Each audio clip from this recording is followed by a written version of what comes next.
Chapter 496. In the distant horizon, 6 figures were approaching Qianhu Nation. The Green Wolf King and another burly man stood side by side. When they were about to approach Qianhu Nation, the Green Wolf King crossed his arms and said in a deep voice, "Be careful.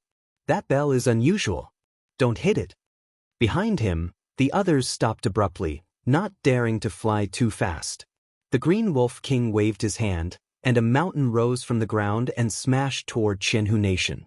There was no bell projection outside the Thousand Fox Kingdom, but instead, a streak of golden light flew over from another direction. The golden light seemed to contain a rune.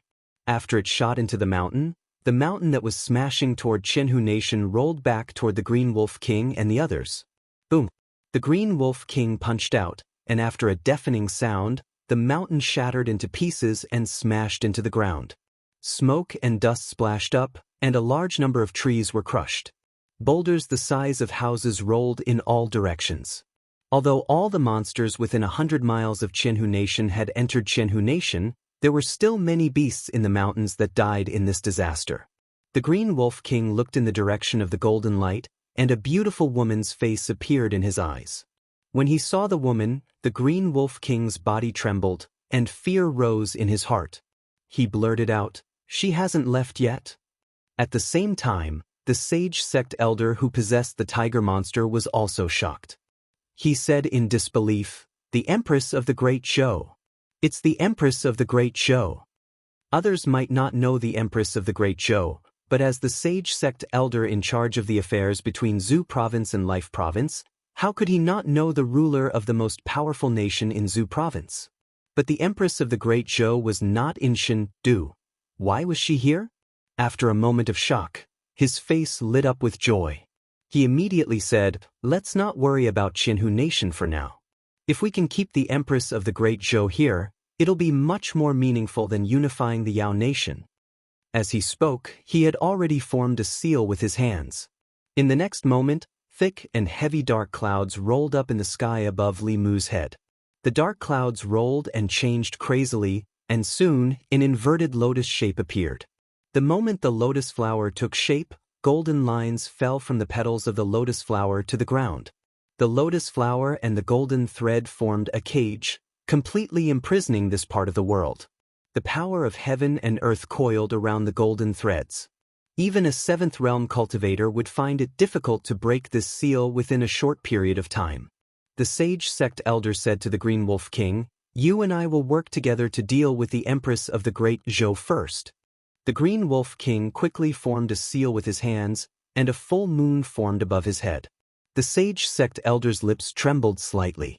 Within the confined space, the power of heaven and earth began to vibrate violently. Clearly, he was preparing an extremely powerful spell. Li Mu transmitted an order with his mind, and 10 figures rose from the ground and stood beside him. Then he summoned the law bell and covered Thousand Fox Nation. The aftermath of the battle between 2 7th realm cultivators was enough to destroy the entire Thousand Fox Nation. 10 demonic corpses floated in the air, not concealing their auras at all. Seeing this, the Green Wolf King's wrist trembled, and his hand made a wrong seal. The spell was immediately interrupted, and the full moon above his head disappeared. He looked at the 10 demonic corpses, and his gaze stopped on the last 2. He mumbled, "They must be fake." The sage sect elder clearly did not expect such a turn of events.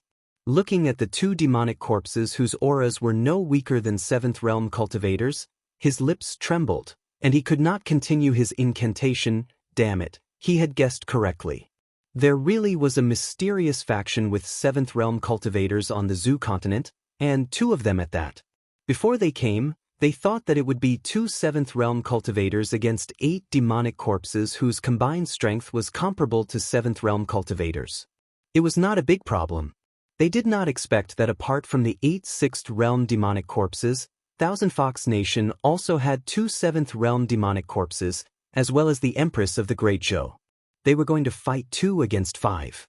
The 10 demonic corpses counted as 3, and the Empress of the Great Zhou counted as 2. If they were not careful, the 2 of them would die here. Even the 2 7th realm cultivators were afraid, and the 4 6th realm cultivators, including the Celestial Wolf King, were even more shocked. The Green Wolf King was already scared before the battle started. He quickly said, "Honorable Elder, let's retreat first. Now is not the time to attack Heavenly Fox Nation." The Sage Sect Elder looked at Thousand Fox Nation trapped by the Black Lotus and gritted his teeth. "It's too late to regret now. This array can trap Transcendence. Once it's completed, it will disappear after 15 minutes. Before that, we can only break it by force." It was impossible to win 2 against 5, but the Green Wolf King could not scold the Sage Sect Elder for being stupid and cutting off his own escape route before he knew the opponent's strength. He said in a low voice, "Then let's break this array by force." The Sage Sect Elder glanced at him and said, "We can break this array if we work together, but by then, we will be exhausted. How can we resist the Empress of the Great Zhou? I will take care of the 2 7th Realm demonic corpses. You use all your strength to hold off the Empress of the Great Zhou for 15 minutes. Perhaps we still have a chance." The 2 7th Realm demonic corpses had already surrounded them. As soon as the Sage Sect Elder finished speaking, a cloud of black mist erupted from his body and enveloped the 2 demonic corpses. The Celestial Wolf King and the other 3 6th Realm demonic corpses went up against the 8 6th Realm demonic corpses. After all, they were living creatures with both body and soul. Their strength was stronger than the demonic corpses, but they were far from being able to fight 1 against 2. However, the 8 demonic corpses would not be able to take them down in a short time. The Green Wolf King knew that it was too late to retreat now. A hint of viciousness appeared in his eyes. He roared and turned into a huge wolf with the head of a wolf and the body of a human. The huge wolf spat out a huge beam of light that went straight for the Empress. The Empress formed a seal with her hands, and a huge circular barrier appeared in front of her. The barrier was colorless and transparent, and there were golden runes flashing on it. It blocked the beam of light from the huge wolf's mouth, and a temporary stalemate ensued. In Xianxia Nation, 2 figures flew out from a mountain. The Lord of Illusions looked at the huge wolf outside the bell and said softly, "The celestial wolf howls at the moon." The next moment, he and Huan Yun flew up and shouted at Li Mu, "Let us out." Li Mu sent an order to the Dao Bell, and a gap appeared on the Dao Bell's shadow. The Lord of Illusions and Huan Yun flew out of the gap and went straight for the Celestial Wolf King and the other demonic corpses. Li Mu couldn't participate in a battle of this level. He returned to Xianxia Nation and stood beside Huan Ji, watching the battle. Although the Lord of Illusions hadn't recovered his full strength, he was still half a level 7. With Huan Yun and the father and son working together, the 4 demonic corpses instantly felt the pressure increase, and they were immediately defeated. On the other side, the beam of light from the huge wolf's mouth had shrunk, but the Empress's expression was still calm. The Green Wolf King knew that it was no match for the Empress of the Great Zhou in terms of power. It closed its mouth and used its Dharma form to raise its huge wolf claw and swiped at the Empress. Just as the wolf claw was about to hit her, the Empress's figure suddenly disappeared. Bang! With a loud sound, the giant wolf's chest caved in at a speed visible to the naked eye. Its entire body tumbled backwards, crushing a mountain and countless trees. Its huge body was like a deflated balloon, rapidly shrinking. It had been beaten back to its original size. The Empress's figure appeared where the Green Wolf King had been standing. She wiped her hands with a handkerchief and threw it away. The handkerchief dissipated in the air and turned into dust. In Xianxia Nation, Li Mu heard Huan Ji gulp beside him. In fact, he gulped too. There would be no harm if there was no comparison. The powerful Blue Wolf King was no match for the Empress at all.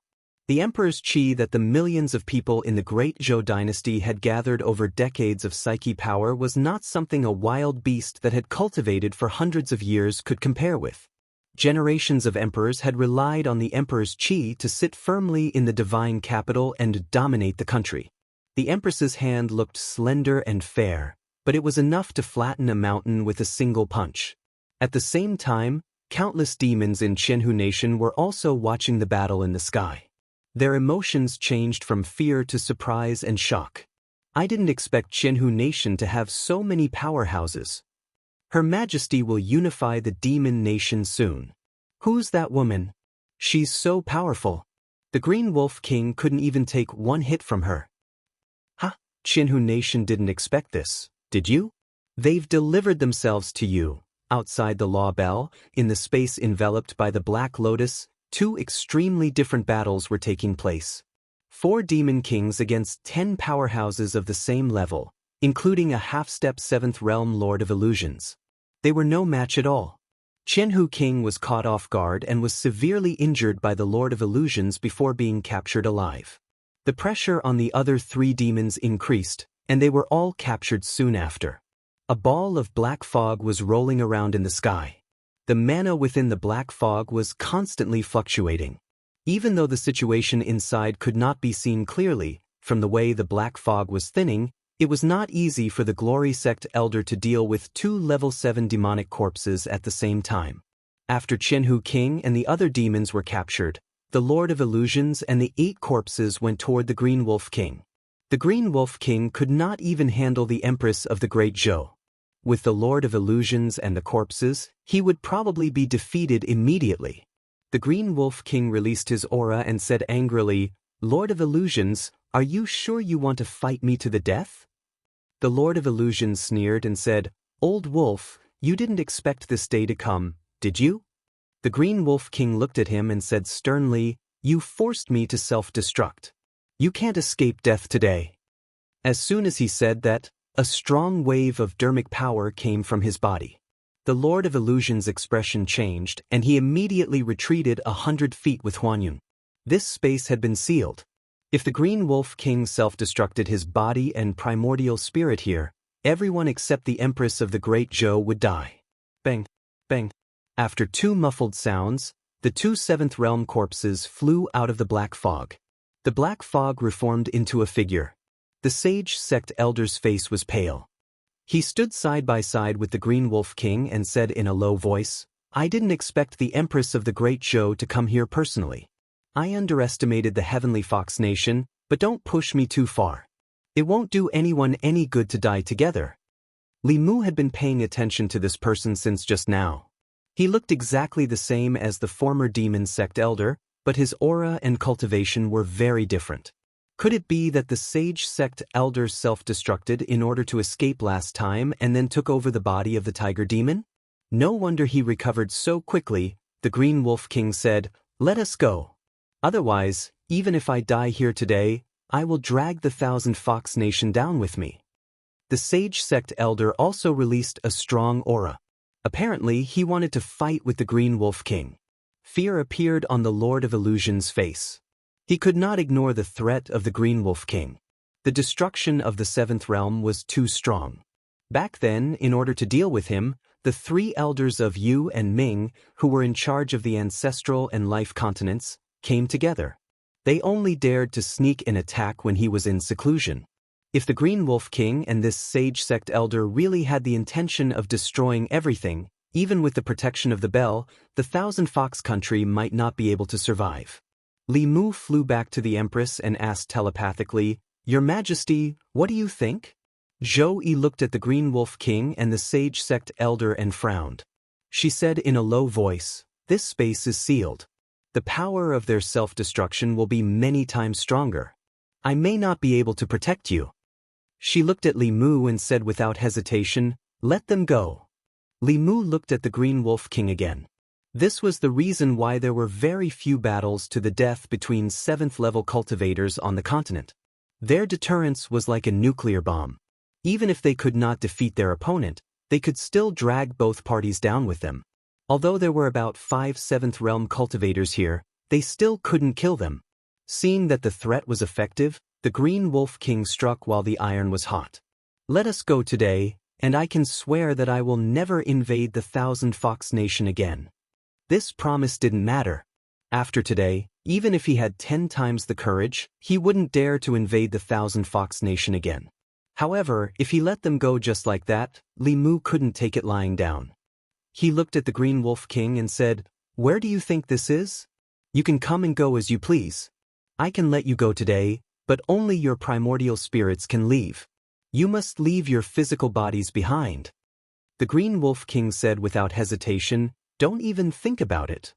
Li Mu said coldly, then there's no room for discussion. If you want to self-destruct, then self-destruct. I'd like to see if the great treasure of the Fulu school can withstand the power of your self-destruction. Blackmail, this was blatant blackmail. If they lost their physical bodies, the Green Wolf King's power would be greatly reduced. The sage sect elder, who had just recovered his cultivation, would definitely fall below the 7th realm again. The loss was too great. However, if they didn't agree, they could only self-destruct. This sage sect elder knew the name of the law bell of the Fulu school very well. If the Empress of the Great Zhou controlled it, the power of their self-destruction would be reduced by half even if they could break through the defense of the law bell. It would be easily neutralized by the Lord of Illusions and the others. At that time, their self-destruction would just be 2 grand fireworks displays. Anyway, this body wasn't his in the first place. At worst, he could just find another one. Self-destruction was just a threat. He had cultivated for 100 years to reach this level. How could he easily self-destruct his primordial spirit? He turned to look at the Green Wolf King and said in a low voice, "Give it to them. This is our mistake. Don't think about escaping unscathed." How could the Green Wolf King not understand this logic? However, he was truly unwilling to give up on his physical body. The sage sect elder said in a low voice, "This is an order." The Green Wolf King took a deep breath and looked down at his body reluctantly. An illusory shadow floated out from the top of his head. The sage sect elder also abandoned the tiger demon's physical body. Then, the Lord of Illusions released the 4 demon kings. The 4 demon kings' primordial spirits unwillingly left their bodies and followed the 2 primordial spirits into the distance. Li Mu didn't let the demon corpse stop them. The cultivation of high-level cultivators was mostly in the primordial spirit. If they wanted to completely kill a 7th realm cultivator, they would have to pay a terrible price. He didn't want the Empress to be hurt even a little. Besides, now they were no longer a threat to the Celestial Fox Kingdom. From today on, the Celestial Fox Clan was officially the most powerful demon clan in the Demon Kingdom. Chapter 497. Thousand Fox Nation. 6 monster corpses were placed neatly in the square in front of the palace. The Blue Wolf King's was a 7th level body, while the other 5 were 6th level. The former monster sect elder was at the peak of the 6th level. If he wasn't stingy with materials, he could also refine early-level 6th level spirit corpses. When the time came, the 8 Baron formation would become the 10 Terminal formation. It might not be enough to deal with a powerhouse like the Queen, but it wouldn't be a problem to trap the Blue Wolf King. Chen Shi, Han Shisan, Sun Qi, and the others stood in front of the corpses, rubbing their hands excitedly. Their eyes were like Hu Jiao seeing a peerless handsome man. The Grand Elder was indeed the Grand Elder. He snatched several precious corpses for them as soon as he took action. 2 years ago, the corpse sect could only occasionally come across a 5th level corpse, and all the corpse refiners in the sect would fight over it. Now, 6th level powerhouses could be easily refined, and 7th level corpses were common. They had even personally touched 8th level corpses. The Grand Elder had brought the corpse sect to a new height of glory. Li Mu looked at Chen Shi and the others and said, "I'll leave these corpses to you." Chen Shi said solemnly, "Don't worry, Grand Elder. We won't let you down." The Blue Wolf King and the other monsters had lost their corpses, and their strength was greatly reduced. They needed to find new bodies and cultivate again. They wouldn't be a threat to Thousand Fox Nation in the short term. After Thousand Fox Nation's display of strength today, they wouldn't dare to have any ideas about this place even if they recovered their full strength. Li Mu could go back without worry. He looked at the powerful monster corpses and couldn't help but worry. He looked at Phantom Princess and said, "These are all I have. I'll give them all to you. In the future, let's go." Zhou Qiong performed an incantation gesture in her sleeve, and Li Mu's lips closed. Then she waved her sleeve and took Li Mu with her, transforming into a streak of light that left the state of Thousand Foxes and disappeared over the horizon. Huan Ji looked in the direction they left and sighed. "It's already the 12th lunar month. I thought he could stay here for the new year. Father and brother are going into seclusion. I'm the only one left this year." Above the clouds, Li Mu's clothes were fluttering in the wind. The Empress was flying at an extremely fast speed, and they were soon out of the Yao nation. When they passed by Mount Bain, Li Mu hurriedly said, "Your Majesty, please stop for a moment. I need to make a trip back to Mount Baiyun. It will be the new year soon, and I need to bring my wives back." Baiyun Mountain. Li Mu and the Empress, who had turned into Mr. Mei, descended on the main peak. This time, regardless of whether Lu Hanyan and Li Qing still had plans to go into seclusion, Li Mu was going to bring them back. It would be fine at other times, but during the new year, the family had to be reunited. Not long after, on a flying boat, Li Mu looked at Lu Hanyan and Li Qing, who had already reached the peak of the fifth realm. He was speechless for a long time. Among the three of them, he was the first to break through, but now he was the one with the lowest cultivation. Li Mu glanced at the Empress, who was standing at the bow of the boat. If it wasn't for her, under the bombardment of resources from Fulu School, perhaps he would already be the youngest sixth realm cultivator on the continent. In the past, his cultivation was only below that of the Empress. Now, even Lu Hanyan and Li Qing were above him. Lu Hanyan also noticed Mr. Mei, who was standing alone at the bow of the boat. It was mainly because her family of three was at the back of the boat, and she was standing alone at the bow of the boat. It was as if she didn't fit in with the rest of the world. Lu Hanyan only glanced at him and felt very lonely. She walked over and said, "Sister, please move back a little. The wind is strong in front." Mr. Mei didn't even turn his head. He said calmly, "I like to be in the wind." Lu Hanyan didn't know why he didn't want to turn his head. He stood coldly at the bow of the boat and didn't even look at them. Seeing that he had a coldness that kept people at 1,000 miles away, they didn't get closer. Li Mu walked to the bow of the boat and said to him, "It's almost New Year's Eve.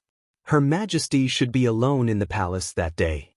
Please go back and tell Her Majesty that if she's free on New Year's Eve, she can come to my house for dinner." Mr. Mei turned around and glanced at him. He said calmly, "Her Majesty should be very busy that day. She might not agree," and when Li Mu and the girls returned, it was already night. At this time, it was snowing lightly in Shenhe. Li Mu stood at the door and knocked. The courtyard door opened quickly, and a head popped out. When Li Mu saw Bai Tingxin, he knew something was wrong. Before he could do anything, the green snake had already pounced on him as usual and hung on him. Bai Tingxin just pouted and wanted to kiss Li Mu's face hard when she saw Lu Hanyan and Li Qing behind him. They slid down from Li Mu's body softly. At this time, Wanwan, Xiaobai, and Yin Xen walked out of the courtyard. "Big Brother Li, Mississippi, benefactor," Li Mu smiled at Yin Xen. He hugged Wanwan and Xiaobai and turned them around. Then he said, "Go in quickly." The time spent in the Demon Nation was not short. When they returned to Shendu, it was close to the end of the year. It would be New Year's Eve in a few days. Compared to last year's desolation, this year's house was much livelier. Not only did Lu Hanyan and Li Qing return early, but there were also the two sisters, Yin Xian and Tingxin, in the house. In addition, the 4 rabbit demons were also released by Li Mu from the Demon Emperor's space. The originally desolate house immediately became lively. It was just that there were more women than men. However, there were benefits to having more women in the house. As the end of the year approached, Li Mu did not need to worry about anything in the house, be it purchasing New Year's goods or decorating the house. After serving Phantom Princess for a few months, he only needed to lie down at home. Xiaobai and Wanwan could serve him comfortably. Ziwei Palace. It was the last morning court session of the year. The atmosphere in the court was fiery. In the past year, the Great Zhou's national power had turned from extreme decline to extreme prosperity. The faith of the people in the country had greatly increased. The southern countries had submitted, the demons in the 36 counties had submitted, and the Great Zhou had established diplomatic relations with the Demon Nation for the first time.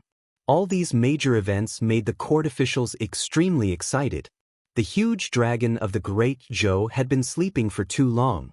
Finally, this year, it began to awaken. The Minister of Rights stepped forward and bowed. "Your Majesty, with the achievements of the court last year, the end of the year should be celebrated.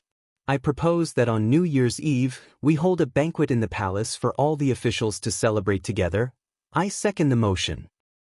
I second the motion. In the court, many officials stood up and asked for a memorial. The achievements of the last year were worthy of a celebration for all the officials in the court. Shang Guanli walked behind the curtain and quickly came out again. His Majesty has spoken. New Year's Eve is a day for family reunion. In the past year, all the officials have worked hard for the court. The morning court session ended and you have neglected to accompany your families. His Majesty has specially allowed the officials to spend New Year's Eve at home. After the first day of the court session, he will invite the officials to a banquet in the palace. When Shang Guanli finished speaking, the court was silent. These words made them feel extremely ashamed. The improvement of their faith, the deterrence of the various countries, the incorporation of the demons, and the establishment of diplomatic relations with the demon nation. All of these were due to Li Mu's contributions. They were far from being able to say that they had worked hard for the court session. At the same time, they were somewhat moved. In the past, because they were dissatisfied with a woman in power, they had repeatedly opposed His Majesty. However, not only did His Majesty not care about the past, he also sympathized with them and specially allowed them to reunite with their families on New Year's Eve. How magnanimous was this? After a moment of silence, the officials cupped their fists and bowed. His Majesty is merciful. Thank His Majesty for His benevolence. I am willing to do my best for the great Zhou.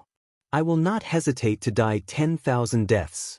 After His Majesty's reminder, many officials thought of their families and felt somewhat guilty. They must accompany their families on New Year's Eve so that they would not let His Majesty down. The officials had already left. At the entrance of Ziwei Hall, Zhou Xiong asked Minister Zhou Jing, "Big brother, on New Year's Eve this year, should we invite His Majesty?" Without waiting for him to finish, Zhou Jing shook his head and said, "How can His Majesty leave the palace on New Year's Eve? It is not appropriate. There is no need to mention it again." Looking at his big brother's departing figure, Zhou Xiong sighed. Although His Majesty was His Majesty, she was also the daughter of the Zhou family. She had not returned to the Zhou family for many years. How lonely would it be for her to be alone in the palace on New Year's Eve? After the morning court session, Zhou Yi left the back hall of Ziwei Hall. The moment she walked out of the hall, her figure disappeared into thin air. In the Li residence, Bai Tingxin saw Zhou Yi appear out of thin air in the courtyard. She ran over and took her hand, saying, "Sister Zhou, you came at the right time. We were just about to make dumplings." A group of women were making dumplings in the courtyard while Li Mu was busy in the study. Tomorrow was the court session. The Empress did not have to worry, but Li Mu had to worry. This court session was different. In addition to the officials from all the counties, the southern countries and the Thousand Fox country would also send envoys. If something went wrong, it would be the great Zhou that would lose face. In the courtyard, Xiao Bai was making dumplings in various animal shapes. When she heard a knock on the door, she washed her hands and ran over. She opened the door and saw two women and a man standing outside. She felt very close to them. She asked curiously, "Who are you looking for?" A young and beautiful woman looked at her and asked with a smile, "Are you Xiao Bai?" In the study, Li Mu, who was reviewing the proceedings of the court session, suddenly felt a few familiar auras. He looked outside in shock and muttered, "No way." The Empress of the Great Zhou pretended to be a female official, and the Empress of the Thousand Fox country pretended to be an envoy of the demon country. Li Mu walked out of the study and saw Huan Ji, Hu Jiao, and Hu Lu, who had already entered the courtyard. He was speechless. In the courtyard, Zhou Yi looked at Huan Ji and said unhappily, "What are you doing here?" Huan Ji snorted and said, "This is not your home. If you can come, why can't I?" Lu Hanyan gave Li Mu a look. Li Mu knew that this was to save him some face and explain it to her at night. After Huan Ji came to the Li residence, she had no intention of leaving. Li Mu asked Wan Wan and Xiao Bai to make a few more dumplings. It was supposed to be a reunion dinner on New Year's Eve, but it was not a reunion at all. The women in the family were clearly divided into 4 camps. Lu Hanyan, Li Qing, and Wan Wan were in one camp. Xiao Bai was temporarily with Huan Ji. This was the first time she met someone of the same race after the death of her family. After a while, she kept calling out, "Sister Huanji." The Empress and Bai Tingxin were in the same camp. Li Mu did not know when their relationship became so close.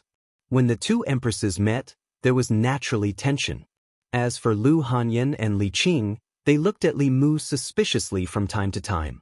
Although they did not ask, Li Mu knew that it would not be easy to pass the test at night. The reunion dinner was tasteless. Only Inxin was a quiet snake beauty, which comforted Li Mu. This was the first time that Li Mu felt that it was not a good thing to have too many women in the family. The peace in the harem and the harmony between sisters were all fake. He had been deceived by that Rong Xiaorong. The happiness of Tongning and Li Yi only existed in novels. Chapter 498. The moment the old year entered the new year, countless bright fireworks bloomed in the night sky of Shindu in the Li residence. The smoke that had been lingering for a long time eased. Everyone looked up at the night sky and was attracted by the beautiful scenery. Fiery trees and silver flowers, a riot of colors. This was a grand display of fireworks created by the master craftsmen of the Ministry of Works. At this moment, the divine capital under the night sky was as bright as day. Beautiful faces were reflected in the light beside Li Mu. Surrounded by beauties, it was more beautiful than the fireworks in the sky. If they could love each other and live in harmony, how good would that be? Unfortunately, this was only Li Mu's beautiful hope. After the fireworks show, Li Mu took the initiative to ask the Empress to stay in the Li residence. Now that she was back in the palace, even Mr. Mei and Shangguan Li were not by her side. What left her was only extreme loneliness. The Empress glanced at Lu Hanyan and Li Qing.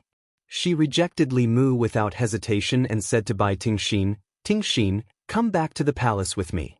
Bai Tingxin took her hand and said, "Okay." Li Mu didn't know when the two of them formed such a deep revolutionary friendship. After the Empress and Ting Xian's figures disappeared in front of him, Phantom Princess's gaze swept over the women beside Li Mu and said faintly, "We're also returning to the Chamberlain of Dependencies." After that, she left with Hu 6 and Hu 9. Li Mu read some meaning from her eyes. This time, he was afraid that his image of a lecher would be completely confirmed in Phantom Princess's heart. He did not ask Phantom Princess to stay because there were not enough rooms in the house. After all the outsiders left, Li Mu returned to his room and explained to Lu Hanyan why there were almost no rooms in the house after she had been in seclusion for a few months. Li Mu said seriously, "You know, Yin Xian and Tingxin are my nieces. Brother Bai and his wife are wandering outside, so they asked me to take care of them and guide their cultivation." "This is normal?" Lu Hanyan asked, "but I heard from Wan that you have already severed ties with the White Demon King." Li Mu said helplessly, "I'm not him. I don't know why he suddenly acted this way. The thoughts of the demon race can't be understood with common sense. After all, Yin Xian and Ting Xian had gone through life and death with them." Lu Hanyan also knew about the relationship between Li Mu and the White Demon King, so she didn't harp on this matter. She asked again, "Is there something that you and the fox from the Thousand Fox Kingdom haven't told me?" Li Mu denied, "No, it's just to support the Thousand Fox Nation and keep the Diabolism and the Celestial Wolf Tribe in check. I stayed in the Celestial Fox Nation for a long time and saved her family, helped her seize power, and also became their Grand Preceptor, giving her ideas and strategies." Lu Hanyan asked, "Only the Grand Preceptor?" Li Mu glanced at her and said, "Don't tell me you also heard some rumors. Don't you know me? Would I become the Empress of the Thousand Fox Nation?" "Don't believe those rumors." Lu Hanyan frowned and asked, "What Empress?" Li Mu was stunned for a moment and waved his hand. "Forget it." Lu Hanyan looked at him indifferently. "Speak." Li Mu said concisely, "It's nothing. It's just that Phantom Princess is now the Empress of the Thousand Fox Nation. She wanted me to be the Empress of the Thousand Fox Nation, but I refused." Seeing that Lu Hanyan was looking at him with a scrutinizing look, Li Mu was disappointed and said, "You doubt me, you actually doubt me. We've been married for so long, and you've been in closed-door training at Mount Baiyun. Do I have any complaints? These days, I've kept my chastity to you and never flirted with other women. So many people have tempted me with their beauty, and that fox spirit even asked me to be the Empress. I've kept my bottom line, but now you're doubting me. Li Mu was full of complaints. Lu Hanyan thought carefully and realized that after they got married, she had indeed spent very little time with Li Mu. A look of guilt appeared on her face.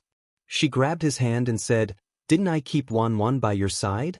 She and Xiaobai only have you in their hearts. They'll be yours sooner or later. It's your fault for keeping your chastity." Li Mu waved his hand and said, "They're still too young. I still think of them as children." Xiaobai and one was a fool and the other was a fool. Li Mu couldn't convince himself for the time being. Lu Hanyan looked at him and said, "You think Wan and Xiaobai are too young, but Her Majesty isn't young, right? She's almost mature." Li Mu covered her mouth and said, "What are you saying?" As a woman, there were some things that Lu Hanyan could sense with her intuition. Many years ago, when she first saw the Empress, who was still the crown princess, she had inexplicably felt some hostility toward her. Only now did she realize where that trace of hostility had come from.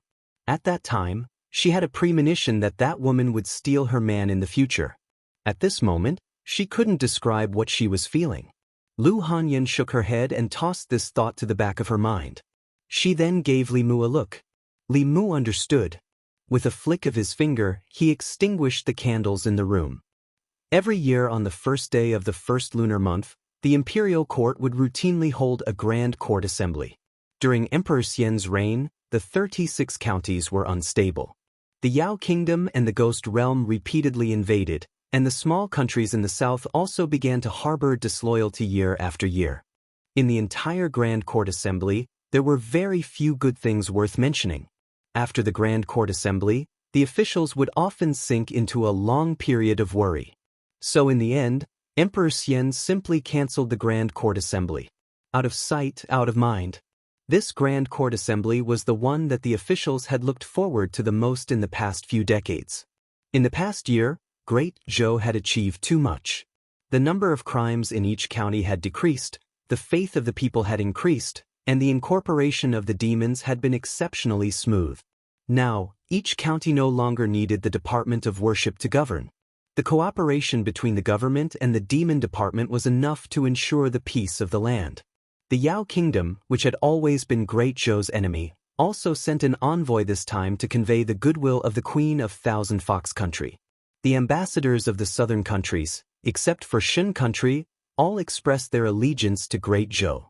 During the morning court assembly, the officials rarely closed their mouths.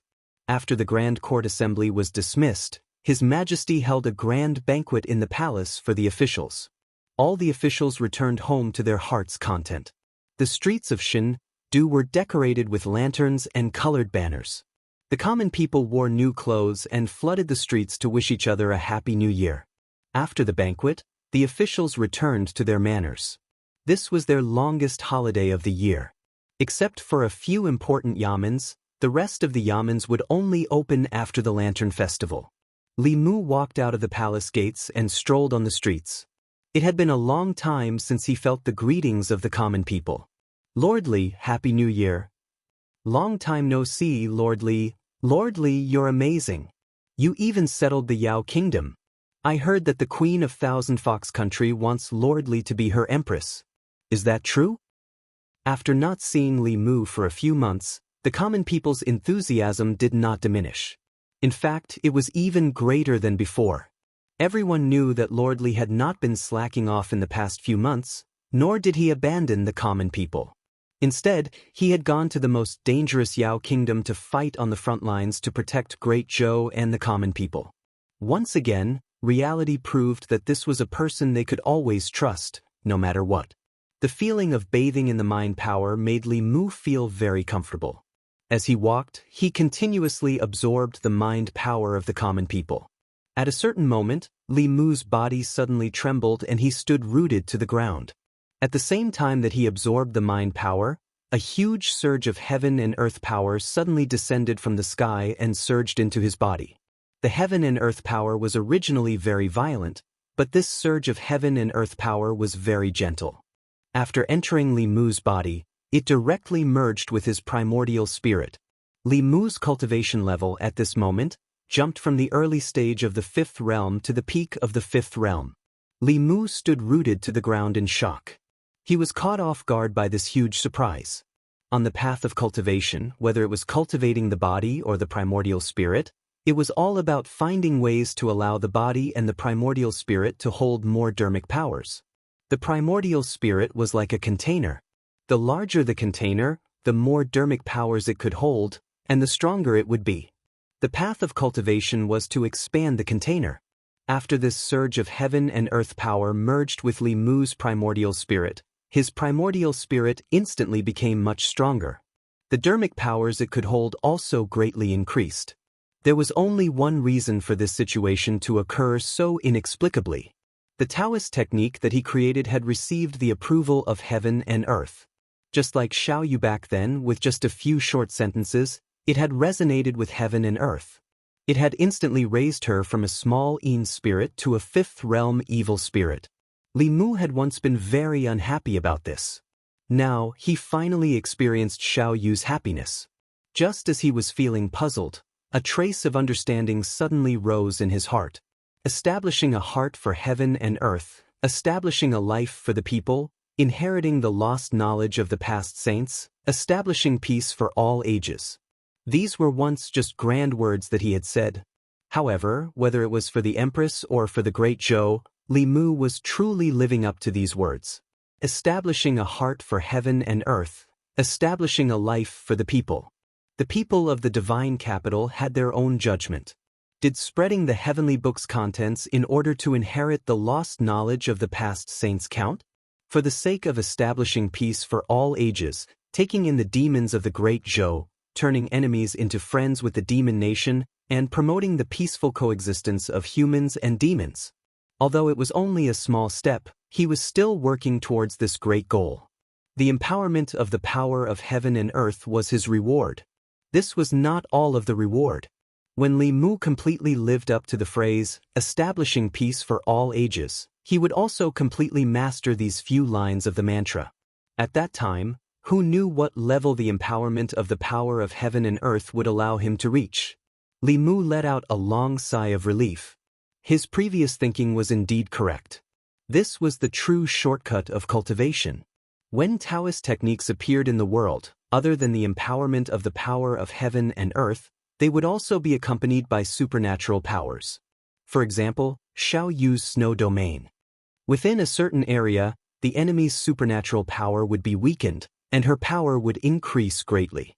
Who knew what kind of powerful supernatural powers these 4 lines of mantra would allow Li Mu to master? Of course, he would not test it out in public. If something happened again, he would be embarrassed in public. At this time, he needed to find someone who was powerful, who could protect him, and whom he trusted very much. Thus, Li Mu turned around and returned to the palace. In Chang'e Palace, Zhou Yi looked at him and said with great surprise, "What did you do? How did your cultivation level increase so much in such a short time?" Li Mu gave her a simple explanation. Then he walked out of the palace and began his first attempt. He silently chanted the 4 lines of mantra in his heart. Nothing strange happened around him. However, Li Mu quickly realized that after chanting the mantra, he could control the power of heaven and earth in a certain area around him. As everyone knew, cultivators could control spiritual energy, but they could not control the power of heaven and earth. They could only use the mantra and handprints to mobilize the power of heaven and earth to perform a fixed supernatural power. This was teaching a man to fish. If he could directly control the power of heaven and earth, then it would be filled with endless variables. After all, he could control the power of heaven and earth at will. In principle, he could use it however he wanted. He would not be restricted to one supernatural power. This was teaching a man to fish. If other Tao techniques were fish, then these 4 lines of mantra would be fishing gear. With a fishing rod, fishing line, and bait, he could theoretically catch any fish he wanted. In fact, Li Mu had already thought of a wonderful way to use them. He could directly control the power of heaven and earth, and not use the mantra and handprints to mobilize it. In this way, all Tao techniques would be no secret to him. He did not need to know the mantra and handprints. He only needed to use the power of heaven and earth to simulate them, and he could achieve the exact same effect. Li Mu planned to test it out with the Empress. Suddenly, a ray of light flew out of his ear. The Dao bell rapidly became the size of a palm and circled around Li Mu. Li Mu was stunned for a moment. Then he understood. Every time a new supernatural power or Dao technique appeared, the origin power of heaven and earth would be born. This was the Dao bell's favorite thing. Although this was not the first time that these 4 lines of mantra had appeared, this was the first time that Li Mu had used a Dao technique. The cracks that had appeared on the Dao bell had been repaired by the origin power of heaven and earth. The origin power of heaven and earth produced by those minor Dao techniques could repair and strengthen the Dao bell. Would such a heaven-defying Dao technique be able to increase its power? If the Dao bell could be strengthened, Li Mu would be even more fearless in the future. The Dao bell circled Li Mu faster and faster, and it showed no signs of stopping. Li Mu had never seen it so excited before. It looked like there was a lot of origin power of heaven and earth being born this time. He also started to look forward to it. Beside Li Mu, Zhou Yi was also looking at it with interest. At a certain moment, the Dao bell suddenly stopped spinning. A dazzling light shone from the body of the bell. Li Mu instinctively closed his eyes. When he opened them again, the Dao bell had already disappeared. A naked little girl was floating in front of him. The little girl was about 2 feet tall. She had an oval-shaped face and beautiful black hair. Li Mu had no time to pay attention to the little girl. His expression changed and he blurted out, "Where's my bell?" Zhou Yi was stunned for a moment. Then, she quickly formed a seal and a set of clothes appeared on the little girl's body. The little girl's eyes were blank for a moment. When she saw Li Mu, her confusion turned into clarity. She flew toward him and said in a childish voice, "Father?" Li Mu instinctively caught the little girl and hugged her. The little girl looked left and right, then reached out to Zhou Yi and said sweetly, "Mother." Zhang Chun and Prince Shou, who had just walked out of the Imperial Clan Temple and were planning to return to their residences for a long vacation, stood in a daze. They looked at the 2 figures in the square in front of the Changel Palace. They did not move for a long time, as if they had been petrified. Her Majesty, and Li Mu actually secretly had a child. Chapter 499. Inside Changel Palace. Li Mu looked up and down at the little girl floating in the air. Even now, he still couldn't understand how the law bell could become a human. He had only heard of plants, animals, and insects becoming spirits. He had never heard of a transcendent artifact becoming a spirit. Li Mu looked at her and asked the question he was most concerned about. "Can you still become a bell?" As soon as she finished speaking, a small clock appeared under the little girl's body. She sat on the clock and blinked her large eyes as she looked at Li Mu. Li Mu relaxed. As long as the law bell was still there, it was fine. If he really lost the bell, not only would he lose a powerful transcendent artifact, but he also wouldn't be able to answer to Lu School. Then he said to the little girl, "Actually, you misunderstood. I'm not your father." The little girl said stubbornly, "Father." Li Mu wanted to correct her, but the Empress waved her hand and said, "It's useless for you to say this to her. Because of you, she was able to transform. In her heart, you are her father. In fact, this is the case." Li Mu's lips moved, but he didn't say anything else. The Empress's words made sense. Although the law bell had existed for a long time, it was much harder for a transcendent artifact to gain intelligence than a creature that was born with intelligence. She had been influenced a lot by Li Mu. After transforming, she could speak the human language, but her intelligence was only equivalent to that of a 2- or 3-year-old child. She was born because of Li Mu, so naturally, she saw him as her father. The first person she saw was the Empress, so she saw her as her mother. Many animals had similar habits. If the word father was macroscopic, it wasn't just limited to biology. It wasn't wrong to say that Li Mu was her father. After all, it was Li Mu who created her.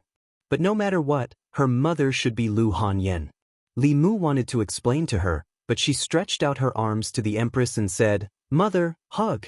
The Empress reached out and hugged her. A smile that Li Mu had never seen before appeared on her face. Li Mu swallowed the words he was about to spit out when he saw the overflowing maternal instinct of the Empress. Based on his understanding of the Empress, he was certain that if he dared to ruin the Empress's mood, what awaited him would be an extremely cruel ending. Women of this age were at the age when their maternal instincts were overflowing, especially women of the same age as the Empress. Even if they married later, their children would already be able to run and jump. Although the Empress was still inexperienced, she also had the instincts of a woman. Today, he wasn't in the mood to experiment with Dao techniques. With complicated feelings, he said to the Empress, "Your Majesty, how about I bring her back first?" For such a young lady to appear in the imperial palace, beside the Empress, and even call her mother, if this matter were to spread, the entire imperial court, the entire Shendu, and even the entire Great Zhou would be in an uproar. The Empress clearly knew this as well. She gently kissed the young lady's face and said to her, "Go home with your father first. Mother will come and see you later." As Li Mu carried the young lady out of the imperial palace, he was still pondering over the Empress's words. No matter how he listened to them, they sounded strange. It was as if this young lady was really Li Mu's child. However, Li Mu quickly put this matter to the back of his mind and cast an invisibility spell on the young lady. The outside world had always been saying that he was the Empress of the Demon Kingdom. If the people of the Shendu saw this, who knew what kind of gossip would spread? Chang'e Palace. After Li Mu left, Zhou Yi summoned Shangguan Li and lightly said, "Have the Assistant Minister of Personnel, Zhang Chun, and Prince Shou come and see me." After returning to the Li mansion, Li Mu discovered that the courtyard was very lively. Not only was Ting Xan Yinxin at home, even Phantom Princess was there. He removed the invisibility spell on the young lady. Wanwen, who ran over, was stunned. She asked, "Young master, whose child is this?" Lu Hanyan, Li Qing, and the others also looked at Li Mu. Under the gaze of so many people, the young lady seemed to be a little shy. She hugged Li Mu's neck and nervously said, "Father." Wanwan and Xiaobai were dumbfounded. The other pretty faces in the courtyard also turned pale with fright. Li Mu hurriedly said, "Listen to me. It's not what you think." He had turned the Dao Bell into its original form and swore to the heavens in order to gain their trust. In fact, after Lu Hanyan and the others discovered the young lady's true form, there was nothing to be suspicious about. She was clearly a spiritual body. She couldn't have been born by Li Mu or a ghost. The adorable young lady quickly ignited the radiance of motherly love in the girls. They surrounded Li Mu and touched her face and pinched her arms. Xiaobai suddenly asked, "Benefactor, what's her name?" Li Mu was stunned. He hadn't thought about this question. Thus, the girls began to enthusiastically give her a name. Wanwan murmured, "What's her surname? Is it Young Masters Li?" Li Mu thought for a moment and said, "Her surname is Zhong." After all, the Dao Bell was from the Fulu school. It wasn't appropriate for her to take his surname. Even if he was the future sect master, it wasn't appropriate for him to take the sect's assets as his own. The girls all expressed their opinions about the name of the young lady, but no one could convince anyone. Lu Hanyan looked at her pink little face and suddenly said, "Since she's a consciousness created by the Dao Bell, why don't we call her Zhong?" Li Qing agreed. "This name has a good meaning." Xiaobai also chimed in, Zhong-yi, it sounds very nice." Li Mu shook his head decisively. "This name won't do, definitely not." Lu Hanyan had thought of this name with great difficulty, but Li Mu rejected it for no reason. She said in dissatisfaction, "Why don't you tell me why this name won't do?" Li Mu didn't know how to explain it to her. Just as he was in a dilemma, Yin Xen suddenly stepped forward and helped Li Mu out of his predicament. "How about the name Zhongling?"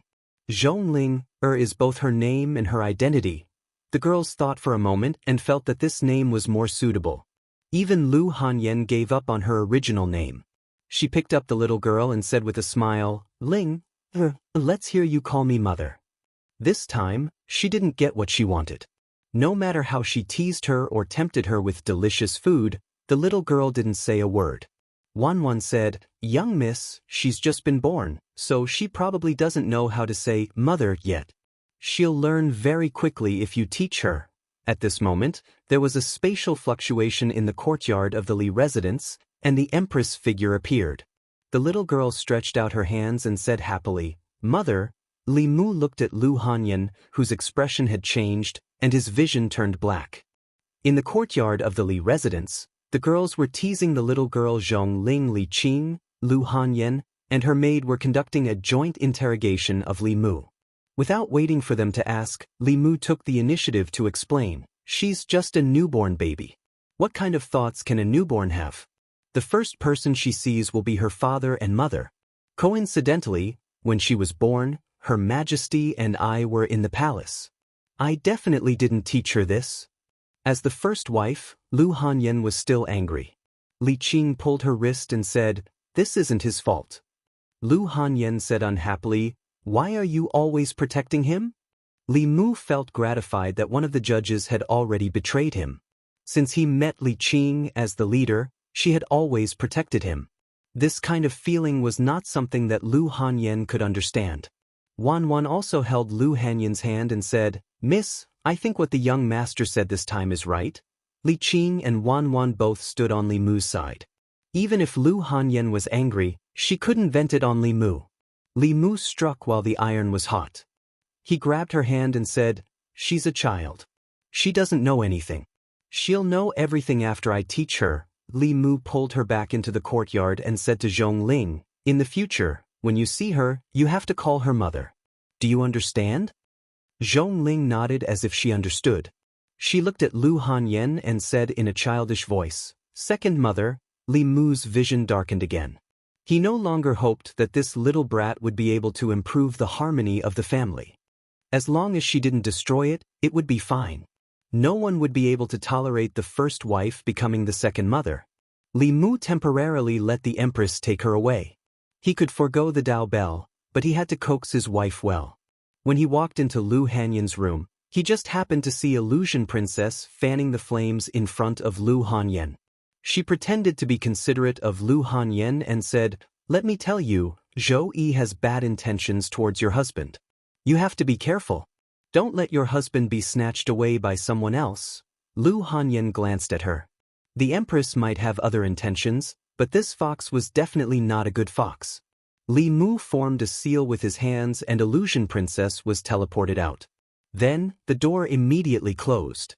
Illusion Princess stood in the courtyard. She wasn't angry at all. She hummed a song and left. She couldn't win against Zhou Yi, but someone else could. No matter how high her status was or how strong she was, in front of someone, she was still an outsider. Li Mu walked to the bedside and sat down next to Lu Hanyan. He said, "Why are you angry with a little girl who just gained intelligence?" Lu Hanyan said, "Why am I not angry? The three of you are like a family. What am I? Second mother?" As his legal wife, she did have a reason to be angry. Li Mu hugged her and comforted her, "It's my fault. I should have considered the possibility that she could transform. I should have considered that she would call people randomly. I should have let her transform at home." Hearing Li Mu say this, Lu Hanyan felt that she was being unreasonable. She shouldn't blame him because of an accident. Li Mu said again, "In a moment, I will tell her that she can't call Her Majesty mother anymore. I will have her call you. If she doesn't listen, I will spank her. If she still doesn't listen, I will send her back to Fulu school." Lu Hanyan glared at him and said, "Why are you arguing with a little girl?" Li Mu hugged her and asked, "You're not angry anymore?" Lu Hanyan turned her head away and didn't say anything. Li Mu thought for a moment and said, "Aren't you just jealous of Her Majesty? Zhong Ling calls me father and she calls me mother, but I still call her Her Majesty. We have our own relationships." Lu Hanyan huffed softly and said, "We don't have to have our own relationships. If you have the ability, marry Her Majesty and bring her home. What's wrong with letting her be the first wife of the Li family?" Li Mu said, "We have already gone through the wedding ceremony and are married. No matter when, you will always be the first wife." Lu Hanyan looked at him and asked, "You really want to?" Li Mu said seriously, "I swear, I don't want to." These words came from the bottom of his heart. After experiencing the twists and turns of the past 2 days, Li Mu understood that Lu Hanyan and Li Qing being able to get along was already his good fortune. In this family, other than Wan and Xiaobai, there was no room for another woman. Even if there was room, they would build another courtyard next door. This was for his own sake. Lu Hanyan's tone suddenly softened. Actually, I know that little sister Qing and I are always in seclusion and can't accompany you for a long time. This is unfair to you. Wanwan and Xiaobai are also too young. If you want, you can have someone who can always accompany you by your side. Besides Her Majesty, I think Tingxin and Yinxin would also be willing. Li Mu sneered in his heart. If Li Qing had said this, he might have believed it a little. Coming from Lu Hanyan's mouth, he couldn't even believe the punctuation marks. If he dared to nod his head now, he would have to sleep alone in the study for the next 3 days. After knowing each other for so many years, how could Li Mu not understand her tricks? Li Mu waved his hand and said, "Are you joking? I don't want to at all. Tingxin and Yinxin were just looking for me. I'll go over for a moment." After leaving Lu Hanyan's room, Li Mu went to the courtyard where the two sisters lived. The two sisters were in the room. Li Mu walked forward and asked, "Yinxin, Tingxin, are you looking for me for something?" Bai Tingxin looked at Li Mu reluctantly and said, "Father said in the spirit snail today that he wants us to go back to the Eastern Sea. Humans had a new year, and the Dragon Clan had a similar festival. They would worship the Dragon God on the 2nd of February every year. This was the most important festival for the Dragon Clan. Both Tingxin and Yinxin had half of the Dragon Clan's bloodline. The White Demon King and his wife had already gone to the Eastern Sea in advance." Li Mu said, "I'll get someone to send you to the Eastern Sea." Yinxin smiled and said, "No need. We'll go by water. There won't be any danger." Li Mu thought for a moment. With their current strength and wealth, even a 5th realm cultivator would have to avoid them. Normally, there wouldn't be any danger. However, just in case, Li Mu still gave them 2 realm breaker pills. He refined these pills when he was in the Demon Kingdom. Other than giving them to Phantom Princess's subordinates, Li Mu also kept a few for himself. Tingxin and Yinxin's strength had increased rapidly in the past few months, especially Tingxin. Her cultivation had already surpassed Yinxin. She was only 1 step away from the 5th realm. Needless to say, this was naturally due to the Empress's efforts. As long as she could hug the Empress's thigh, her cultivation path would be smooth. Li Mu used 3 days to help them refine the realm breaker pills. He waited until their cultivation had broken through before sending them away.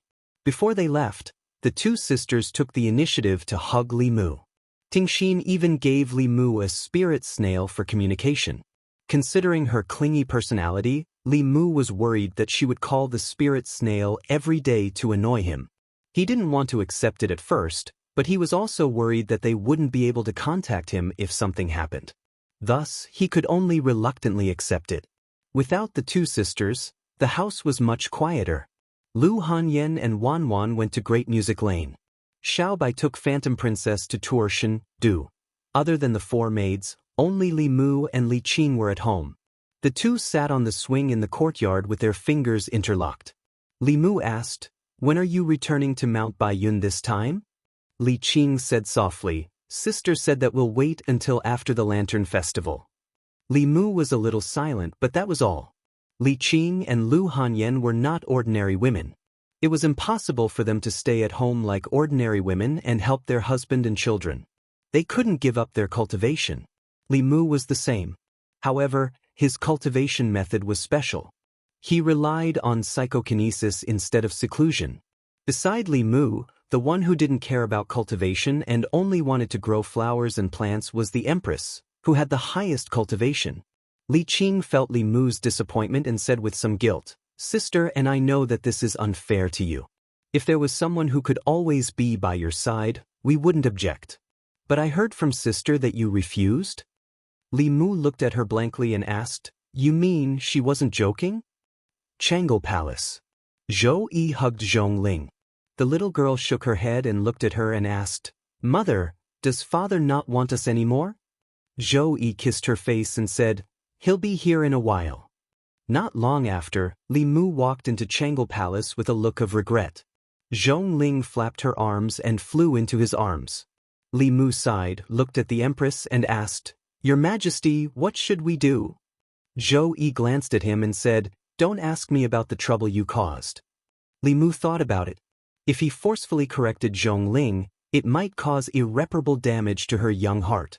No matter what, the child was innocent. So he looked at the Empress and said, "How about this? In the future, Ling will call me father and you mother.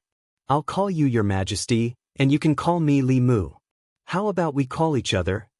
Chapter 500. The Empress had no reason to reject Li Mu's suggestion. If they didn't go their separate ways, would they get married on the spot just because Zhong Ling called them father and mother a few times? That was ridiculous. After resolving this awkward matter, Li Mu planned to continue the Dao technique experiment that he had put on hold. He looked at the Empress and said, "Your Majesty, can you use any mystical power or Dao technique?" Zhou didn't ask any questions. She made a few hand seals, and a circular shield with flashing runes appeared in front of her. Li Mu had seen this move before. She had used this move to block the Green Wolf King's full-powered attack. When the Empress used this technique, Li Mu was acutely aware of the trajectory of the power of heaven and earth around them. But she was too fast, and Li Mu couldn't remember it at all. Li Mu said, "Your Majesty, slow down. Do it again." Zhou dispersed the mystical power and cast the spell again. Li Mu closed his eyes and carefully sensed it. "Do it again." After 5 or 6 times, Li Mu didn't speak again. He didn't recite any mantras, nor did he make any hand seals. But a defensive shield with flashing runes slowly took shape in front of him. Li Mu was overjoyed. His guess was right. The essence of Dao techniques and mystical power was the transformation of the power of heaven and earth. Mantras and hand seals were only the key to opening the door. If he could directly open the door, why would he need the key? But controlling the power of heaven and earth was really inconceivable. Since ancient times, no one had done it. Li Mu's ability was more like he had received the approval of heaven and earth. This sounded a little difficult to understand, but if the approval of heaven and earth was connected with the approval of the people, it wasn't hard to understand. In the end, it was because of telekinesis. The power of the human heart was the most mysterious power that Li Mu had come into contact with. This ability was very important in fights of magical powers. It was similar to the 9 words mantra, which only had 1 word and was short but powerful. Of course, it was faster to use the mantra in combination with the handprint. However, if the mantra was too long, it would be faster to directly control the power of heaven and earth. More importantly, this ability was simply a great tool to steal from others. As long as he was willing to put in the effort, there was no divine ability that he couldn't steal. Zhou looked at the sacred art forming in front of Li Mu. She was already used to it. After being shocked so many times, she was already used to it. Li Mu did not hide anything from the Empress, and told her everything that had happened. As for other things, Li Mu didn't mind sharing them with the Empress. However, this time, even if he told the Empress the method, she wouldn't be able to learn it. The 4 mantras needed to be practiced with one's own body. It wasn't something that could be learned by simply reciting a few mantras and forming a few hand seals. When he carried Zhong Ling home, Li Mu solemnly instructed her, "I don't know if you can understand what I'm saying, but if you don't want to be sent back to Mount Bai Yun, you can't be called second mother or third mother. Just call them both mother." Seeing Zhong Ling nodding her head as if she understood, Li Mu was slightly relieved. After returning home, Li Mu realized that Li Si and Qin Miao Miao were also here. These 2 days were the days to visit relatives and friends. Li Mu sat down with Li Si and said, "Call old Zhang over later. Let's have a few drinks." Li Si shook his head and said, "I went to old Zhang's house just now. He's not home." Li Mu was puzzled. "It's the new year. Where could he have gone?" Li Si said, "I heard from his wife that he left Chengdu on the first day of the new year. It seems like he went on a business trip somewhere. Prince Shou went with him and will only be back in a month." When did old Zhang become so diligent? Li Mu was puzzled. He waved his hand and said, "Let's not care about him. Let's drink." After drinking a few cups, Li Si asked Li Mu, "When are you and the boss going to do it?" Li Si's words reminded Li Mu. Although there were actually 2 mistresses in the house, Li Qing's status was still unknown. When Li Mu walked on the street, the people in Chengdu asked about them many times. Although Li Qing didn't care about these worldly etiquette, Li Mu didn't want her to lack what other women had. This was a good opportunity to hold the wedding. When he was discussing this with Li Qing shook her head and said, "No need. I don't care about these things." Before Li Mu could persuade her, Lu Hanyan said firmly, "No. Although you don't care, we can't let the people in Shindu gossip. I'll ask Wanwan and Xiaobai to prepare for this." Li Qing didn't insist anymore since the first wife of the Li family had spoken. Because of the previous experience, Li Qing liked to keep things simple. This time, a lot of red tape was removed from the ceremony. Li Mu set up a few tables at home and invited a few good friends. The atmosphere at the banquet was festive. At a table in the corner, Mr. Mei looked at the newlyweds in wedding clothes from afar. He turned to Shangguan Li and complained, "It's all your fault for cursing me back then." "I'm still unmarried now." Shangguan Li glanced at him and said, "Didn't you curse me back then too?" Across from them, Phantom Princess drank the wine in her cup. She clearly wanted to get drunk, but her body became more and more sober. She glanced at the woman above her. She saw that Zhou Qiong, who had changed her appearance, was drinking alone like her. At this moment, the hatred in her heart was no longer there. Instead, there was a trace of sympathy beside Phantom Princess, who Zhou drank a jar of wine and murmured, "What kind of wine can make the primordial spirit drunk? I don't want to be so sober." Phantom Princess chopped at his neck with her palm and his body softly fell to the ground. Late at night, after the guests left, Li Mu pushed open the door to a room in the inner courtyard. The room was decorated with red silk and lanterns, and it looked very festive. A figure with a red cloth over her head sat quietly by the bed. Li Mu waved his sleeves behind him, and the door closed automatically. Not long after, the candles in the room went out quietly. On the 15th day of the first lunar month, on the night of Shangyuan, Lu Hanyan and Wanwan came back from the Miaoying bar. They asked Xiaobai in the yard, "Where is your benefactor?" Xiaobai said bitterly, "He went to the lantern show with Sister Qing." Lu Hanyan snorted and said, "When we got married, I didn't see him so eager.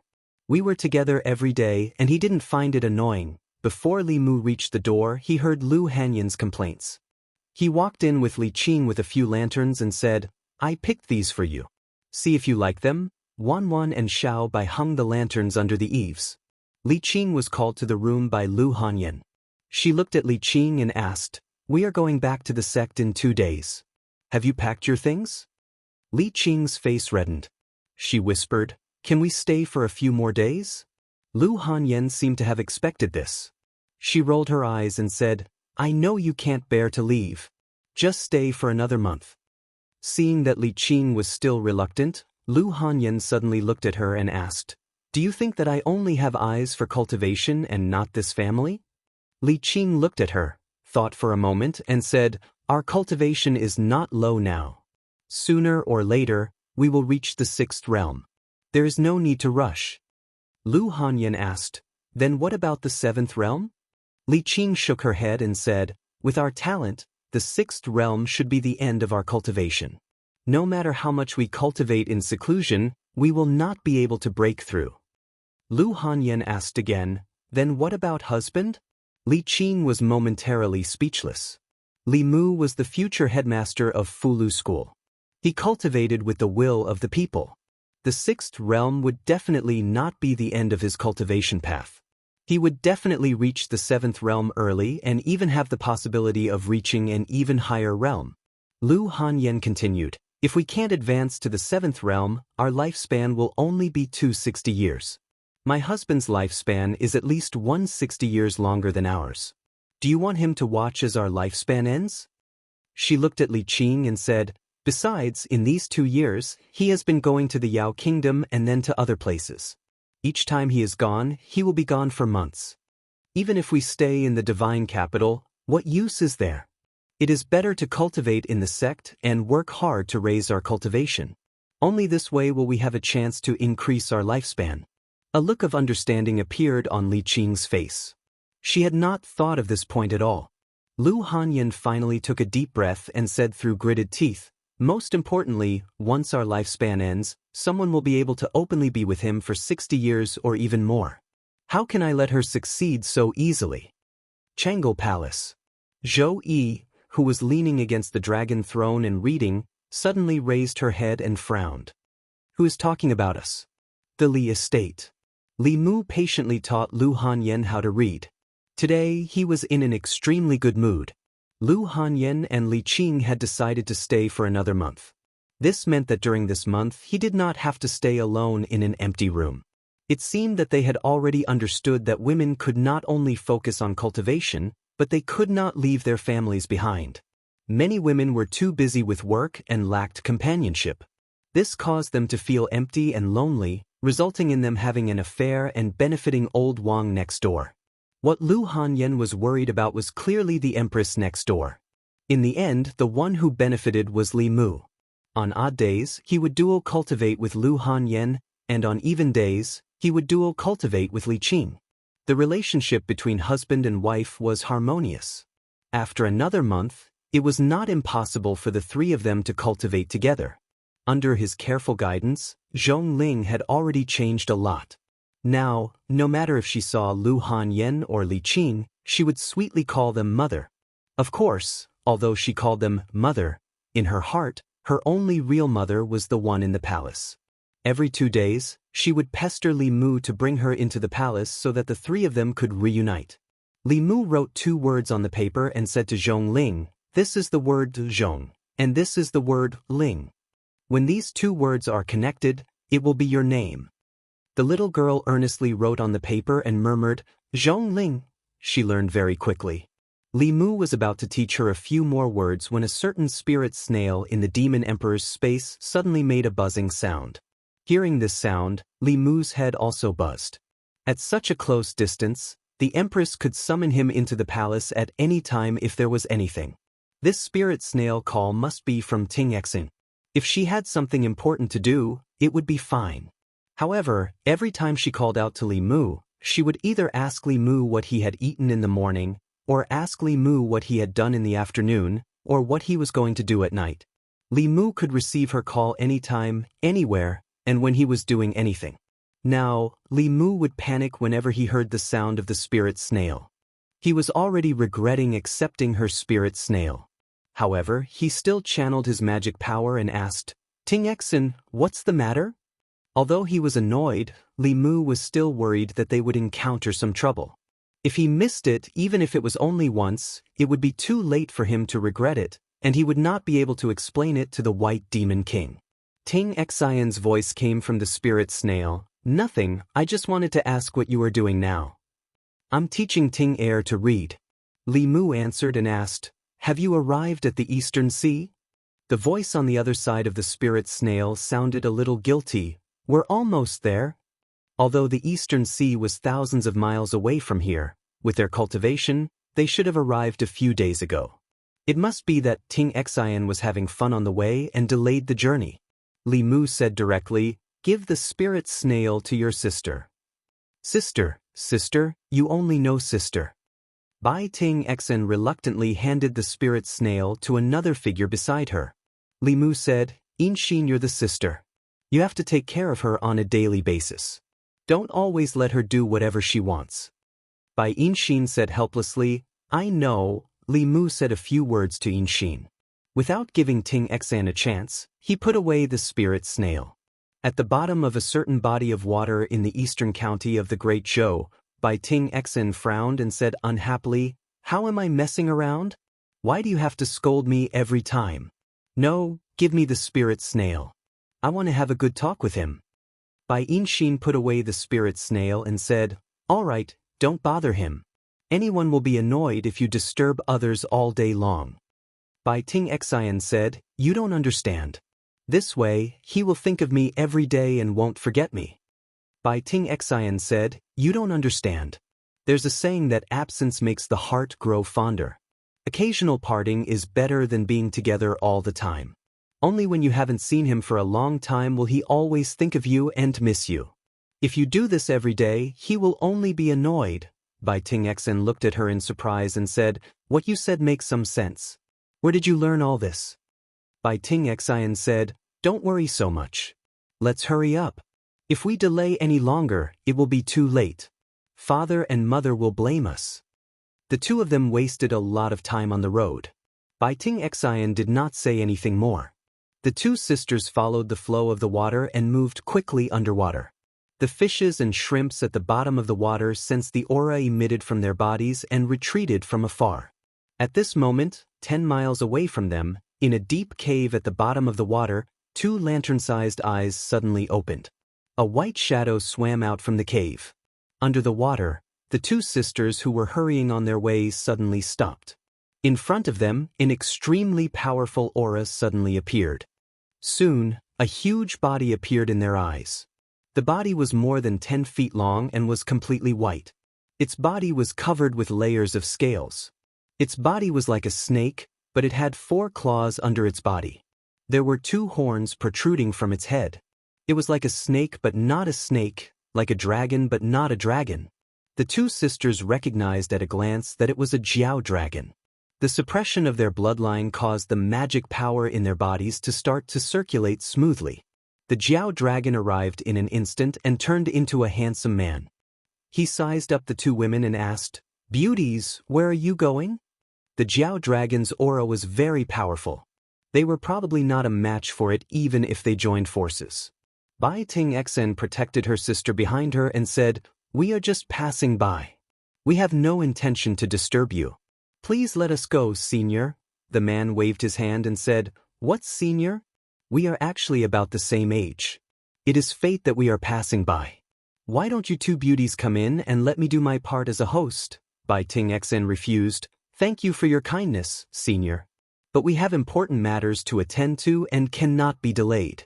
Please forgive us, senior." She pulled Ting Xian and was about to leave when the man suddenly moved in front of them and said, "Where are you going? I will send you off." "No need. It's fine." The man took a step forward and wanted to grab the 2 women's hands. Ting Xian took a step back and said, "Are you going to force us to stay, senior?" The man pursed his lips and stopped pretending. He said, "2 beauties sent themselves to me. If I let you go, won't I regret it to death in the future?" Bai Ting Xian's face also darkened. She said, "Then don't blame us for being impolite." The 2 women drew their swords at the same time. Ting Xian put one hand behind her back and injected magic power into the spirit snail. In the Li residence, Li Mu looked at the spirit snail that began to vibrate again. He was almost certain that Ting Xian was using this as an excuse to argue with him.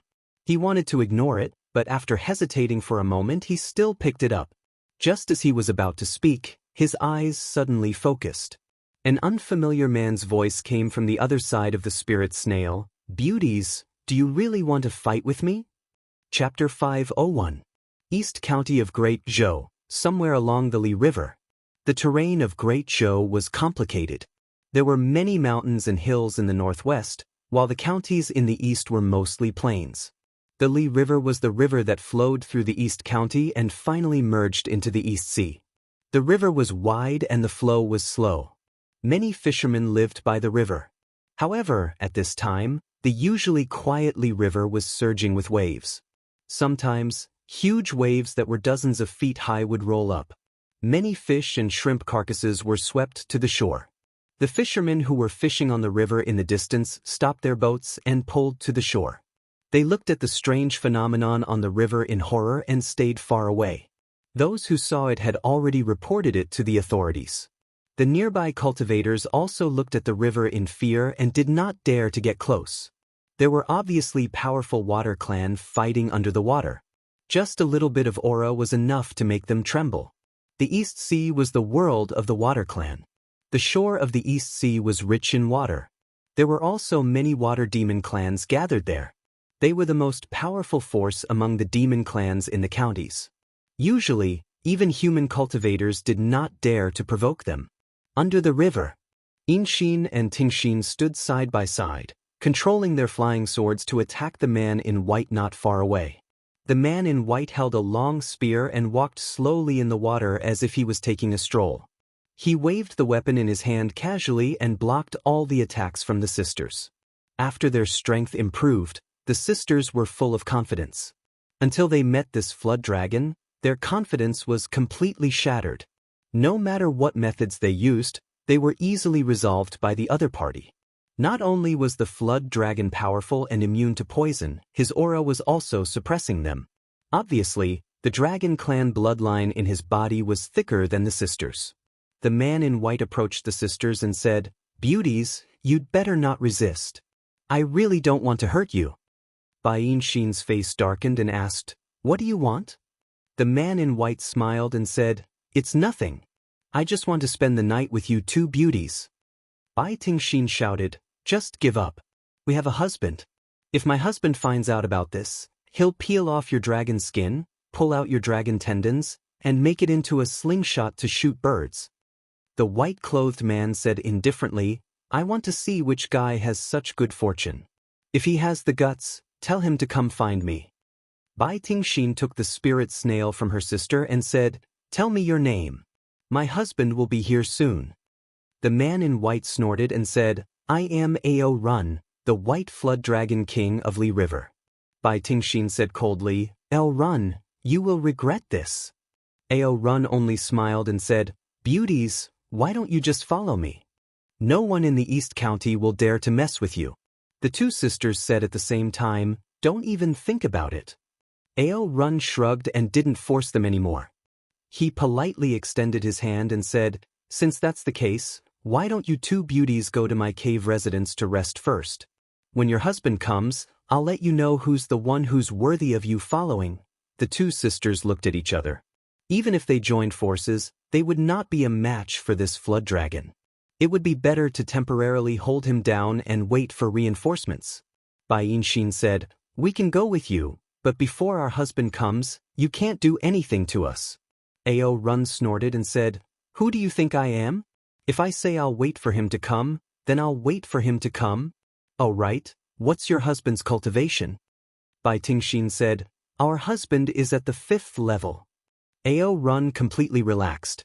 In this Li River, let alone a 5th realm expert, even a 6th realm expert wouldn't be able to do anything to him. These two beauties would quickly realize that compared to Ao Run, their husbands were nothing. They would then turn around and throw themselves into his arms. Over the years, countless demonesses had fallen for him like this, unable to extricate themselves. Ao Run smiled at the two sisters and extended his hand, "Please." The two sisters maintained their vigilance and followed him all the way to a cave at the bottom of the river several miles away. This cave was rather luxurious. Although it was at the bottom of the river, it wasn't inferior to a human's courtyard at all. It occupied a large area, and there were many rugged strange rocks and huge corals erected inside the cave. It looked very beautiful. Inside the cave, there were many women's laughter and laughter. When they saw the sisters enter, their faces revealed hostility at the same time. These women were all demons. Some were from the beast race, and some were from the water race. One of them, a plump Qingyu, swam over and said with dissatisfaction, "My king, why did you bring back 2 more snakes?" Ao Run hugged her in his arms and said, "Don't worry. Even with these 2 beauties, I won't forget you, Qing." Feeling Ao Run's hand caressing her sensitive parts, Qingyu twisted her body and said delicately, "Aya, my king, you're so naughty. Let's go to the room." Seeing the 2 demons leave, the 2 sisters felt a chill in their hearts. Xianxia even tightened her grip on the spirit snail, hoping that Li Mu would come quickly. A stream of light streaked across the sky and sped toward the east. The cultivators in Shendu were all shocked by the speed of that unknown existence. It was a speed that cultivators below the upper 3 realms couldn't possibly have. In the sky above Zhong County, on a small and exquisite flying boat, Zhongling sat on Li Mu's shoulder. Li Mu looked worried as he rushed toward the East County at full speed. With his cultivation, if he flew or used a high-level divine travel talisman, it would take him at least 3 days to reach the East County. Therefore, he specially asked the Empress for a flying artifact. Although this flying boat was very small and could only accommodate 1 person, it was very fast. If it was powered by a supreme-grade spirit jade, it could match the full speed of a 7th realm cultivator. A 7th realm cultivator could travel 1,000 miles in a second. Hearing that Xianxia was in trouble, the Empress was furious. She wanted to go personally, but Li Mu stopped her. There were no 6th realm demons in the Great Zhou. He could deal with a mere flood dragon alone. More than 2 hours later, East County, County Office. A stream of light streaked across the sky and landed in the East County Office. The constables in the county office were shocked. They all drew their weapons and surrounded a figure. They shouted, "Who is so bold to barge into the county office?" Li Mu said in a deep voice, "Where is the county governor of the East County?" His voice was like a bell. The magic power in the constables' bodies surged when they heard it. At this moment, 3 figures hurriedly walked out of the county office. The person walking in front was a middle-aged man. When he saw Li Mu, his expression changed. He walked forward and cupped his hands. "Lin Ting, the county governor of the East County, greets Lord Li." The county governor had to participate in the imperial court every year. Not long ago, County Governor Lin had seen Li Mu. Although the county governor and county lieutenant of the East County had never seen Li Mu before, they could guess the identity of this young man from County Governor Lin's attitude towards him. They immediately bowed and said, "Greetings, Lord Li." Li Mu waved his hand and asked, "Do you know that there's a flood dragon called Ao Run in the Li River?" Lin Ting said, "Lord Li, everyone in the East County and the demon realm knows of Ao Run's name. His original form is a white flood dragon, and his strength is at the peak of the 5th realm. With his flood dragon body, he can even fight against a 6th realm demon in the water. The county office once tried to recruit him into the demon division, but he rejected it. Because he's too powerful, the county office didn't dare to force him." Li Mu asked directly, "Do you know where his cave residence is?" Lin Ting said, "Yes." Li Mu said straightforwardly, "Gather the experts of the East County Office, Demon Division, and Consecration Department. Follow me to the Flood Dragon's cave residence." Lin Ting still didn't know what had happened, but he knew that Ao Run was in big trouble. Who was Lord Li? With his own strength, he had stirred up the entire demon kingdom. He was a legend who dared to fight against a 7th realm demon and won. Obviously, he wanted to find trouble with Ao Run. No matter how arrogant this flood dragon was, he was going to be in trouble this time. Under Lin Ting's call, in just 15 minutes, dozens of cultivators above the 4th realm gathered in the East County Magistrate's office, the Minister's office, and the Demon's office. They rushed to the Li River in a mighty manner. In the underwater cave residence at the Li River, Ao Run looked at the 2 beauties standing not far away. Each of his hands was hugging a female demon. The black carp demon drank a cup of fine wine and used her tongue to feed Ao Run. Ao Run's face was filled with enjoyment.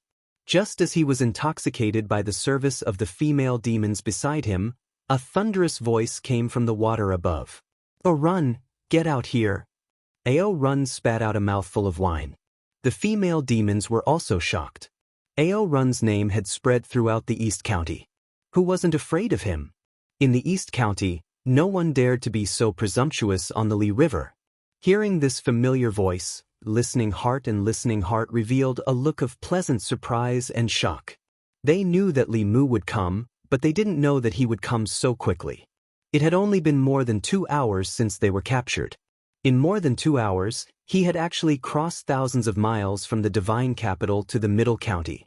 Ao Run looked at them and realized the identity of the person who had come. He snorted and said, "It seems that your husband is in the East County.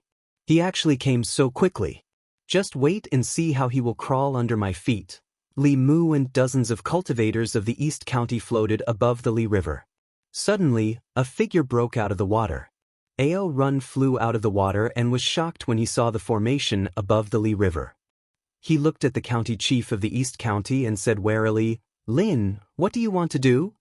Although he was confident in his strength, he was not arrogant enough to challenge all the cultivators in the East County.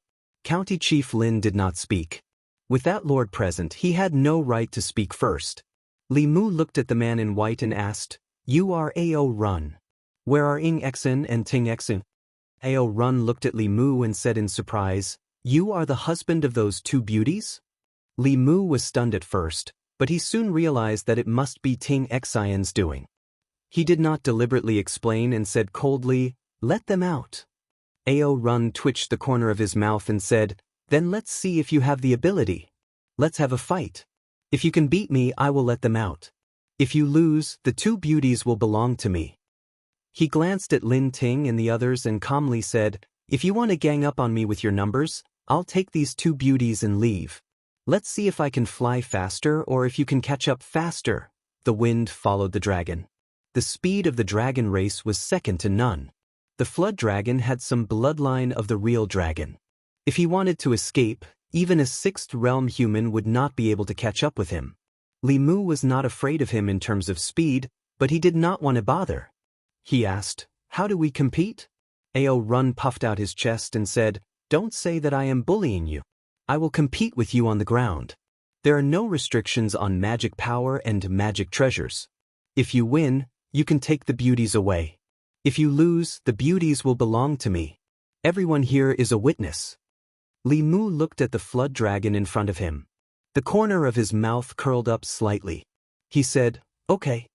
Under Lin Ting's signal, the strong cultivators of the East County government, the Demon Division, and the Minister Division retreated to the side.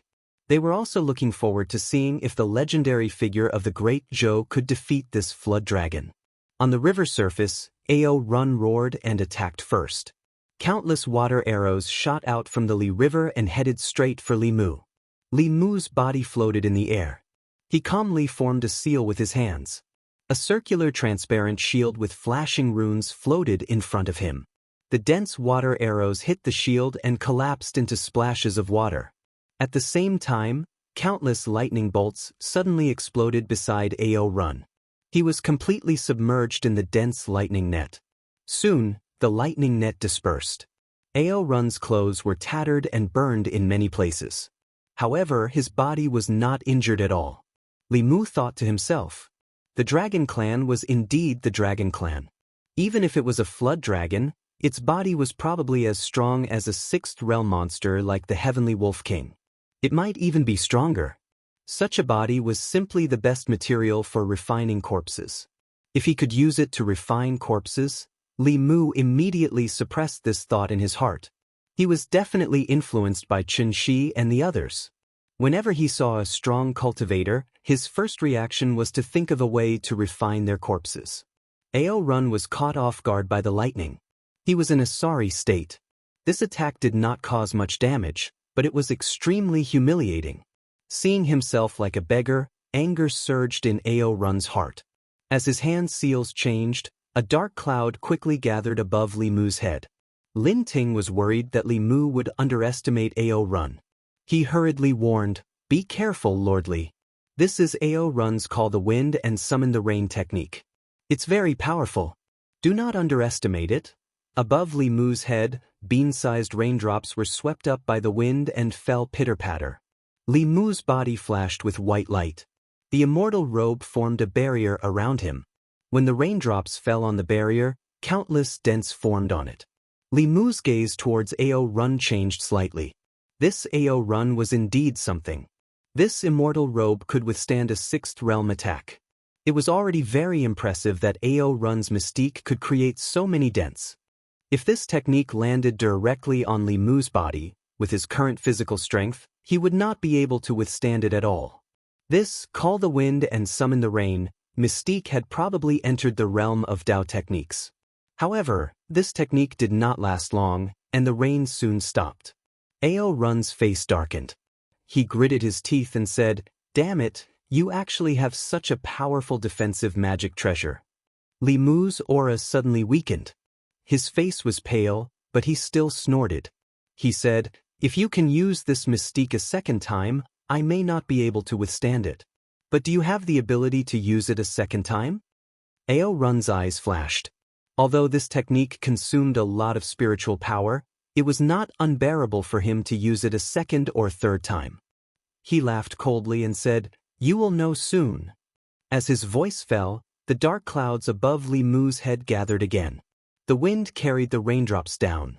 Li Mu channeled his spiritual power to resist it while feeling the changes in the power of heaven and earth. Unfortunately, that moment was too short. He could only experience it twice. He could not grasp it. He was still a little short. The moment this rain disappeared, Li Mu's body fell a few feet. He forced himself to stop. Ao Run could see that this person was like a lamp without oil. He did not hesitate to use his mystique again. The third rain suddenly fell. The corners of Li Mu's mouth curled up. This time, it was finally not bad at all. Ao Run looked forward to seeing that person defeated by him.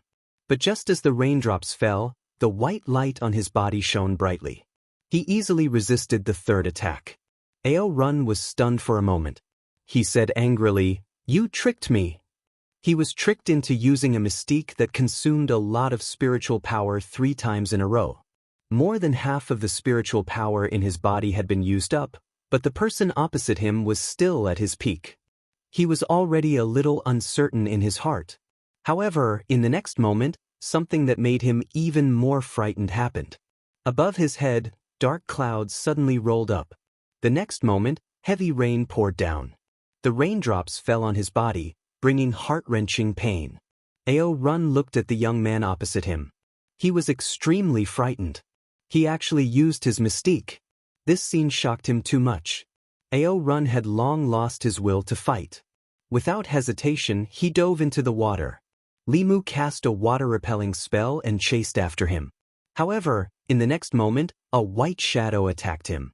Li Mu instinctively dodged, but in the water, his speed was greatly reduced. The flood dragon's tail slammed into his chest. Bang! After a dull thud, Li Mu was sent flying out of the water. His chest was in pain. The blood in his body was in turmoil. He had already suffered light injuries. Lin Ting hurriedly flew over and said, "Lord Li, I forgot to tell you. Do not fight with Ao Run in the water. Our strength is greatly reduced in the water. However, this flood dragon is the king of the water. Even a 6th-level cultivator would find it difficult to gain an advantage in the water." Li Mu looked coldly at the water. He asked, "Ao Run, didn't you say that this competition would be on land?" Under the water, Ao Run's mocking voice sounded. "That was just now. I'm going back on my words now. What can you do to me?" Li Mu asked with a dark face, "Ao, are you a sore loser?" Ao Run provoked, "Come down if you can." Li Mu looked at the calm river surface. He released the bell spirit and had her cover this section of the river. Everyone, including Ao Run, was covered by the bell. Then he turned his head and looked at the people behind him. Draw the water. Chapter 502. Ao Run hid in the underwater cave, and there was endless fear in the depths of his eyes. Summoning the wind and summoning the rain was the magical power of the dragons, and it had never been taught to outsiders. How did this person learn it? What frightened him the most was not that this human knew the magical power of the dragons. His intuition told him that this person had learned it from him. Without using any incantations or gestures, this person could perfectly replicate this great magical power after watching him perform it 3 times. This incredible ability made him feel fear from the bottom of his heart. This was too strange. Driven by this fear, he did not want the beauties anymore, nor did he want the demonesses he had taken in before. He just wanted to escape along the waterway. However, just as this thought arose in his mind, the river water around the cave suddenly became shallow. At first, the cave was more than 30 meters below the surface of the river. Soon, it became 15 meters, then 20 meters. In a few breaths, the eaves of the cave were out of the water. After a few more breaths, the river water around the cave was sucked dry, leaving only a wet mark under Ao Run's feet. At some point, a transparent giant bell fell into the Li River and covered the entire cave. The river water flowed past the 2 sides of the giant bell, and the cave that was covered by the bell became a vacuum. A figure descended from the sky and landed in front of Xianxia and Xianxia. Seeing that the 2 women were safe and sound, Li Mu was finally relieved. Xianxia hugged Li Mu's arm with one hand and pointed at Ao Run with the other. She cried, "We were already at the East Sea, but he stopped us and forced us to marry him." "Ooh," Li Mu patted her hand and said, "Don't worry. I'll avenge you." Ao Run had no fighting spirit at all. His body shook and turned into a white flood dragon. He wanted to break through the bell and escape. However, with a buzz, he was bounced back by the bell wall. Li Mu flew up, and the Dao bell suddenly shrank. The powerhouses of the East County and the 2 sisters passed through the bell and appeared outside. Only Li Mu and Ao Run were left inside the bell. Li Mu stretched out his hand, and a whip appeared in his hand. Swoosh! With a flick of his wrist, a whip shadow tore through the air towards Ao Run. Ao Run was extremely confident in his own body. He didn't pay any attention to it. He was thinking of a way to escape from the bell and allowed the whip to land on his body. His body did not feel much pain, but when the golden whip shadow landed on his body, the shadow of a flood dragon was knocked out of Ao Run's body. That was his demon soul. The flood dragon was startled for a moment, then fear appeared in its eyes. Just as it was about to return to its body, it suddenly felt extreme danger. It glanced over and saw a small illusory sword condense above the head of the person opposite it. His intuition told him that this small sword would take his life. The flood dragon spirit floated in the air. Without hesitation, it bent its lower body as if it was kneeling. It nodded its head repeatedly and said in fear, "Spare me, spare me. I am willing to serve you as my master. Please spare my life." Li Mu didn't make a move right away. He was considering whether it was better to keep a flood dragon as a servant or to refine its corpse. The disciples of the corpse sect had refined demons and humans, but they had never refined a flood dragon.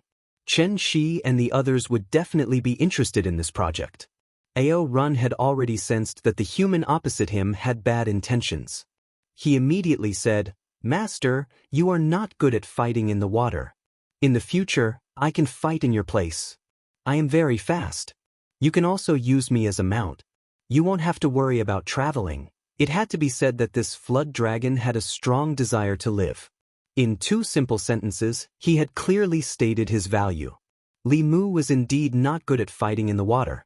Not only him, but all humans and demons on land were not good at fighting in the water. The water was the world of the water. Fighting in the water with the water was a very unwise choice. One couldn't always think of drawing water first. As for mounts, under normal circumstances, Li Mu's speed was not as fast as that of a flood dragon. Although the teleport talisman could greatly increase speed, the higher the level of the Fulu, the more expensive the talisman material needed. It was okay to use it once or twice, but Li Mu couldn't afford to use the Fulu every time. The spirit boat that the Empress lent him was fast. It could be called the Ferrari of spirit boats. However, it belonged to the Empress. It was also precious to 7th-level cultivators. It was the Empress' personal flying tool. The Empress only had one. Li Mu could borrow it in an emergency, but he couldn't just take it for himself. With a flood dragon as a mount, he wouldn't need to use any spiritual stones or mana. Li Mu had to admit that he was tempted by this flood dragon. He looked at Ao Run and said, "Hand over a part of your soul." Ao Run was overjoyed when he heard this. He separated a small flood dragon soul from his demon soul's forehead and slowly flew to Li Mu.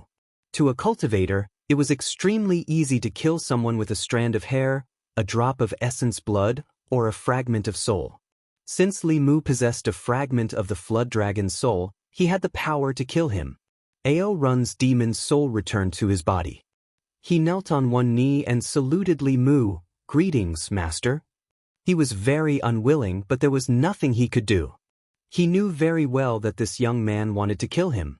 If he hesitated for a moment and didn't show his value in time, what awaited him would be the destruction of his body and soul. Death or slavery, he wasn't stupid. He knew which was the right choice. After subduing this flood dragon, Li Mu walked to the 2 sisters on the shore and said, "Use the spirit snail to inform your father and have him come to pick you up." Li Mu was full of resentment towards the White Demon King. He took his wife everywhere, but his 2 daughters were not his own. The snake tribe indeed valued beauty over family. Since the matter here was over, Li Mu asked County Chief Lin to dismiss the strong cultivators of the North County. These people thought that there would be a fierce battle, but they didn't expect that they were just watching the show. The flood dragon that shocked the East County was actually no match for that lord. No wonder even the county chief was so respectful to him. The demon officials of the East County Demon Division bowed to Li Mu before leaving. They were originally just mountain spirits and wild monsters. They should thank the young man in front of them the most for their current status and identity. Li Mu planned to wait here for 2 days until the White Demon King came personally to pick up the 2 sisters. A day later, a man in white strode into the East County's government office. The two sisters went forward and said happily, "Father." The White Demon King looked at them with a smile. He looked at Li Mu and said, "Brother Li, long time no see." Li Mu said calmly, "I'm afraid the White Demon King has recognized the wrong brother." The White Demon King laughed and said, "Although the way you address me has changed, our friendship has not changed. Thank you for taking care of Xianxia and Tingxin during this period." Li Mu waved his hand and said, "There's no need to say these words." The White Demon King looked at Ao Run, who was standing behind Li Mu, and asked, "This is the little flood dragon?" While Ao Run was feeling nervous, a huge fist smashed into his face. Crackling sounds kept coming from the government office. From the moment the White Demon King stepped in, Li Mu realized that his cultivation had broken through to the 6th realm. He was originally at the peak of the 5th realm and was not weaker than Chu Jiang of Gojoseon. He must have encountered something in the past 2 years. Ao Run could not fight back at all under the White Demon King's attack. Soon, he could only lie on the ground, motionless like a dead pig. The White Demon King kicked him a few more times and said fiercely, "You dare to have crooked thoughts about my daughter. If it was me 2 years ago, I would have skinned you, pulled out your tendons, and made a slingshot to shoot birds." After the White Demon King vented his anger, he smiled at Li Mu and said, "Long time no see. Brother Li, why don't you come to the Eastern Sea with me? Let me take care of you." Li Mu waved his hand and said, "No need. I still have things to do in the divine capital." He had been enjoying the happiness of having a wife. If Tingxin and Xianxia were not in trouble, he would not have left the divine capital. Now that the White Demon King was here, he just wanted to go back and cultivate happily with his wives. The White Demon King said regretfully, "If that's the case, I won't force you. In the future, when you come to the Eastern Sea as a guest, just let Xianxia and Tingxin know." Li Mu nodded and said, "We'll talk about it in the future." After saying goodbye to the two reluctant sisters, Li Mu stepped on the road back to the divine capital. Before he left, he gave Ao Run some time to say goodbye to the female demons at home. "I'll be back. You have to wait for me. I love you." Li Mu thought that as soon as Ao Run left, the female demons in his cave would scatter like birds and beasts. However, to Li Mu's surprise, the female demons beside the dragon were not hypocritical to him. They didn't seem to have been snatched back by him. When Ao Run left, each and every one of them looked at him with tears in their eyes. Li Mu learned from County Chief Lin that Ao Run was a pervert. It was famous in the Eastern County. Many female demons liked to follow him. Following a dragon was very beneficial to their cultivation. There were many married women among them. Ao Run did not reject any of them. Although this caused quite a bit of conflict, it was at most an ethical problem. Otherwise, the Northern County government would have reported it to the Imperial Court and asked the Department of Worship to send people to quell the chaos. In the sky above the Eastern County, Ao Run transformed into a dragon. Li Mu stood on the dragon's head. He looked down and saw the mountains below quickly retreating. As expected of a dragon. With a level 5 cultivation, his speed was comparable to a level 6 human. A true dragon's flying speed should be even faster. Ao Run carried Li Mu and flew in the sky. He sighed in his heart.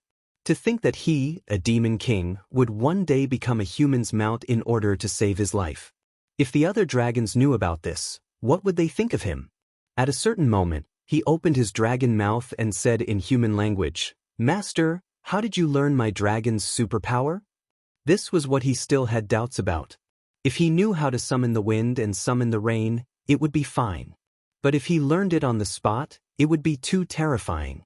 He had never heard of anyone who could do such a thing. Li Mu said calmly, "Don't ask what you shouldn't ask." Ao Run immediately shut up and didn't dare to say anything else.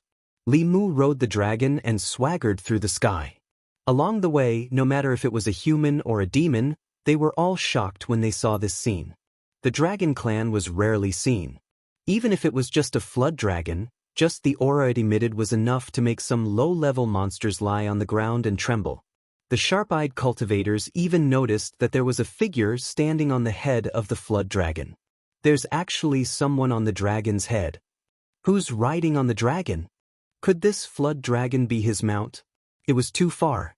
Although they couldn't see the person's face clearly, everyone's eyes immediately became respectful. Dragons were just born and had the strength of a level 4 human. They were the top race on the continent. What kind of powerhouse could have a dragon as a mount? At this moment, the peerless powerhouse standing on the dragon's head was thinking about a question. If there were more than 3 women in Li Mu's house, there would be tension. There were so many demonesses in Ao Run's house, but they could still get along well. This didn't make sense at all. Li Mu pondered for a moment and said, "I have a question for you." Ao Run was worried that he wouldn't have a chance to show off. He immediately said, "Master, please ask." Li Mu thought for a moment and said, "There are so many demonesses in your cave abode. Are they usually so harmonious?"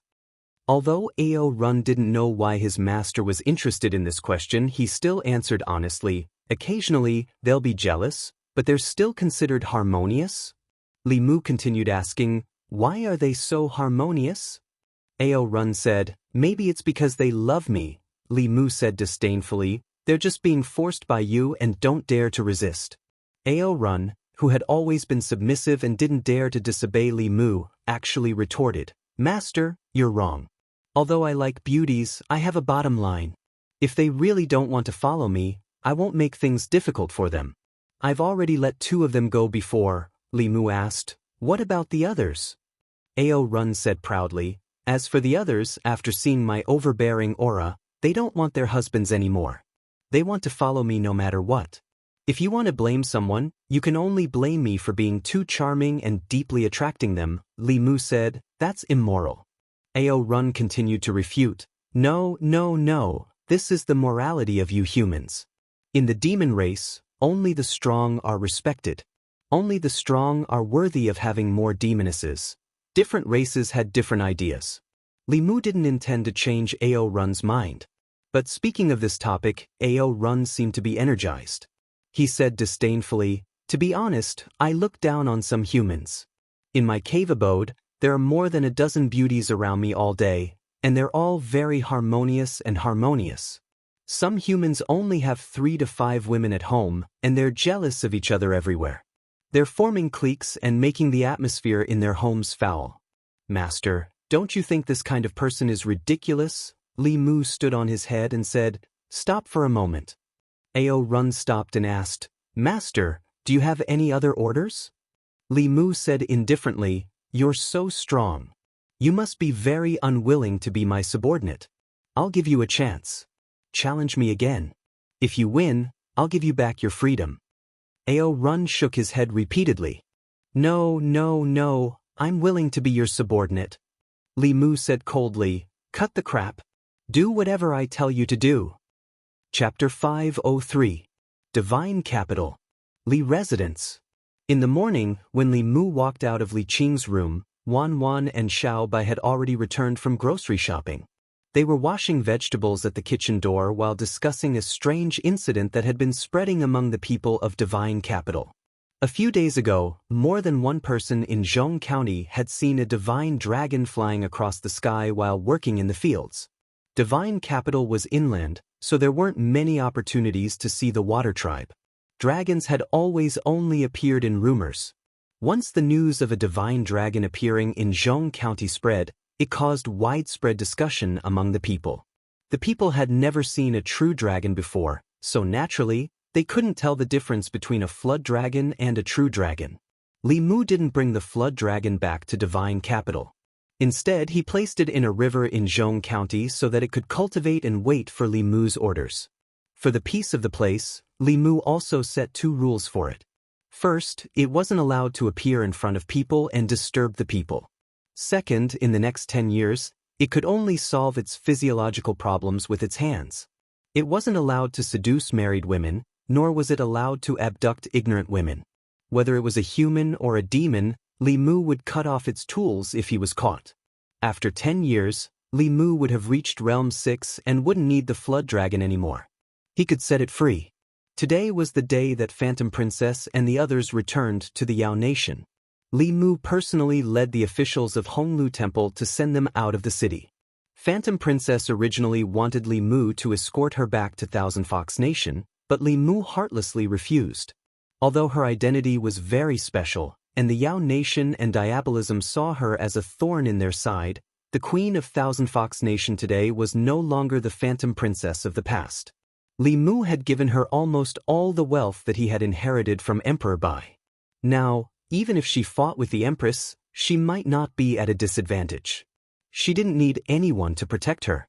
This trip to Divine Capital was a huge blow to Phantom Princess. If she didn't leave Qianhu Kingdom, she wouldn't be able to imagine the difference between the Queen of Qianhu Kingdom and the Empress of Great Zhou. Compared to the Divine Capital of Great Zhou, her Qianhu city was at most a barren mountain village. Unless she could unify the Yao Nation, become the Queen of the 10,000 Demons, and raise her cultivation to the 7th level, then she would have the qualifications to be on equal footing with Zhou Yi. At the city gate, Illusion Princess looked at the flying ship floating in the air and said to Li Mu, "I'm leaving." Li Mu's face lit up with joy. He quickly said, "Goodbye." When she was in Shendu, she was trying her best to sow discord between him and the Empress in front of Lu Hanyan. Once she left, Li Mu's family would at least be more harmonious. Li Mu had been looking forward to this for a long time. Phantom Princess caught the smile on his face and snorted, "Are you happy that I'm leaving?" Li Mu waved his hand and said, "Of course not, huh?" Seeing the flying ship turn into a stream of light and fly away, Li Mu rubbed his waist, which was still aching, and returned to the palace to report. In Chengel Palace, Zhou Yi hugged Zhongling and asked calmly, "Did that fox leave?" Li Mu, "Yes." Zhou Yi pressed her face against Zhongling's face and said with a smile, "Ling, mother will take you to a fun place." The little girl said, "Daddy will go too." Li Mu followed behind the mother and daughter and walked out of Chengel Palace. Perhaps the Empress had really reached the age of being a mother. She doted on Zhongling so much that even Li Mu felt that he had been left out. However, he didn't need to be jealous of his own daughter. He enjoyed the feeling of a happy family of 3. When he was free in the future, he would have 2 more children with Lu Hanyan and Li Qing. Then, his life would be complete. In the palace, the officials and palace maids were already used to this scene.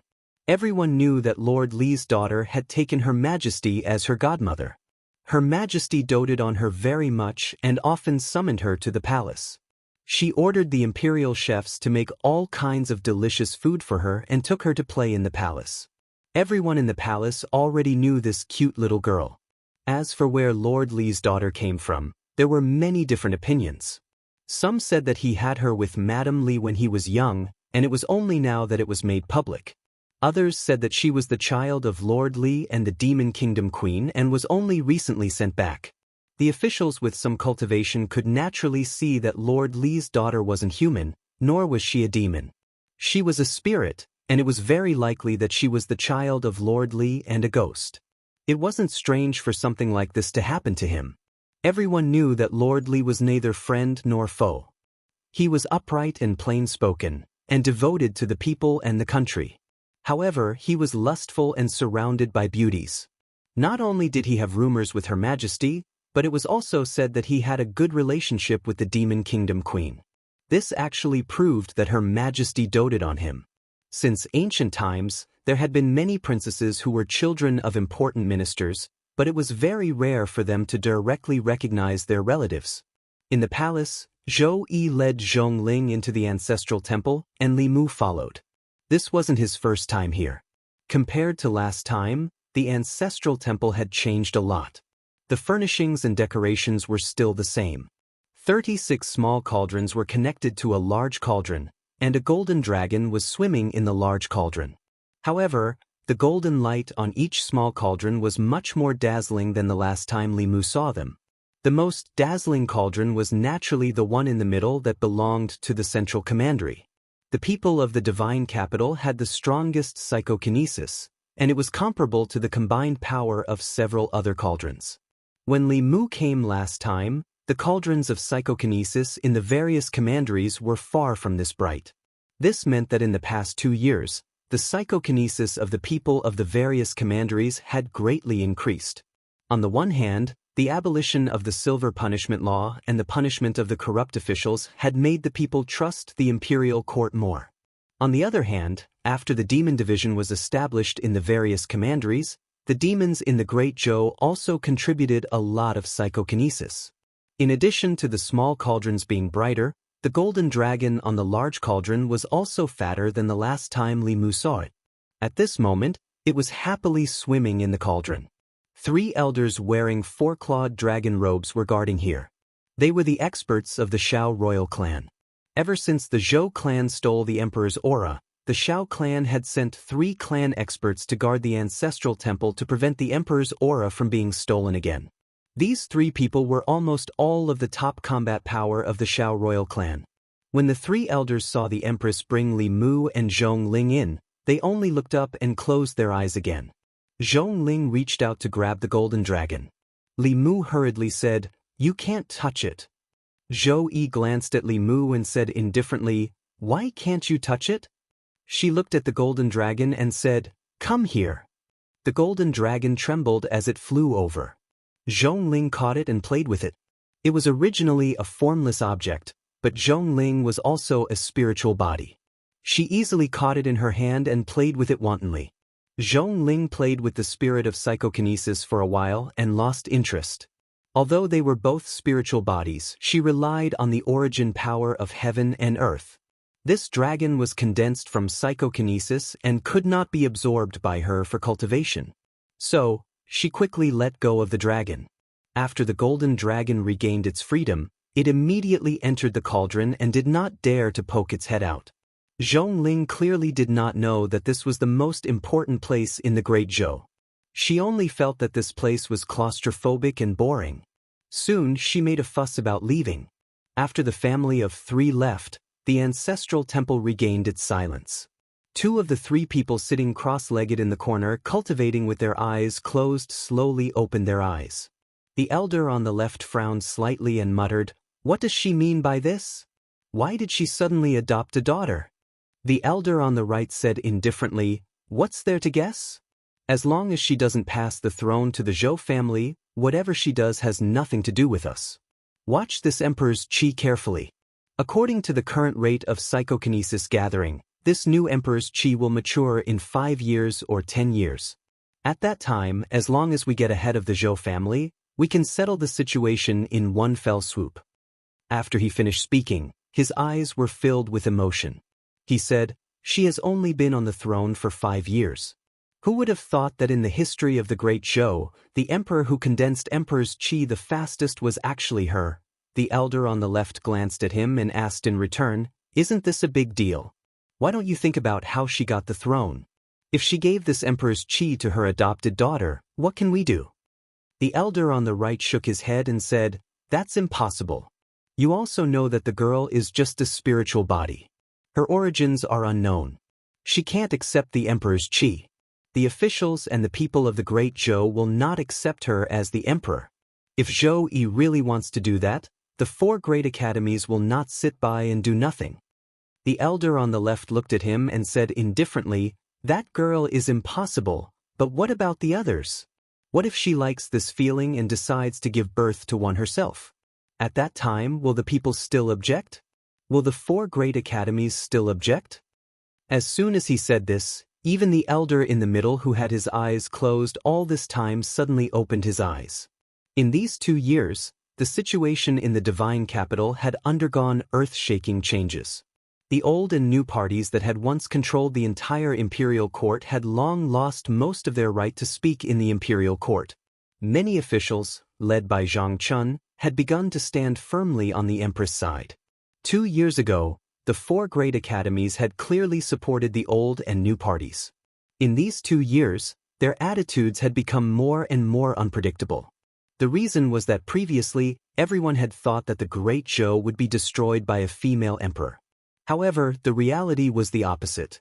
The Great Zhou was now the strongest and most united in the past 50 years. The 4 great academies no longer had a reason to interfere with the empress's selection of an heir. With the empress's current popular support and the power she held, as long as her decision was not too out of line, the people and the 4 great academies would not object. It was not out of line for her to give birth to a child and pass the throne to him in the future. When the 3 of them thought of this possibility, they suddenly realized that at some point in time, the Xiao clan had completely lost control of the Great Zhou. They looked at the emperor's qi in the big cauldron, their eyes burning with passion. The Xiao clan's loss of power could no longer be reversed. This emperor's qi might be their last hope. After a long silence, the elder in the middle slowly said, "We must not sit by and watch this happen.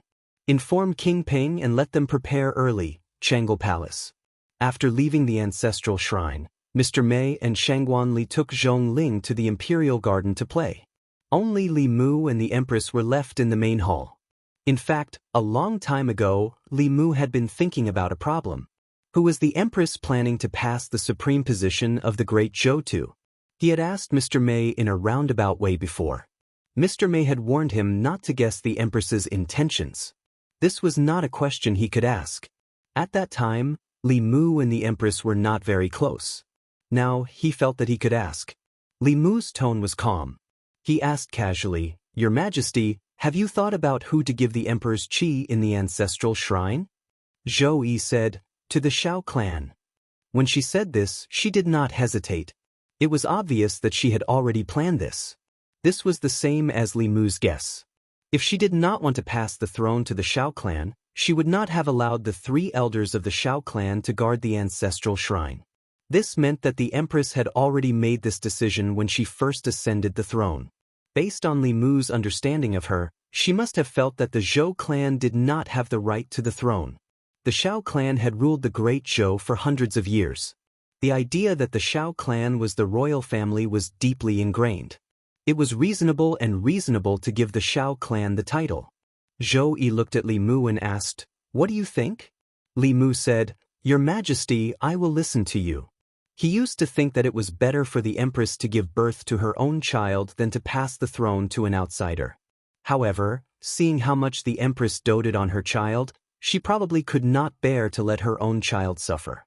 However, the world that they had fought so hard to conquer was given to the Xiao clan for nothing. Although he had already guessed this, after receiving confirmation from the empress, Li Mu still relaxed about the court matters. He was no longer as energetic as before. He did not even care about the matter of Shunguo's provocation in the border county and the decrease of the psychokinesis in the south county. He left it all to the secretariat to deal with. For 3 consecutive days, Li Mu was late and left early. Today, he still left early and got off work early. When he returned home, he took a wedding invitation from Wanwan. Li Si and Chen Miaomiao had given birth to a pair of twins. Tonight, they invited him to their house for a drink. Li Mu naturally would not refuse and brought Zhong Ling over tonight. At Li Si's house, Li Mu saw Zhang Chun, whom he had not seen for a long time. He had just returned from a business trip. Li Mu did not know if it was his imagination, but he felt that Zhang Chun was intentionally avoiding him tonight. After the banquet ended, Li Mu waited outside the door. When he saw Zhang Chun walk out, he asked, "Old Zhang, did I offend you?" Zhang Chun shook his head repeatedly. "No, how could it be?" Li Mu asked. "Then why are you avoiding me?" Zhang Chun said flatly, "No, why would I avoid you for no reason?" Li Mu thought that he was thinking too much. He pointed at Zhang Chun and said to the little girl in his arms, "Ling, this is Uncle Zhang." Zhang Chun smiled awkwardly at Zhong Ling. Li Mu asked in confusion, "Why aren't you curious? Who gave birth to this child with me?" Zhang Chun shook his head. "I'm not curious. I'm not interested in this matter at all. I still have matters to attend to at home, so I'll go back first." Li Mu looked at his back in surprise. It had only been a month since they last met, but he had changed so much. He was completely unlike the gossipy Zhang Chun that Li Mu knew. The streets of the fairies' capital were bustling as usual. All kinds of news and topics of conversation gathered here. Today, the commoners were most interested in the private affairs of the Li residents. The sudden appearance of a child by Lord Li's side caused a heated discussion in the fairies' capital. It even overshadowed the matter of the illegitimate child during the reign of the previous emperor. There were differing opinions about who Lord Li had given birth to this child with. Some said that it was Lady Li's, while others said it was the Demon Kingdom's queen. No one knew when it started, but there were rumors that the child was Lord Li's and His Majesty's. In the past, The commoners naturally did not dare to talk about His Majesty. However, after the self-discipline law was reformed, the great Zhou no longer convicted people based on words. The commoners' topics of conversation became bolder and bolder. At a temporary tea stall on the street, the waiter selling tea whispered to the customers, "Hey, have you heard? Lord Li and His Majesty gave birth to a daughter." One of the customers heard this and said happily, "Is that true?" The waiter was stunned and asked in surprise, "This is something that goes against ethics. Why do you seem so happy?" The customer said without hesitation, "Of course. Like father, like son. The child of Lord Li and His Majesty will definitely be a dragon among men in the future. If she can inherit His Majesty's position, our children and grandchildren will also be able to live good lives." When the customers heard this, they all responded in unison. "Is that true? There's such a good thing? If it's true, then that's great. This is the best news I've heard this year, no, in the past few years." The waiter at the tea stall looked at the crowd in a daze. He had thought that this matter would be criticized and discussed by the common people. He had never imagined that the common people would actually have such a reaction. It was as if they were happier than if they had given birth to a child themselves. Li Mu had also heard the rumors circulating in the marketplace.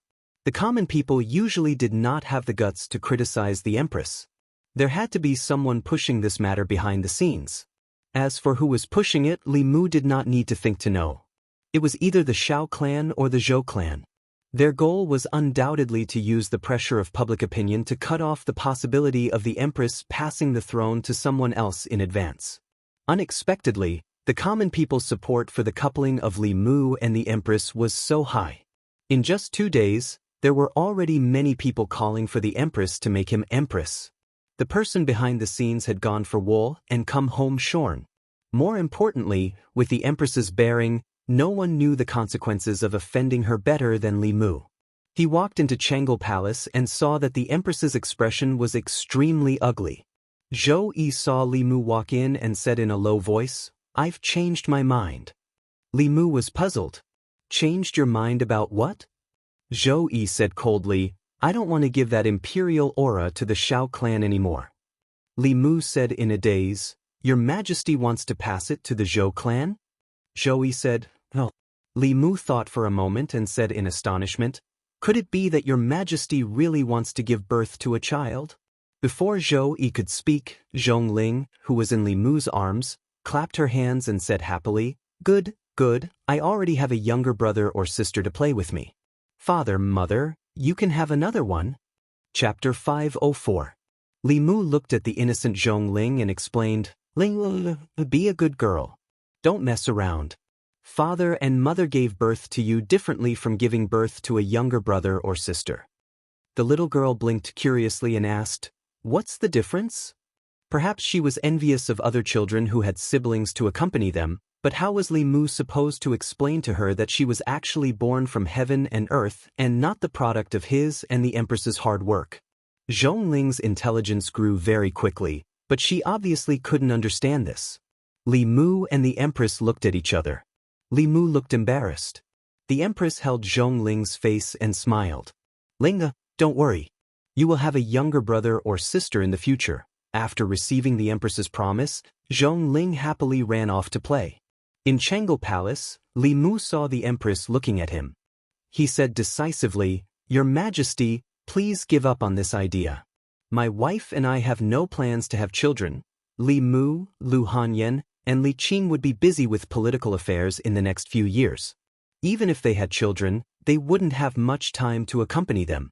This wasn't good for the child's growth, so they planned to have another child in a few years." Zhongling's appearance was at most an accident. Zhou Yi glanced at Li Mu indifferently. "Ling is my daughter. Why should another woman give birth to her younger brother or sister?" Li Mu thought for a moment and asked, "Does Your Majesty want to have one yourself?" Zhou Yi asked, "Are you willing to watch as the world that you and I worked so hard to build is given to someone else?" Li Mu didn't hesitate and said decisively, "No." He had spent a lot of effort to build the Great Zhou to what it was today. How could he be willing to give it to someone else? Everyone in Shendu knew what kind of people the Xiao clan was. If this world fell into their hands again, the foundation that Li Mu had built for the empress over the past few years would be completely destroyed by them. The geographical location of Great Zhou wasn't considered good. To the east were the water tribes, to the south were the various countries with evil intentions, to the west was Yudu with evil intentions, and to the north was the demon country eyeing them covetously. There were threats in all directions, and once Great Zhou was defeated to a certain extent, the four barbarians would definitely rise up and attack. This was also an important reason why the central dynasty of Zhou province never lasted long. There were strong enemies spying on all sides. Once there were 3 generations of incapable rulers, the neighbors would not give the central imperial court a chance. When external pressure began to be exerted, the already loose internal structure would be easily crushed. The key question was, if the empress wanted to have a child herself, how would she do it, and with whom? Considering the voices of the masses, this candidate would naturally be Li Mu. However, this wasn't in Li Mu's life plans. Zhou Yi looked at him and said, "The Great Zhou being where it is today is mostly due to your efforts. Who the emperor's aura is given to is not only my business, but also yours." Li Mu didn't know what she was thinking, so he could only say, "Your subject will listen to everything your majesty says." Zhou Yi thought deeply for a moment and said, "I plan to give it to our child." Li Mu shook his head and said, "Your majesty also knows about Ling Er's identity. Not only the court officials, but even the people won't be able to accept that the emperor of Great Zhou isn't human. This will cause the Great Zhou to lose the foundation of the people's hearts." Although Li Mu thought that he had gained the recognition of the people, it didn't mean that he could do whatever he wanted in Great Zhou. This was a place that had been ruled by humans since ancient times. It was absolutely impossible for a foreign race to rule over it. Zhou Yi glanced at him and said indifferently, "I'm not talking about Ling." Li Mu was even more confused and asked, "Other than Ling, do we have other children?" Zhou Yi said, "Not now, but that doesn't mean we won't have any in the future." Li Mu stared at the empress in a daze, hundreds of thoughts flashing through his mind. Was this a hint? No, this was no longer a hint. This was a blatant declaration, and it couldn't even be considered a declaration. This was a confession. The empress finally couldn't help but reveal her feelings to him. Zhou Yi continued, "As long as we take your bloodline and merge it with mine, we can have a child with both of our bloodlines. This way, I won't have to pass the throne to an outsider, and Ling will have a younger brother or sister." Li Mu suddenly understood and said, "So that's what your majesty means." Zhou Yi looked at him and asked in return, "What do you think it means? Do you want to be my empress?" Li Mu didn't obey the empress this time. He shook his head and said, "Your majesty, I can't accept this method. I hope that my child will be like all the other children in the world, born from his mother's 10 months of pregnancy, and not through this method. If he asks us the same question as Ling in the future, how should we answer?" Zhou Yi's chest heaved up and down. After taking a deep breath, she said, "You're blaming me. Do you think I don't want to? If you appeared earlier, if you were more determined and not fascinated by other people's beauty, how could things be like this?" She flung her sleeves and said angrily, "Mei Wei, Ali, accompany me to the imperial garden to relax." Mr. Mei and Shangguan Li had just walked in with Zhong Ling when they walked out with the empress. The little girl walked to Li Mu's side and tugged at his sleeve. She whispered, "Father, mother is angry. Go and comfort her." Li Mu could hear the strong resentment in the empress's words. But everything had to be first come, first served. If he was late, he would be late forever. If he had met the empress first, then he would have been second only to one person in the Great Zhou. He would have been the father of the world and respected by all the people. But he had met Lu Hanyan and Li Qing first, so he was destined to be unable to enter the harem. If Li Mu was given another chance, he still wouldn't change his choice. He squatted down and held the little girl's face. He said, "Your mother is still angry with me. Go and comfort her for me."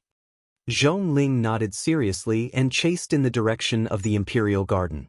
The court had just ended, but Li Mu had no interest in going to the secretariat. After walking out of Chang'e Palace, he left the palace directly. However, just as he walked out of the palace gate, a figure blocked his way. Li Mu looked at the middle-aged man in front of him and raised his eyebrows. He asked, "Your Highness King Ping, what's the matter?" King Ping glanced at him and said calmly, "Don't think that you can do whatever you want just because you're handsome. No matter what the surname of the great Zhou's royal family is, it won't be Li." Li Mu looked at King Ping and asked, "Were you the ones who spread the rumors in Fairy's capital?" King Ping didn't answer directly. He said coldly, "Stealing the country won't happen a second time in the great Zhou. If the Xiao family behaved themselves, the empress would still belong to them when the emperor's qi condensed in 10 years or 5 years. They would win the many years of battle with the Zhou family without a fight. However, the premise was that they didn't provoke the empress." Li Mu sighed softly. He looked at King Ping and asked, "Do you know how pigs die?" King Ping frowned. "What do you mean?" Li Mu couldn't be bothered to answer him and left directly. Although King Ping didn't like Li Mu, it was undeniable that he was very resourceful. This kind of person wouldn't throw such a question at him for no reason. There must be a deeper meaning behind it. One person's ability was limited. For this reason, he gathered the core members of the Xiao family and discussed it together. Did Li Mu say this? There's no head or tail. How do we explain it? The word pig is definitely not as simple as it seems. Is there a reference? Is he secretly cursing the Xiao family? He must know that we were the ones who secretly incited the rumors about him and the empress.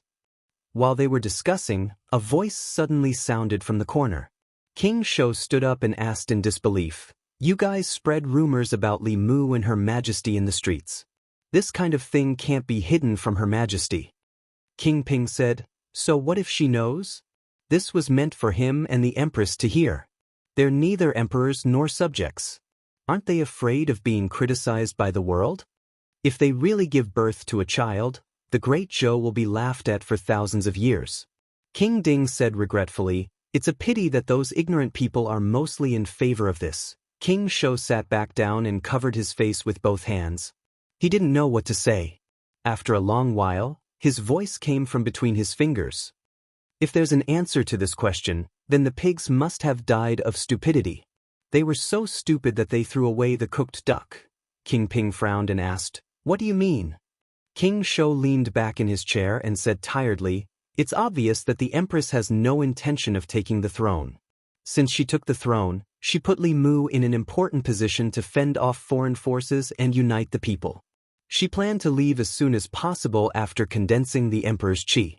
She allowed the 3 uncles to stay in the ancestral temple because she wanted to return the throne to the Xiao family. Why do you have to do it again? What do you know?" King Ping glared at him and said, "The Zhou family spent hundreds of years to successfully steal the country. How can she return the throne so easily? I think she wants to give birth to a child herself and change the surname of the great Zhou's royal family. If she really wanted to pass the throne to the Xiao family, she wouldn't change her mind because of such a small matter. That depends on whether Her Majesty is generous or petty. It's very possible that the throne that originally belonged to the Xiao family was lost because of this small matter." King Shou thought of his experience in the past month and sighed softly. He said, "Obviously, Her Majesty isn't a generous person." King Ping frowned and looked at him. "You're not her. How do you know what she's thinking?" King Shou covered his face again and said, "I don't know. I'm just talking nonsense. You guys continue, I'll take my leave first." He stood up and walked to the door. His footsteps paused as he said, "Get someone to tidy up the 3 royal uncles' residences. I guess they should be back soon." Not long after King Shou left King Ping's residence, 3 elders descended from the sky. Everyone walked out of the room. King Ping was shocked. "Royal uncles, weren't you guarding the ancestral shrine? Why did you come out?" The 3 elders' faces were gloomy. The elder in the middle said, "That woman chased us out. She's really coveting the emperor's energy." King Ping stood on the spot in a daze. His face was full of regret as he muttered, "He guessed it right." The elder asked, "Guessed what?" King Ping's face was solemn. He shook his head and said, "Nothing. Royal uncles, what should we do now?" King Ping naturally could not hide such a big matter. The 3 elders soon found out the reason why they were chased out of the ancestral shrine. The three of them could be heard cursing from King Ping's residence. "I'm so pissed. You've messed this up. You're as stupid as a pig. You should apologize to the previous kings." Li Mu's residence. When Li Mu stepped into the house, Lu Hanyan asked in surprise, "Why have you been coming back so early these few days?" In the past, Li Mu was willing to work for the Empress no matter how hard or tiring it was. However, these few days, he was working for the future Shao clan. Li Mu was naturally not as motivated. He took out the 2 bouquets of flowers he bought on the street from his back. He passed one to Lu Hanyan and the other to Li Qing. He smiled and said, "Nothing is more important than accompanying you too." Lu Hanyan and Li Qing should have returned to the sect a long time ago. Although the reason why the peak masters could advance to the 6th realm so early was related to their talent and the sect's resources, the most important thing was still their hard work in cultivation. Li Mu used all kinds of excuses to force them to stay. He could not let them stay at home while he stayed in the palace all day. He held the 2 girls' hands and said, "I'll take a long leave from Her Majesty later. I won't go out every day." Although the 2 girls were happy to hear this, Lu Hanyan, who liked to let her imagination run wild, thought of a fact. She couldn't help but become melancholic again. She said melancholically, "Although we can be together now, in 100 years, whether it's me, Sister Qing, Xiao Bai, or Wan Wan, we won't be able to accompany you anymore. Why don't you find someone who is more powerful and talented than us, someone who can accompany you for the rest of your life?" Women were really strange creatures. She was clearly only in her 20s, in the most beautiful years of her life, but in her heart, she was thinking about things 100 years later. Li Mu pretended to be thinking. After thinking for a long time, he said, "Why do I have to find someone who is more powerful and talented than you two? When the time comes, I can still choose a young and beautiful girl who is 17 or 18 years old." Lu Hanyan was stunned. Then, her slender hand rested on Li Mu's waist. Gritting her teeth, she said, "I'll let you be young and beautiful, I'll let you be young and beautiful." Li Mu held her restless hand and said, "If I don't find someone young and beautiful in such a short time, where do you want me to find someone who is more powerful and talented than you two, and who is also willing to be with me?" In the courtyard of the Li residence, there was a fluctuation in the space. Zhou Yi appeared with Zhong Ling in her arms. She put Zhong Ling down and prepared to return to the palace. She looked around and saw that everyone was looking at her. She asked faintly, "Why are you all looking at me?" Lu Hanyan stood up and said, "Your Majesty is here to send Ling Er off?" Zhou Yi nodded slightly and said, "I'll leave Ling Er. I'm going back to the palace."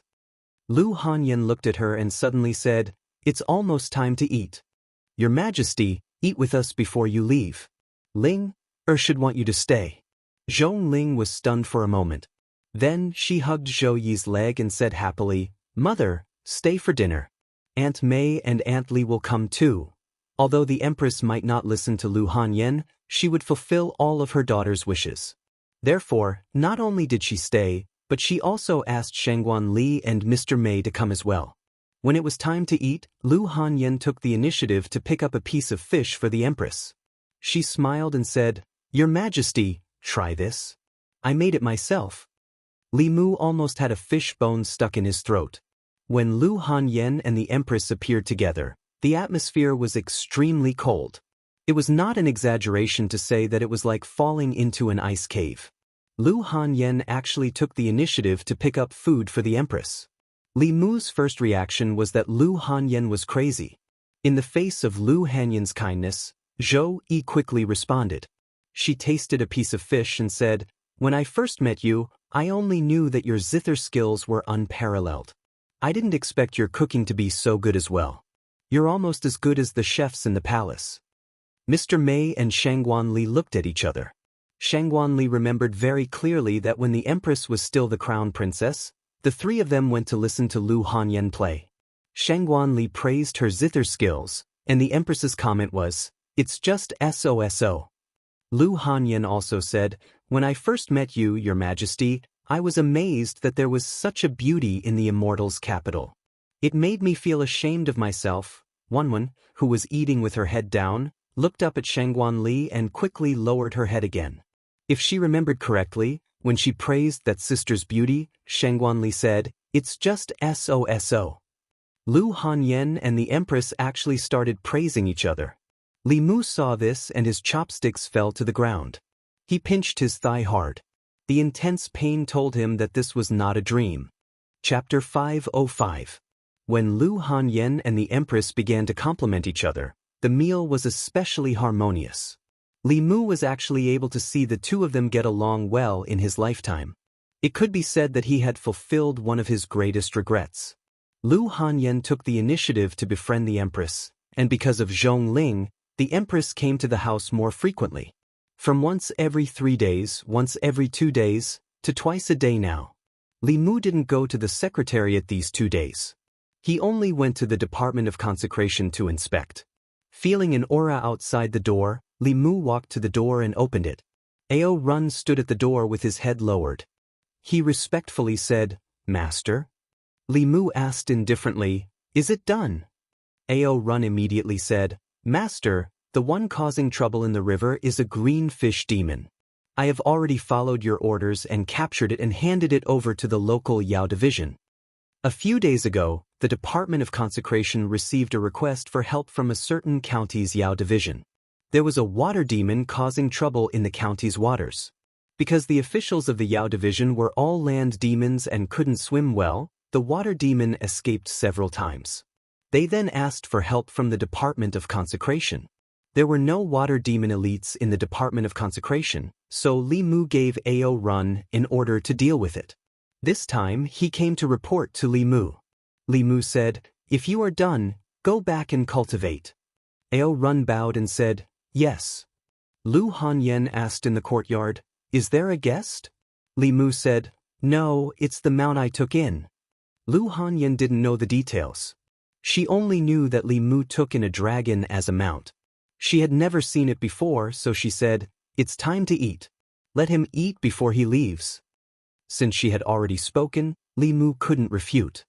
He glanced at Ao Run and said indifferently, "Come in." Ao Run lowered his head and walked into the courtyard, not daring to look around. The Empress held Zhong Ling's hand and walked over. The little girl flew into Li Mu's arms and asked, "Father, Mother, when are we going out to play?" When Ao Run saw this, he immediately said to the Empress, "I pay respects to Matriarch." Li Mu kicked him in the butt and glared at him. He looked at Lu Hanyan and Li Qing at the table and said, "Those two are the mistresses. This is His Majesty." It wasn't easy for his family to be harmonious for the past 2 days. If it was destroyed by this stupid flood dragon, Li Mu would definitely peel off his flood dragon skin, pull out his flood dragon tendons, and chop up his flood dragon meat to feed the dogs. Ao Run looked at Zhong Ling, then looked at Li Mu and the Empress. His eyes swept over Lu Hanyan and Li Qing. Confusion appeared in his eyes. He shook his head vigorously and said, "Master, the relationship in your family is a bit messy. Let me sort it out." When it was time to eat, Li Mu gave Ao Run a bowl and casually picked some food and asked him to squat in the corner to eat. Lu Hanyan looked at Li Mu and asked, "That's not good." Li Mu waved his hand and said, "You don't know. He looks like a dog, but he's actually not a good person. In the demon realm, he goes around seducing married women. After that, he shows off in front of their husbands. He has more than a dozen wives and concubines at home, but he's still dishonest all day long." Taking a bite of rice, Ao Run tried to defend himself. "Master, I've said it before, in our demon realm, strength is everything. Even if someone steals their wife, they can only blame themselves for being too weak. Besides, they're willing to follow me. I didn't force them. In fact, I look down on some humans the most. They're obviously very strong, but they don't even dare to steal the person they like. What's the point of cultivating then? As for their husbands, they're not strong enough to take care of their wives, so they can only blame themselves for being too weak." Li Mu suddenly stood up and grabbed the back of Ao Run's neck. He coldly said, "Stop eating, I'll take you to see something good." On this day, the people of the capital saw lightning flashing in the sky. A flood dragon was rolling in the clouds and howling. Then, its body was charred black and fell into a lake in Zhongjun. Since then, the lake was renamed Fallen Dragon Lake. The people didn't dare to go near it anymore. When Li Mu returned home, Lu Hanyan and the Empress were chatting happily as if nothing had happened. This is actually very strange. After all, although they've met before, they've only spoken less than 5 sentences in total. The Empress has her pride, she won't easily lower herself. Lu Hanyan also has Lu Hanyan's pride. If she doesn't like someone, no matter how noble their status is, she will absolutely ignore them. However, she was the one who took the initiative. Although Lu Hanyan didn't say it explicitly, how could Li Mu not know what it means? With her arrogant personality, she's willing to take the initiative to flatter the Empress. As a wife, she's already thinking about Li Mu in 100 years. Combined with what she said to Li Mu just now, it's obvious that in her eyes, the Empress is more talented than them and has a longer lifespan. She's the best candidate to be with Li Mu until his lifespan ends. After the Empress returned to the palace, Lu Hanyan glanced at Li Mu. After spending so much time together, Li Mu already understood the meaning of her gaze and action. He followed her into the room. Lu Hanyan sat on the edge of the bed and patted the side of her body. Li Mu walked over and sat beside her. Lu Hanyan asked, "Can you tell what Her Majesty thinks of you?" Li Mu asked cautiously, "What do you mean?" Lu Hanyan pinched her waist and said, "There are no outsiders here. What's the point of pretending in front of me?" Deeply affected by Lu Hanyan's tricks, Li Mu had long since stopped taking the initiative to fall into them. He asked, "What do you mean? Speak clearly. If you don't say it, how will I know what you mean?" After Lu Hanyan calmed down, she slowly said, "Her Majesty is still so young, but she's already a 7th realm elite. I don't believe you can't see Her Majesty's feelings for you. If you're thinking of waiting until my sister and I reach the end of our lifespans before you can be together with Her Majesty, I advise you to express your feelings to her as soon as possible. Do you want her to wait 100 years for you?" Li Mu looked at her and asked, "Are you not afraid that you'll regret it when you reach the 7th realm?" Lu Hanyan thought carefully, then suddenly waved her hand and said, "Pretend I didn't say anything." Walking out of the room, Li Mu lightly slapped himself because he blamed himself for being talkative. When he walked into the courtyard, his heart sank. Whether it was Lu Hanyan being sentimental or preparing for a rainy day, there would come a day when Li Mu would have to face this problem. He had no doubts about reaching the 7th realm.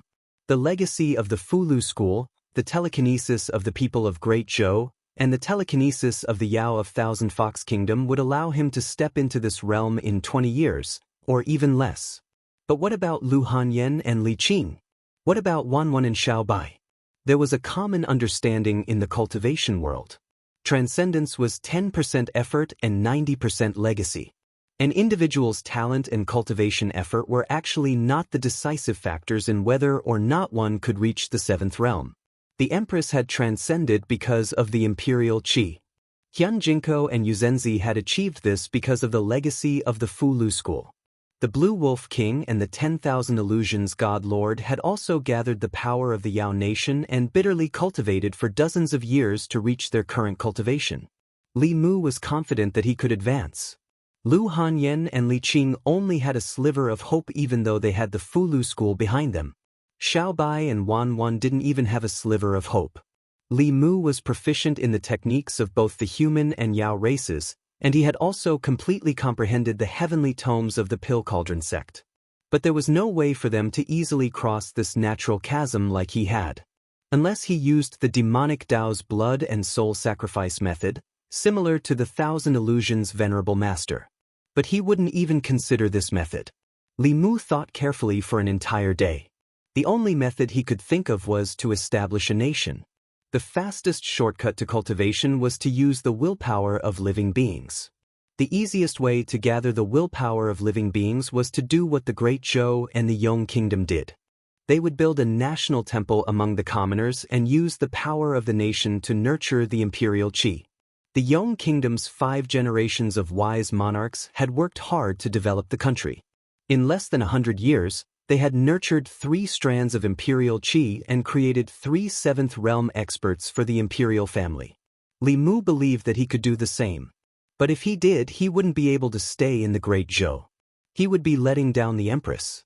Li Mu walked through the imperial palace with a heavy heart. When he passed by the secretariat, A figure suddenly ran out.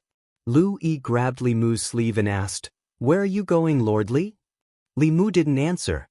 Instead, he raised his eyebrows and asked, "Is something the matter, Lord Lu?" Lu Yi hurriedly said, "It's not that I have matters to attend to. It's that the Secretariat has matters to attend to. Recently, there has been an endless stream of major and minor matters in court. My colleagues in the Secretariat are too busy. I would like to ask, when will Lord Li return to the Yamen?" When Li Mu was in the Secretariat, Lu Yi didn't think much of it. When Li Mu wasn't present, all the heavy responsibilities were placed on his shoulders. Only now did Lu Yi realize how difficult everything was. Big and small matters required him to coordinate and plan. If he could control the various ministries and departments, it would be fine. But with his prestige and strength, he couldn't control the people below him. The imperial qi in the ancestral shrine hadn't been decided yet. He also didn't know who he was making wedding clothes for. Influenced by Lu Hanyan's plans for a rainy day, Li Mu's mind was no longer on state affairs. Waving his hand, he said, "Lord Lu, just pretend that I'm not part of the Secretariat.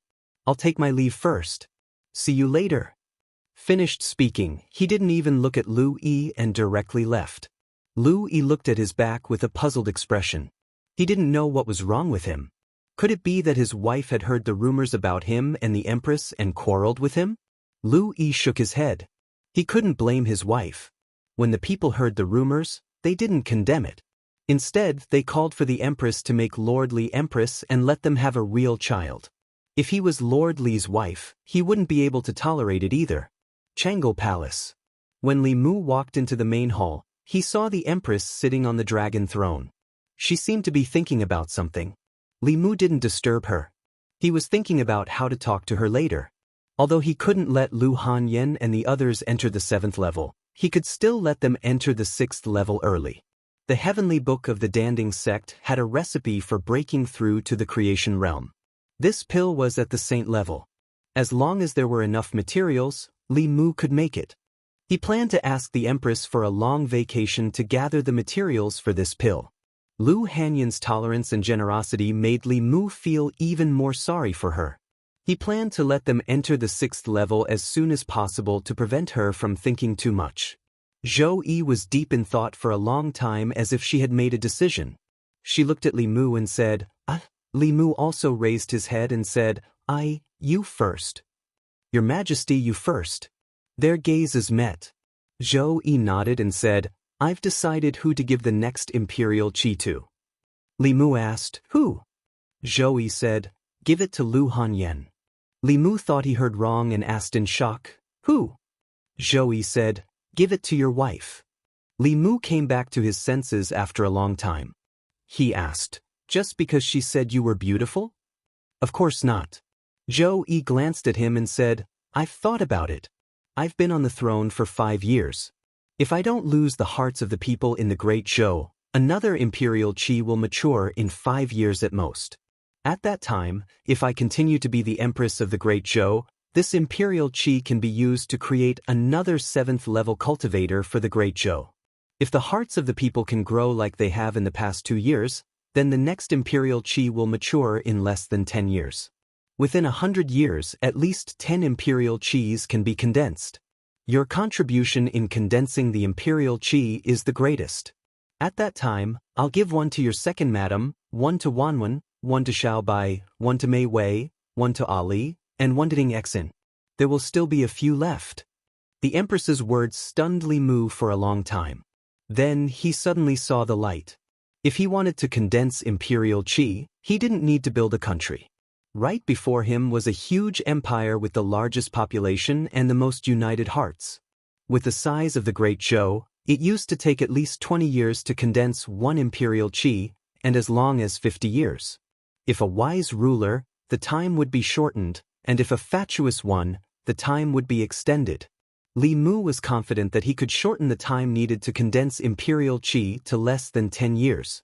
As long as the Great Zhou was in the hands of the Empress, she had the absolute right to decide what to do with the imperial qi. The Empress was still the same Empress. If others treated her well, she would return the favor tenfold. Lu Hanyan had only given her a piece of fish and praised her for her beauty, and the empress had directly gifted her with an imperial aura. This was probably the most expensive fish in history. With this, Li Mu's greatest wish was fulfilled. The advancement of imperial qi was the power of the entire country. With the millions of people in the Great Zhou, wouldn't it be easy to create a 7th-level cultivator in 10 years? The 7th-level cultivator created this way would be as powerful as the empress. In front of them, the Blue Wolf King and Heaven Lord of Illusions would be like clay chickens and pottery dogs. This was a good thing for everyone except the empress. She could have left this cage very soon and gone to a place where no one could find her to grow flowers and plants. Now, she would be trapped here for the rest of her life. She would be the one suffering, and Li Mu would be the one benefiting. Zhou Yi looked at Li Mu and asked, "What do you think?" Li Mu was silent for a moment and asked, "Your Majesty, are you really willing to stay in the Immortal's capital for the rest of your life?" Zhou Yi said calmly, "That depends on you. If you don't help me, I don't want to be the Empress for even a day. If you help me, so what if I'm the Empress for the rest of my life?" Li Mu puffed out his chest and said seriously, "I'm willing to go through fire and water for your Majesty. I won't hesitate to die for you." Zhou Yi glanced at him and said, "I don't need you to go through fire and water. Just help me look at the memorials every day and deal with the affairs of the state." Li Mu took a deep breath and looked up into her eyes. He said, "Thank you, Your Majesty." Zhou Yi asked, "What did you want to say just now?" Li Mu didn't say anything. He just stretched out his arms and hugged the Empress tightly. Zhou Yi's face turned red. Her hands hung in the air behind Li Mu's back. She didn't know what to do. Li Mu quickly let go of her. He turned around and strode out of Chengel Palace. Imperial Secretariat. Lu Yi picked up a memorial with a worried expression. Suddenly, a familiar voice sounded from outside the door. Li Mu walked into the office and said loudly, "Let me do it." Several hours later, Li Mu hurried out of the Imperial Secretariat before the palace doors closed. The feeling of working for himself and working for others was completely different. Before Li Mu looked at each memorial, he would tell himself that he was working so hard not for the Great Zhou court, but for the people of the Great Zhou. For the will of the people, for the gathering of imperial qi, for the sake of being together with the person he loved. This way, not only would he not feel annoyed, he would even want to look at a few more memorials. When he returned home, the light in Li Qing's room had already been extinguished. However, the light in Lu Hanyan's room was still lit. Li Mu pushed open the door and walked in. He found that Li Qing was also in Lu Hanyan's room. Li Mu looked at them and said, "It's good that you're all not asleep. I have something important to tell you." Among the cultivators in the world, the most relaxed were the imperial families of the various countries. They did not need to cultivate at all. Just by relying on the inheritance of the imperial family, they could reach the highest realm that others could not reach in their entire lives. From today onwards, Lu Hanyan and Li Qing would no longer need to return to Mount Baiyun to cultivate in seclusion. The husband and wife would no longer need to be separated for a long time. Li Mu could already imagine how happy they would be when they learned of this. Lu Hanyan said, "We also have something to tell you." This kind of important news naturally had to be the finale. Li Mu said, "Then you guys go first." Li Qing lowered her head slightly. Lu Hanyan's expression was somewhat guilty. She said, "We're going back to Mount Baiyun tomorrow. Tonight, let's cultivate together." Li Mu was stunned. Lu Hanyan asked, "What did you say was important?" Li Mu came back to his senses and shook his head. He said, "I suddenly feel that this matter is not that important. Let's talk about it tomorrow morning." He waved his sleeve and the lights in the room went out. In the morning, Li Mu hugged two soft bodies. Because yesterday was the last night, Lu Hanyan and Li Qing did not want to monopolize Li Mu. After a difficult choice, they decided to cultivate together. Lu Hanyan nestled in Li Mu's arms. She thought of what happened last night and asked Li Mu, "What was the important thing you wanted to say yesterday?" Li Mu put on his clothes and got out of bed. He walked to the door and said, "You praised His Majesty yesterday. His Majesty is very happy and wants to reward you with something." Lu Hanyan asked, "What is it?" Li Mu said, Emperor Qi from the Ancestral Temple. His Majesty has decided to give it to you and Qingqing. Xiaobai and Wanwan also have a share. So, you don't have to go back to Mount Baiyun. You don't have to cultivate so hard in the future, Lu Hanyan said in shock. Really? Li Mu said, why would I lie to you about something like this? Lu Hanyan and Li Qing looked at each other. In the next moment, 2 pillows flew from the bed toward Li Mu. Li Mu walked out of the room first. The pillows flew back to the bed. Lu Hanyan's face turned red. Li Qing buried her entire body in the blanket. Chapter 506. After discovering that the 3 members of the previous generation of the Shao family had been expelled from the Ancestral Temple, Li Mu knew that the Empress was serious. Therefore, in the long days to come, Li Mu needed to do one thing. He needed to help the Empress govern the Great Zhou and ensure that the Great Zhou was stable internally, that there were no strong enemies outside, and that the faith of the people could be maintained or continue to grow. This was not for anyone else, but for himself, for the people he loved. In the secretariat, Lu Yi asked someone to send a pile of memorials to Li Mu's office. She leaned against the chair and let out a long sigh of relief. The familiar Lord Li had finally returned. In the office, Li Mu sat behind the table and looked at the 2 memorials in front of him. He frowned and slowly tapped the table with his index finger. In the past, the greatest threat facing the Great Zhou was the Demon Nation. They had no time to care about anything else. Whether it was the Shen nation stirring up a fight at the border of the 2 nations during the chaos or the greatly reduced faith of the people in the South County, they did not attract much attention from the imperial court. Now that the chaos of the Demon Nation had temporarily subsided, the imperial court and the Qianhu nation were inseparable. These 2 matters needed to be brought to the forefront. These seemed to be 2 matters, but in fact it was only one. Ever since the last time the tribute was paid and the Great Zhou fell out, the Shen nation had been restless. They banned the merchants of the Great Zhou from entering and destroyed the goods of the Great Zhou. The anti-Zhou sentiment in the country was serious, and they repeatedly disturbed the border. The South County bordered the Shen nation, and the faith of the people was greatly affected. Li Mu first asked the Empress to go to the Ancestral Temple to check on the faith cauldron in the South County. However, the Empress had taken Lu Hanyan, Li Qing, and Zhong Ling to a spring outing outside the city. She was not in the Chang'e Palace, so Li Mu could do as he saw fit. She did not bring Mr. Mei and Shangguanli with her on this trip. Therefore, Li Mu asked them to accompany him to the Ancestral Temple. The Ancestral Temple was an important place in the Great Zhou. It was where the Emperor's qi was nurtured. It was related to the future of a country. The Shao family lost the throne because they did not take good care of the Emperor's qi. In order to avoid suspicion, Li Mu could not go there alone. Li Mu still had not told them that the Empress planned to give each of them a wisp of imperial qi in the future. Zhou Yi was just like that. When a person achieved the Tao, everyone around them would ascend to the heavens as well. She wanted nothing more than to give all the good things to those around her. In the Ancestral Temple, the 3 elders were no longer there. Even the cattail hassock on the ground had been thrown away. The golden dragon swam in the cauldron at the center of the Ancestral Temple. Li Mu looked at the 36 small cauldrons. There were differences in the brightness of the small cauldrons, but other than the one in Shen-Du, the differences in the other cauldrons were not too great. Li Mu walked forward and saw the word Nan on the cauldron. After coming to the Ancestral Temple, Li Mu confirmed that something had indeed happened in Nan County.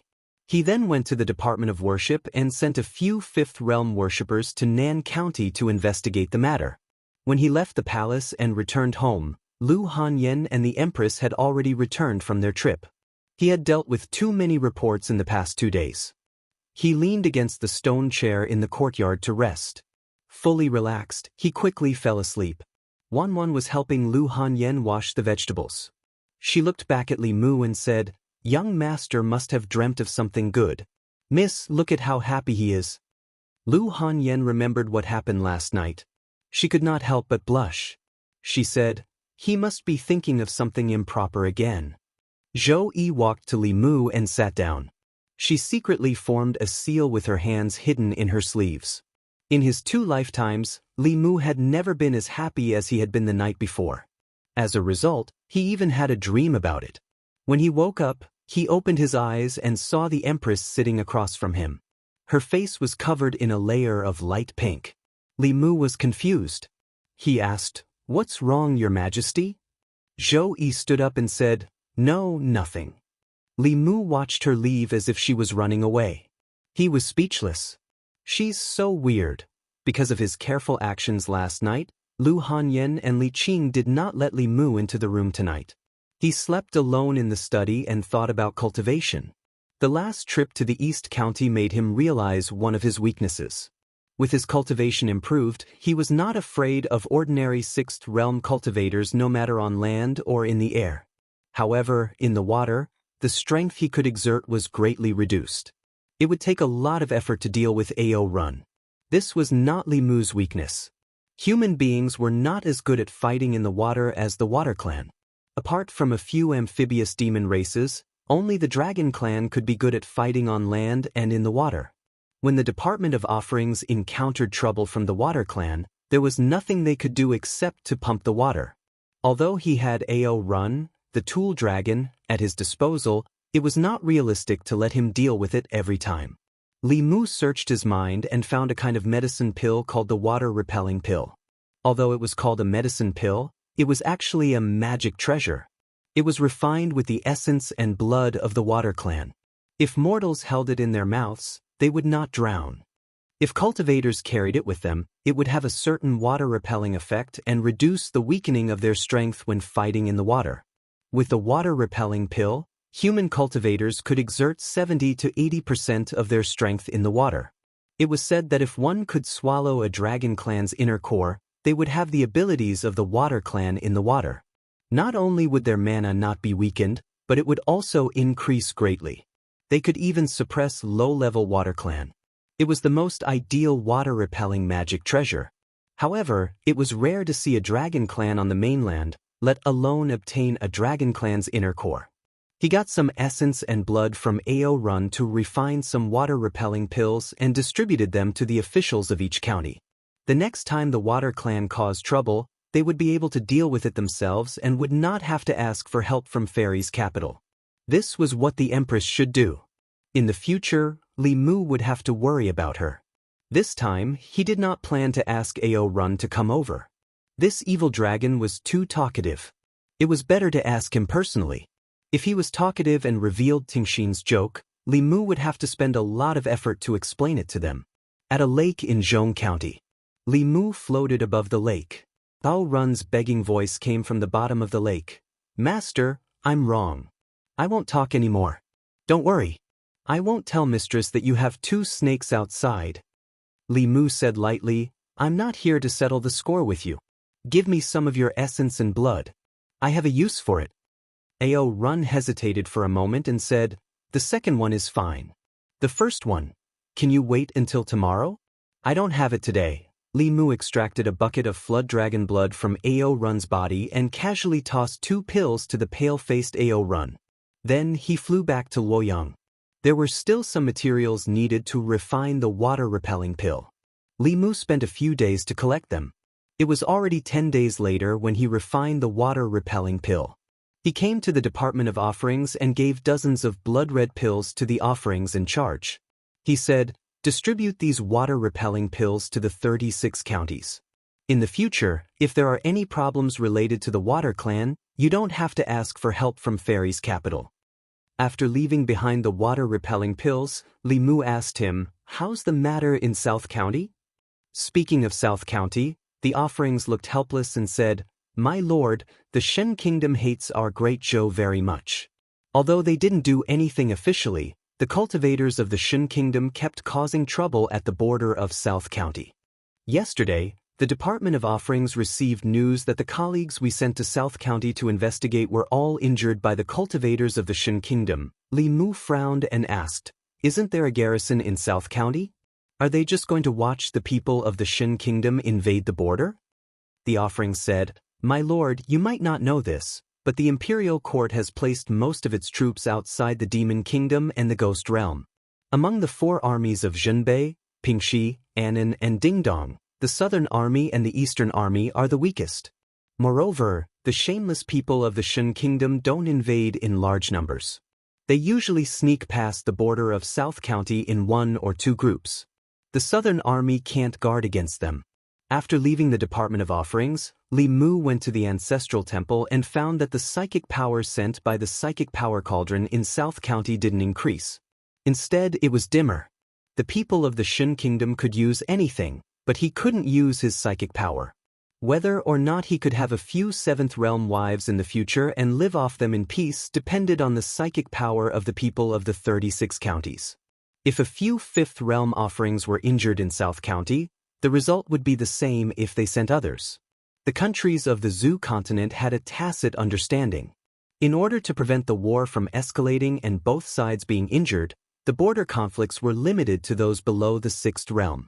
Once the 2 high offerings interfered, it meant that the Great Zhou and the Shen Kingdom had officially started a war. War would only bring slaughter and death. This went against the national policy of peaceful coexistence that the Great Zhou had always pursued. Even if they won, it might cause the 2 years of hard work of Li Mu and the Empress to go down the drain. Unless it was absolutely necessary, they couldn't take this step. Sometimes, having a low cultivation wasn't a bad thing. The 2 high offerings couldn't make a move, so Li Mu planned to take a look himself. After reporting his itinerary to the Empress, Lu Hanyan, and the others, Li Mu summoned Ao Run and immediately set off. Among the 4 counties, the South County was the closest to the divine capital. With Ao Run's maximum speed, they arrived in less than 3 days. South County. The South County of the Great Zhou bordered the Shen Kingdom. Since the establishment of the Shen Kingdom, there had been an army stationed here. It was called the Anan Army. When the Anan Army was at its peak, in the face of the provocation of the Shen Kingdom, they once invaded the hinterland of the Shen Kingdom and almost broke into the Shen Kingdom's capital. Since then, the Shen Kingdom was unable to recover from the setback and didn't dare to invade the Great Zhou anymore. After the south was settled, the imperial court began to transfer the powerful cultivators of the Anan army to the northwest. Now, the once strongest Anan army had become the weakest of the 4 armies. The border of the South County was extremely long. Unlike the Northern Army, the Anan army stationed in the South County had 10 people as sentries. They were scattered all over the border, guarding the border of the Great Zhou. In recent days, because the Shen Kingdom kept invading the border, the Southern Army's sentries clashed with the Shen Kingdom cultivators many times. However, both sides were able to control themselves and only suffered injuries. The South Lake was a large lake on the border between the Great Zhou and the Shen Kingdom. In the past 100 years, the 2 countries had never let go of the dispute over the ownership of the lake. There were many conflicts. Later, in order to settle the dispute, the 2 countries reached an agreement. With the small island in the center of the South Lake as the boundary, to the north of the small island was the Great Zhou. To the south of the small island was the territory of the Shen Kingdom. There was a formation that forbade flying above the South Lake. Cultivators could not fly. The soldiers and civilians of the 2 countries were not allowed to cross the boundary of the small island. However, at this moment, the light of spells flashed frequently on the northern shore of the South Lake. 10 Southern Army soldiers were fighting a bitter battle with more than 20 Shen Kingdom cultivators. This was the northern shore of the South Lake, the territory of the Great Zhou. Clearly, the Shen Kingdom cultivators had crossed the border to provoke them. They had the advantage in numbers, and the Southern Army soldiers were retreating. A young soldier grew timid and could not help but say, "They have more people. We are no match for them. Why don't we retreat first and call for reinforcements?" Another older man said with a resolute expression, "This is the territory of the Great Zhou. Behind us are the people of the Great Zhou. We cannot retreat a single step." The young soldier took a deep breath. Looking at the people around him who were fighting bitterly, his expression gradually became resolute. His hand seals changed even faster. However, although their opponents were not very strong, they had far more people. Soon, they were all heavily injured. The Shen Kingdom cultivators all had mocking expressions and mocked them. "This is the Great Zhou's strongest Southern Army? What strongest? Even the weakest soldiers of the Shen Kingdom are stronger than them. How did they enter the Shen Kingdom in the past? Did they make it up? The 10 soldiers of the Great Zhou were humiliated and angry, but they could not resist. Just as they were about to fight to the death, a stream of light appeared in the sky behind them and rushed toward the southern lake. There were 2 powerful auras in the stream of light. These 2 auras came from the direction of the Great Zhou. The people of the southern army were delighted and said excitedly, "The reinforcements are here." However, the expressions of the cultivators of the Shen kingdom changed. These 2 auras were extremely powerful, and they could not defeat them. They jumped into the southern lake behind them and fled in the direction of the Shen kingdom. The stream of light was extremely fast. The people of the southern army looked at the stream of light with anticipation. Their expressions gradually changed from surprise to shock. As the stream of light approached, they saw clearly that it was a flood dragon. The flood dragon was completely white, and there was a figure standing on its head. A young man rode the flood dragon and landed on the northern shore of the southern lake. A middle-aged man quickly walked forward and cupped his fists respectfully. "Greetings, Senior.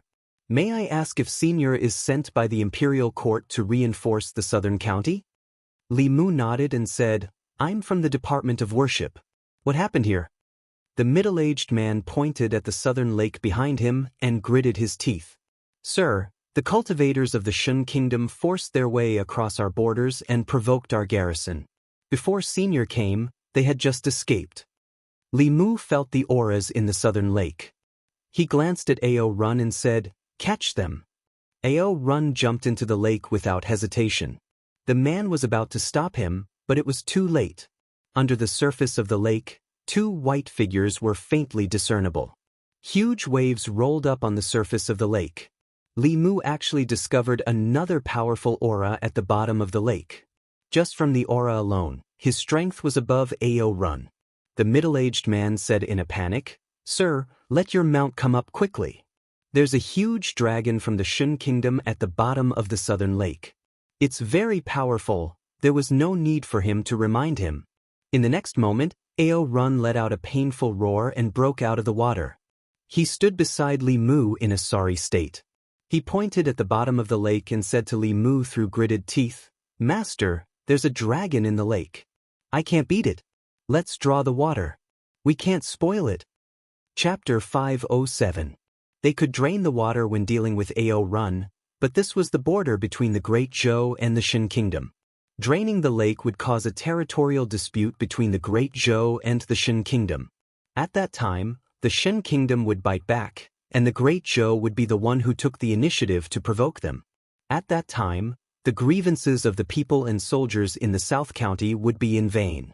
Li Mu glanced at Ao Run and said, "Find a way to force her out." Ao Run's face turned bitter and said, "Master, that's a real dragon. I'm no match for her." Li Mu said lightly, "If you can force her out, I'll give you a month's leave when we go back this time. You can go back to the East County." "Ao Yingying, Ping Ping, Hong Hong, Cui Hua, wait for me at home."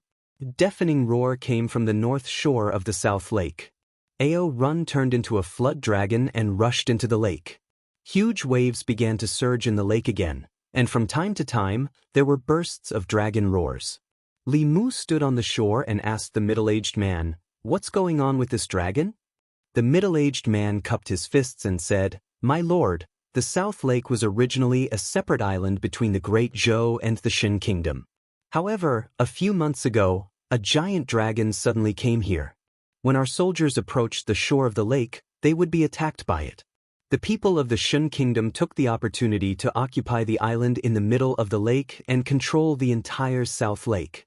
They repeatedly went ashore to provoke us and injured many of our sentries.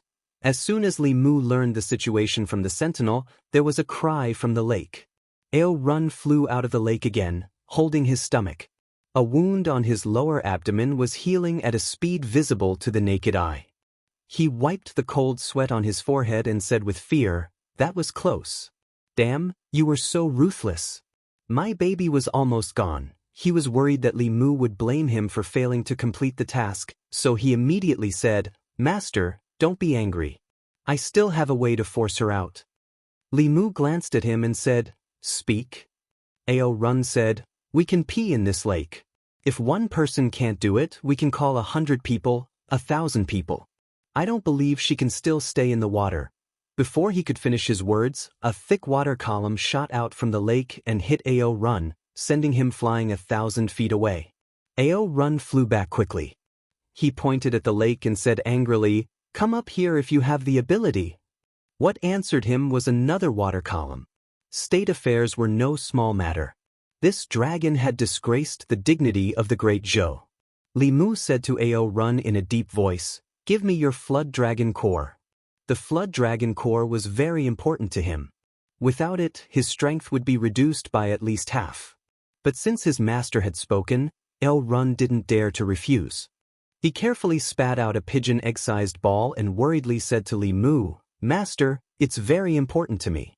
You have to take care of it." Li Mu grabbed the pill. Looking at his rough appearance, Ao Run's heart was bleeding. Li Mu put the pill into his sleeve and jumped into the southern lake. This time, he didn't feel any rejection from the lake. Instead, he felt a sense of affinity. Although Ao Run's monster core couldn't increase his strength in the water, it wouldn't suppress him either. As soon as Li Mu entered the water, he saw a dragon tail sweeping towards him. It was too late to dodge. He stretched out his arms, but he was still pushed back dozens of feet. His arms were numb. A white dragon was dozens of feet away, staring at Li Mu with lantern-sized eyes. Li Mu wasn't stupid enough to compete with a dragon in terms of physical strength. With a thought, a golden beam of light flew out from his body. The Dao Bell rapidly expanded in the water and enveloped Li Mu. However, it didn't protect him like before. The bell flowed like water and attached itself to Li Mu's body. Moments later, the Dao Bell disappeared. Li Mu's body didn't seem to have changed, but his skin had darkened slightly. After the bell spirit absorbed the heaven and earth origin energy and transformed into a human, it could separate itself from the bell. The Dao Bell also had some uses that Li Mu hadn't expected. The dragon tail attacked again. Li Mu stood in place and allowed the dragon tail to land on his body. Kacha! Li Mu's body didn't move at all, but a sound came from the dragon tail. Li Mu heard a cry of pain in the water. He didn't give the dragon a chance. He stretched out his arms and hugged the dragon tail. He used his Herculean art and rapidly rose up. Above the southern lake, there was a huge splash. A white dragon that was more than 100 feet long flew out of the water. Li Mu hugged its tail. After it flew out of the water, it turned its body and slammed its huge dragon head into Li Mu. Facing the dragon head that was as large as his body, Li Mu also slammed his head into it. Bang! There was a loud crash in the void, and the figures of the man and the dragon were both sent flying. However, the white dragon was suspended in the air, motionless, as if it was stunned by the crash, while the figure of the man continued to fly towards it. By the lakeside, Ao Run's body trembled. This collision hurt even him. To be able to gain the upper hand against a dragon with his body, he realized that his master had held back. Then he became happy. He hugged his arms and shouted, "Beat him up! Beat him up!" He would be happy to see either the female dragon or the man get beaten up. He even hoped that the female dragon would be more ruthless and help him vent his anger. Beside Ao Run, the 10 southern soldiers on the lakeside were also dumbfounded. This was an adult dragon. Although its cultivation was at the 5th realm, it could not be tamed unless one was at the 6th realm. Wasn't this lord from the worship department a little too powerful to be able to contend against a dragon with just his body of flesh and blood? In the sky, Li Mu's fist had arrived. The dragon suddenly opened its mouth and spat out a ball of flame. This was dragon breath, one of the most powerful flames in the world. Its power was even greater than the true Samadhi fire. It was one of the dragon's racial talents. In the face of this dragon breath, Li Mu raised his hand. A transparent barrier formed in front of him and blocked the dragon breath completely. The dragon roared at the sky again. Dark clouds quickly gathered above Li Mu's head, and a strong wind blew. The rain borrowed the wind's momentum and swept towards him. Li Mu stood in the rain and looked at the dragon indifferently. In the next moment, dark clouds also gathered above the dragon's head. The sky full of water hit its body. The dragon roared in pain and swayed its body, continuing to charge towards Li Mu. "Freeze!" Li Mu pointed with his finger. The huge dragon's body stopped in the air for a moment and quickly broke free. At this moment, Li Mu spoke again, "Formation." This time, the dragon's body completely stopped in the air. Li Mu's figure flashed, and he was already riding on the dragon's body. Green light appeared on his fist, and he fiercely smashed the dragon's body. The dragon let out a dragon's roar, and its body twisted non-stop. Li Mu tightly grabbed the mane on its back, and his punches landed on the dragon's body, causing the dragon to roar continuously. Ao Run looked up at this scene, and cold sweat broke out on his forehead. He muttered, "He even hit a woman. Too ruthless." This was the first time the soldiers of South County had seen someone beat up a true dragon like this. One of them muttered, "Are the consecrated masters of the worship department already so powerful? Even a true dragon is being chased and beaten by him. He's still so young." The middle-aged man looked at the figure beating up the dragon in the air, and a light suddenly appeared in his mind. He said excitedly, I know who he is." Bang! Li Mu's full-strength punch smashed the dragon from the sky to the ground, causing a cloud of dust to splash up. He rushed down and rode on the dragon again. He grabbed its mane and punched the dragon's body. Suddenly, the dragon's body under him changed. In the next moment, Li Mu found that he was riding on top of a white-clothed girl. One of his hands was grabbing her hair, while the other hand was clenched into a fist and punched her chest. Puff, the girl grunted. Even though Li Mu had restrained most of his strength, she still grunted, and blood flowed out from the corner of her mouth. Li Mu let go of her hair and got down from her body. He asked in a deep voice, "Evil creature, do you know what the punishment is for colluding with the Shin Kingdom to invade Great Zhou?" The girl closed her eyes and turned her head away. She gritted her teeth and said, "If you want to kill me, do as you please." Ao Run was worried that Li Mu would really kill the dragon. He quickly ran over and said, "Master, you can't kill her. You mustn't kill her. The dragon race can't give birth to a child for 100 years. If you kill a dragon, the dragon race will fight us to the death." The heavens were fair. The dragon race was born with great strength, but it was extremely difficult to reproduce. Almost every dragon couple was infertile, which caused the dragon race's population to be very small. Otherwise, with their strength, they would have unified the ancestral province long ago. Li Mu looked down at the dragon girl and asked, "What's your name? Why are you opposing the Great Zhou?" The girl still didn't speak. Li Mu didn't immediately force her. He first tied her up with the immortal binding chains. At this time, the Southern Army soldiers had already approached. The middle-aged man looked at Li Mu and suddenly asked, "If I may be so bold, may I know your name?" Li Mu looked at the crowd and smiled. He said, "Great Zhou's consecration department, Li Mu." As soon as he said this, the 10 people knelt on one knee and cupped their fists.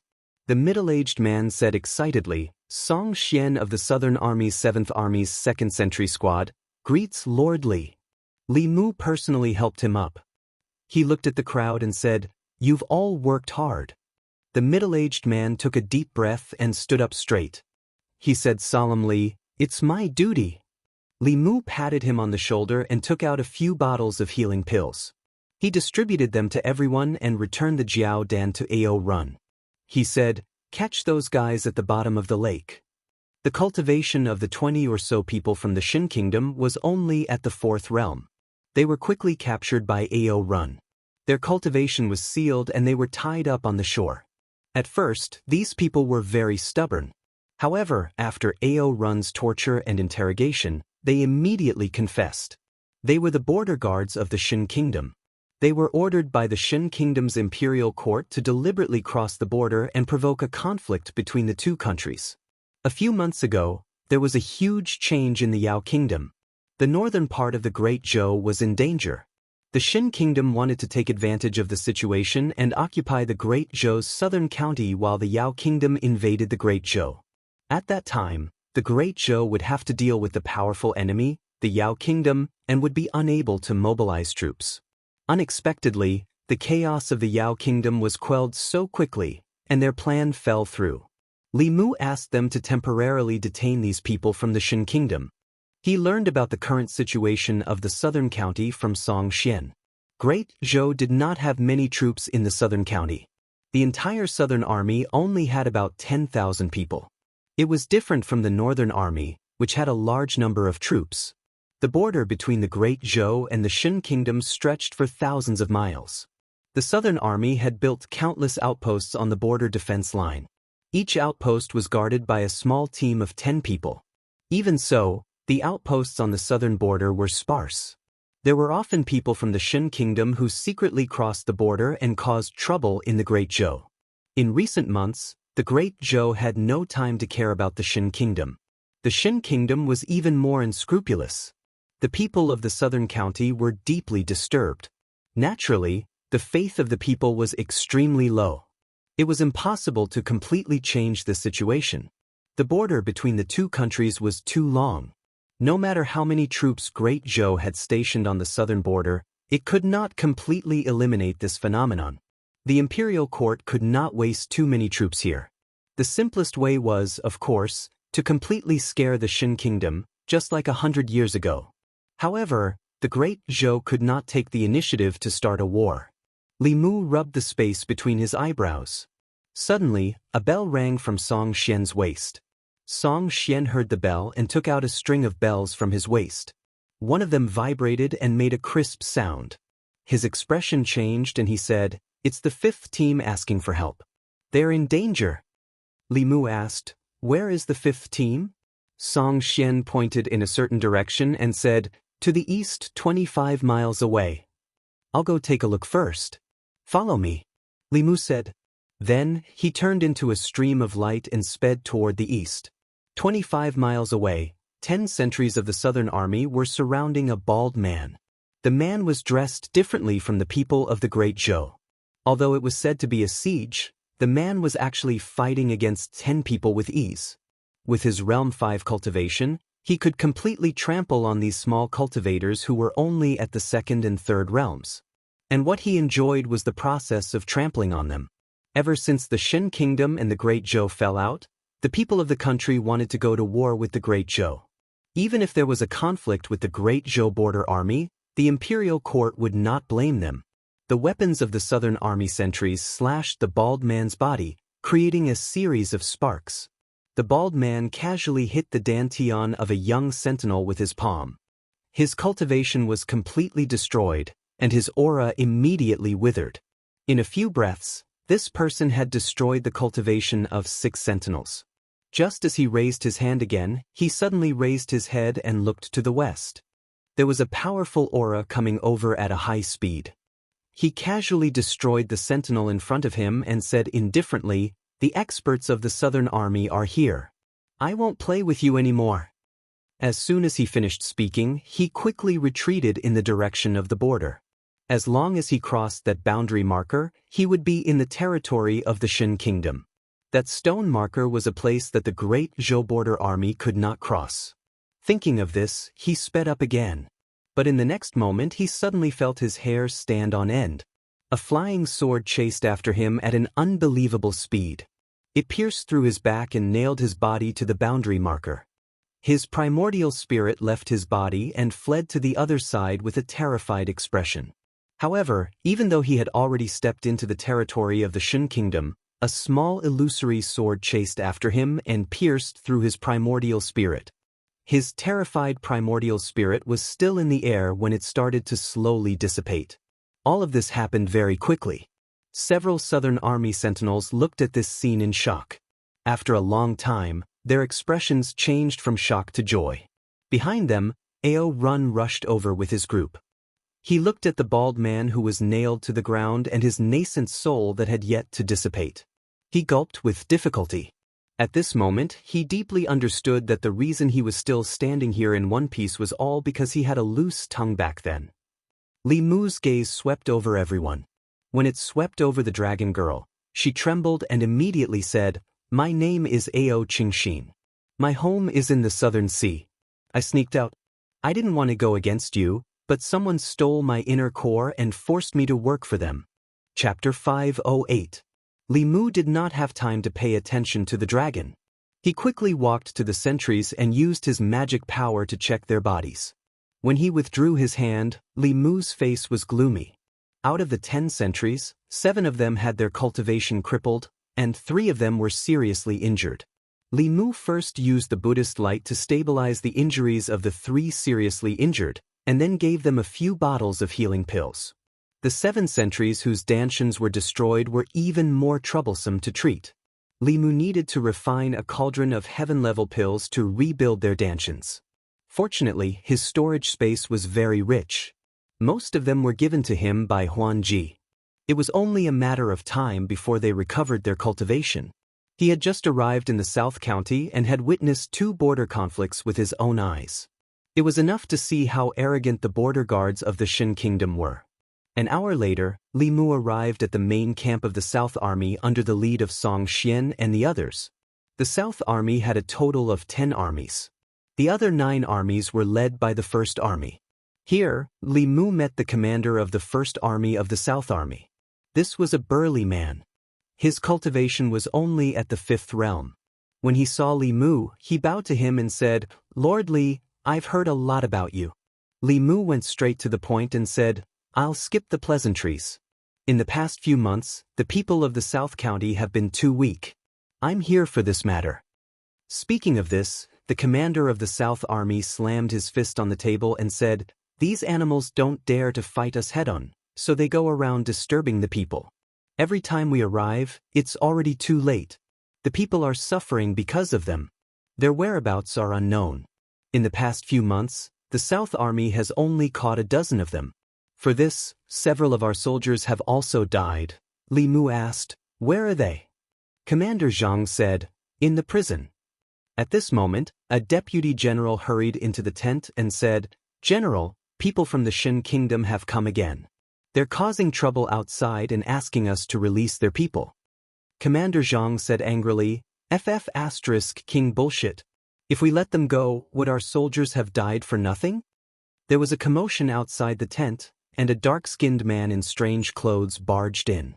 He spoke in a non-standard Great Zhou dialect and said loudly, "You have no right to punish the people of Great Zhou. Even if they committed crimes in your country, they must be handed over to Great Zhou for punishment. This is the law set by your late emperor." Commander Zhang whispered into Li Mu's ear, "Although this is the rule set by the previous emperor, we can't let this person go. Our soldiers can't die in vain. The Shen nation must pay the price." Li Mu walked in front of the Shen person, looked at him and lightly said, "The late emperor has been dead for 5 years. Now, this rule has been changed. The Great Zhou is the celestial empire. If a foreigner commits a crime in the Great Zhou, his crime will be increased by 1 level." That Xingua man frowned and said, "Who are you? Do you think you can change a country's laws just because you say so?" Li Mu smiled and said, "I'm sorry, but it's true."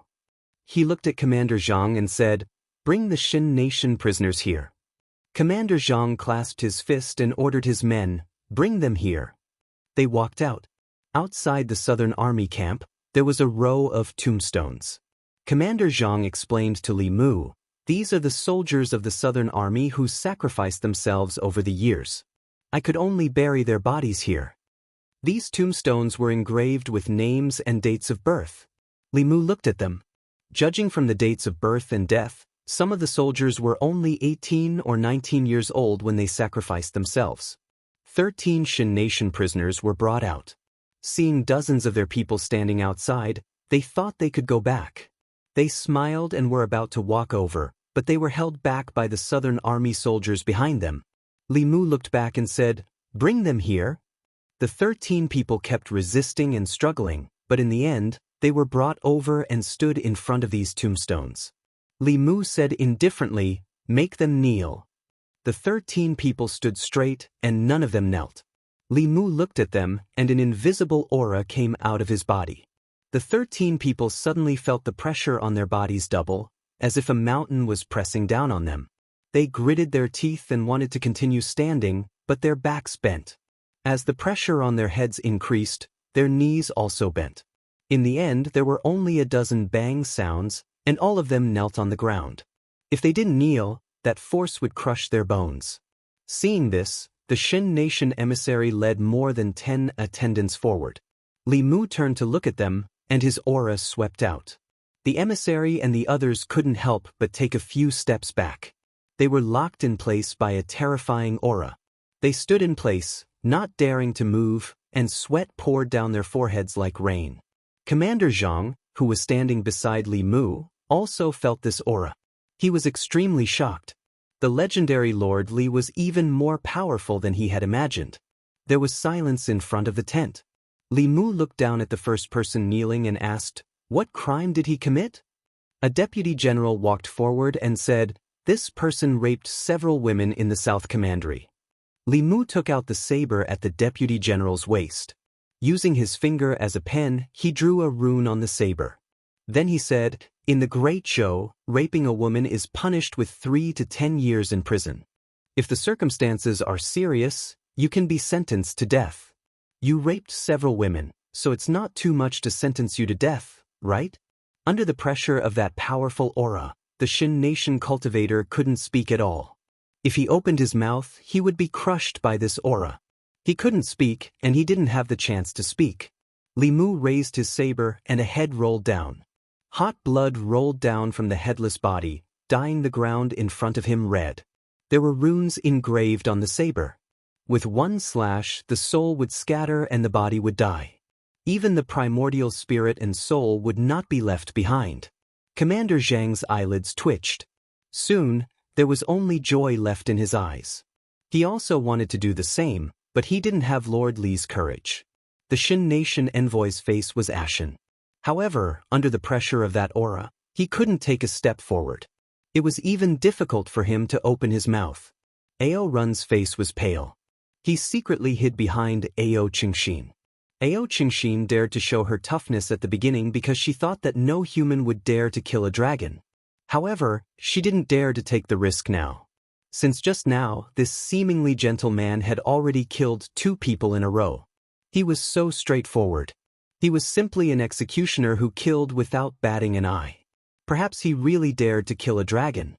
Ao Qingxin couldn't gamble with her life. She didn't dare to gamble with her life. At this moment, she only regretted. If she had known that the outside world was so terrifying, she would have agreed to her father's proposal.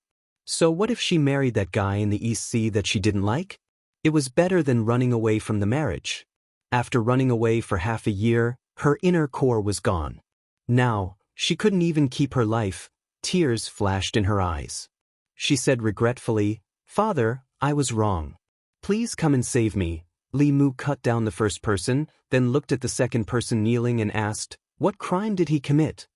The deputy general took a deep breath, gritted his teeth, and said, "He maliciously attacked our sentry.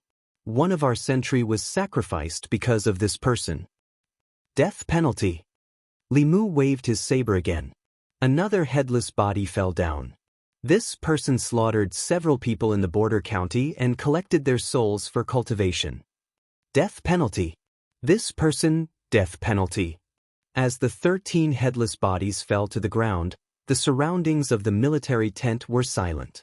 Whether it was the soldiers of the Southern Army or the emissary of the Shen country, they all held their breaths.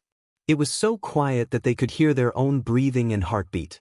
Soon, the young man from the Great Zhou spoke again. His voice wasn't loud, but it sent chills down the spines of the dozen or so people from the Shen country. From today onwards, if the guards of the Shen country cross the border without permission, their cultivation will be destroyed and they will be sent back. If they attack the outposts of the Great Zhou, if they provoke the soldiers of the Great Zhou, they will be killed without mercy.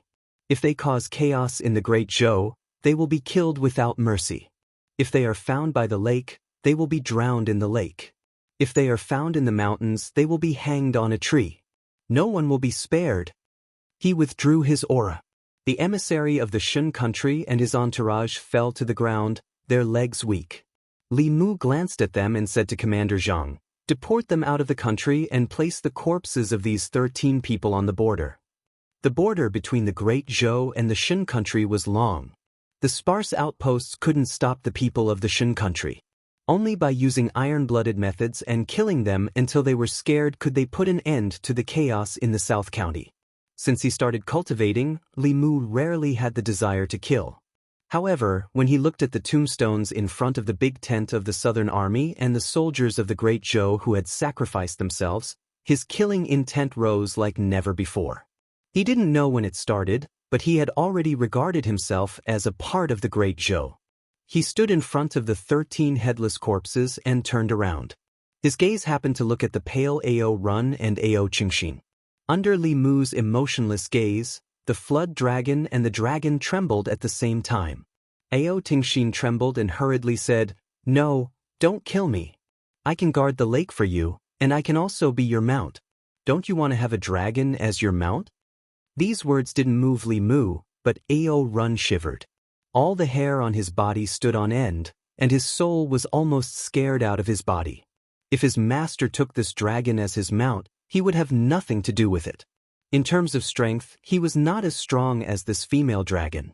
In terms of status, he was a flood dragon, and the other party was a dragon. He was also inferior to a dragon. In terms of gender, his master was so lecherous. Whether it was day or night, he would definitely prefer to ride a female dragon instead of a male flood dragon. In this way, he would have no value at all. He knelt on the ground with a plop, hugging Li Mu's leg.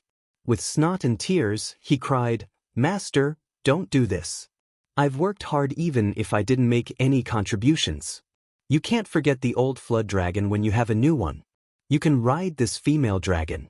I'll guard the lake. Don't kill me." Li Mu kicked him away and said angrily, "Who said I'm going to kill you?" After kicking Ao Run away, he looked at Ao Qingxin and said indifferently, "Although you were forced, this can't erase your crime. I'll punish you to be my mount for 3 years. Are you willing?" Ao Qingxin said without any hesitation, "Yes, I'm willing to be your mount." Although the dragon race had the dignity of the dragon race, life was always the most important thing. It was only being ridden by this terrifying man for 3 years. 3 years would pass very quickly. At that time, she would immediately fly into the sea. She wouldn't even want her inner core and would never come out again. Li Mu glanced at her and said, "Don't be my mount. Your master is someone else. You'll know when the time comes." He had once promised to catch a dragon for the Empress to play with as a mount. This little female dragon was just right. With the Empress's personality, she would probably be tired of playing with it after 3 years. At that time, he would give her back her freedom. It could be considered that he had fulfilled another promise to the Empress. Hearing that she wasn't going to be his mount, Ao Qingxin felt a little comforted in her heart. She hoped that her master wasn't a man. It would be best if she was a beautiful young lady. Li Mu looked at the row of tombstones again. Looking at the unfamiliar names on them, he said to Commander Zhang, "I want to build a tombstone for these heroes and engrave their names on it for future generations to revere." Commander Zhang nodded and said, "I'll arrange it. But where should we put this tombstone?" Li Mu thought for a moment and said, "Put it at the border where the people of the Shen Kingdom enter." Great Zhou and the Shen Kingdom had been trading for many years. There was a checkpoint at the border of the South County. When the merchants of the Great Zhou left the border, the people of the Shen Kingdom entered. They had to pass through a small city. On this day, a huge stone tombstone flew through the air and landed in front of this small city located at the border of the Great Zhou and the Shen Kingdom. The stone tombstone was about 10 feet tall. There were mysterious patterns carved on it. There were also small words secretly carved on the tombstone. Under the stone tombstone, there were more than a dozen corpses of the people of the Shen Kingdom kneeling. The Shen Kingdom's guards had already gathered in front of the border because more than a dozen of their own people had been killed. When they saw this scene, they were even more furious. Damn the people of the Zhou Kingdom! How dare they humiliate the soldiers of the Shen Kingdom? Our imperial court is too weak. If we send troops to the Great Zhou, our Shen Kingdom will soon become the most powerful country in the Zhou continent. The emperor of the Zhou Kingdom is actually a woman.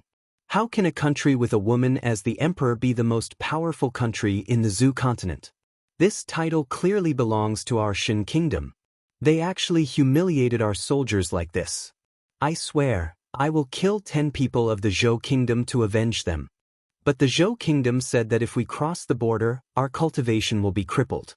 If we violate the laws of the Zhou kingdom, we will be killed without mercy, you coward. This is for the glory of the Shin kingdom.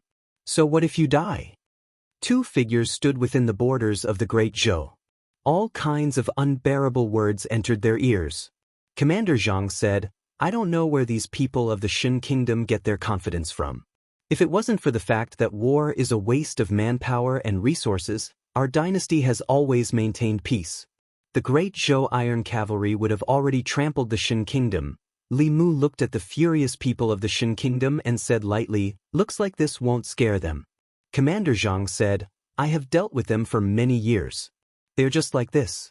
Not only are they blindly confident, but they are also stubborn. Li Mu thought for a while and said, looks like just beheading them isn't enough. If even beheading them wasn't enough, what could be more terrifying than beheading them? Commander Zhang asked doubtfully, what else does Lord Li plan to do? Li Mu took out the corpse sect's sound transmission magic tool and channeled his mana. After waiting for a long time, Xianxia's respectful voice came from the other side. What orders does Grand Elder have? Li Mu said lightly, bring 2 elders and come to the southern county of the Great Zhou to find me. Chapter 509. It would take Xianxia and the others at least 7 days to get here from Qianhu country. Taking advantage of these few days, Li Mu refined most of the spiritual herbs in his storage space into pills and distributed them to the injured soldiers of the Southern Army. They helped the soldiers of the Southern Army who had their cultivation crippled rebuild their dantian. Although the guards of the Shin country were stubborn, they could see more than a dozen corpses on the border as long as they looked up. It was impossible for them not to be afraid. In recent days, the number of provocations from the people of the Shin country across the border had decreased by more than half. However, there was still a portion of people who were not frightened by Li Mu. Instead, they became even more aggressive and attacked more than a dozen outposts together. When the reinforcements arrived, most of the time, there were only injured soldiers of the Southern Army. The people of the Shin country had long fled. Li Mu asked Ao Run and Ao Qingxin to patrol the border for a few days, but they only caught 3 people. There was no way to stop this phenomenon. It was easy to be a thief but hard to guard against a thief. No one knew where their next target would be. The only thing they could do was to kill them one by one. They would kill until they were completely afraid and would naturally stop. A few days later, Li Mu met Xianxia, Han Shisan, and Sun Qi in the tent. These 3 were the 3 strongest elders of the corpse sect. They were also quite accomplished in the path of refining corpses. The 3 of them knelt on one knee and bowed to Li Mu with cupped fists. They said loudly, Greetings, Grand Elder. Li Mu gestured for them to stand up and asked, How is the situation of the demon country now?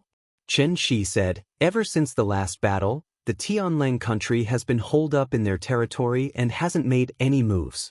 The Qianhu country is absorbing the surrounding demons. Li Mu asked again, What has Phantom Princess been doing recently? Xianxia said, Ever since Her Majesty returned from the Great Zhou, she has been in seclusion. After asking them a few questions, Li Mu said again, I called you here this time because I have a mission for you. Follow me. Li Mu brought the 3 of them to the Southern Army's Martyrs Monument. At the same time, he asked Commander Zhang to bring the 3 guards of the Shin Kingdom who had attacked the Southern Army's outpost and injured the Southern Army's outpost. The stone stele was erected near the border between the 2 countries. The river was the boundary between the 2 countries. On one side was the Great Zhou, and on the other side was the Shin Kingdom. Both countries had a large number of troops stationed on both sides of the river. When Li Mu and his people gathered on the north bank, the Shin Kingdom's guards on the other side could not help but watch. What do these Zhou people want to do? What do they want to do to Raj, Ka, and Sharma? No, those Zhou people raised their blades at them. Could it be that he wants to kill them? On the north bank, a deputy general said loudly in the official language of the Shin nation, These 3 people crossed the border and attacked our Southern Army's outpost. They injured our soldiers and should be executed according to the law. Take this as a warning and don't repeat their mistakes. Execute them. Swish, swish, swish. The executioner waved his blade and the 3 Shin Kingdom's guards were beheaded.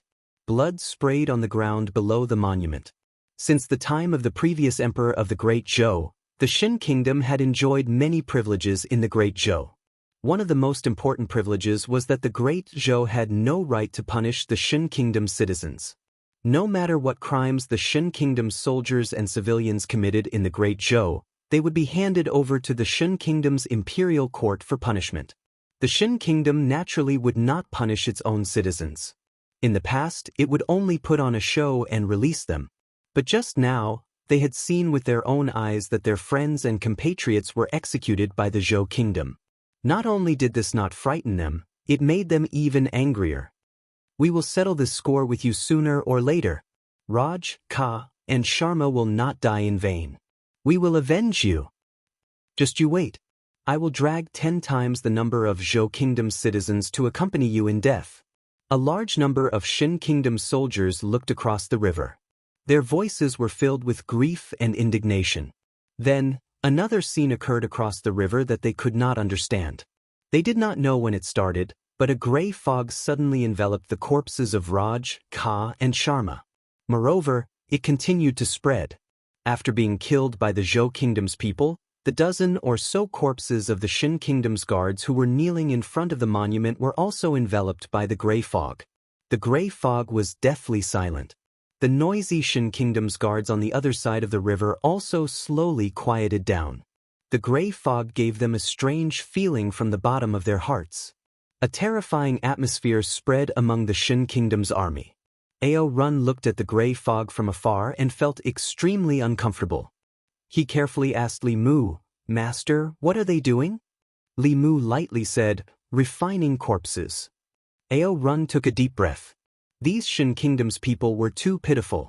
Even after death, they could not rest in peace and were even refined into zombies.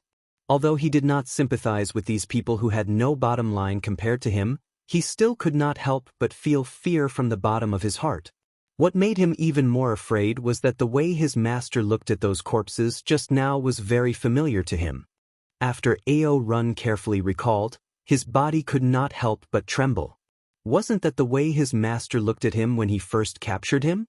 Could it be that at that time, his master also intended to refine him into a corpse? Thinking of this, Ao Run felt a lingering fear.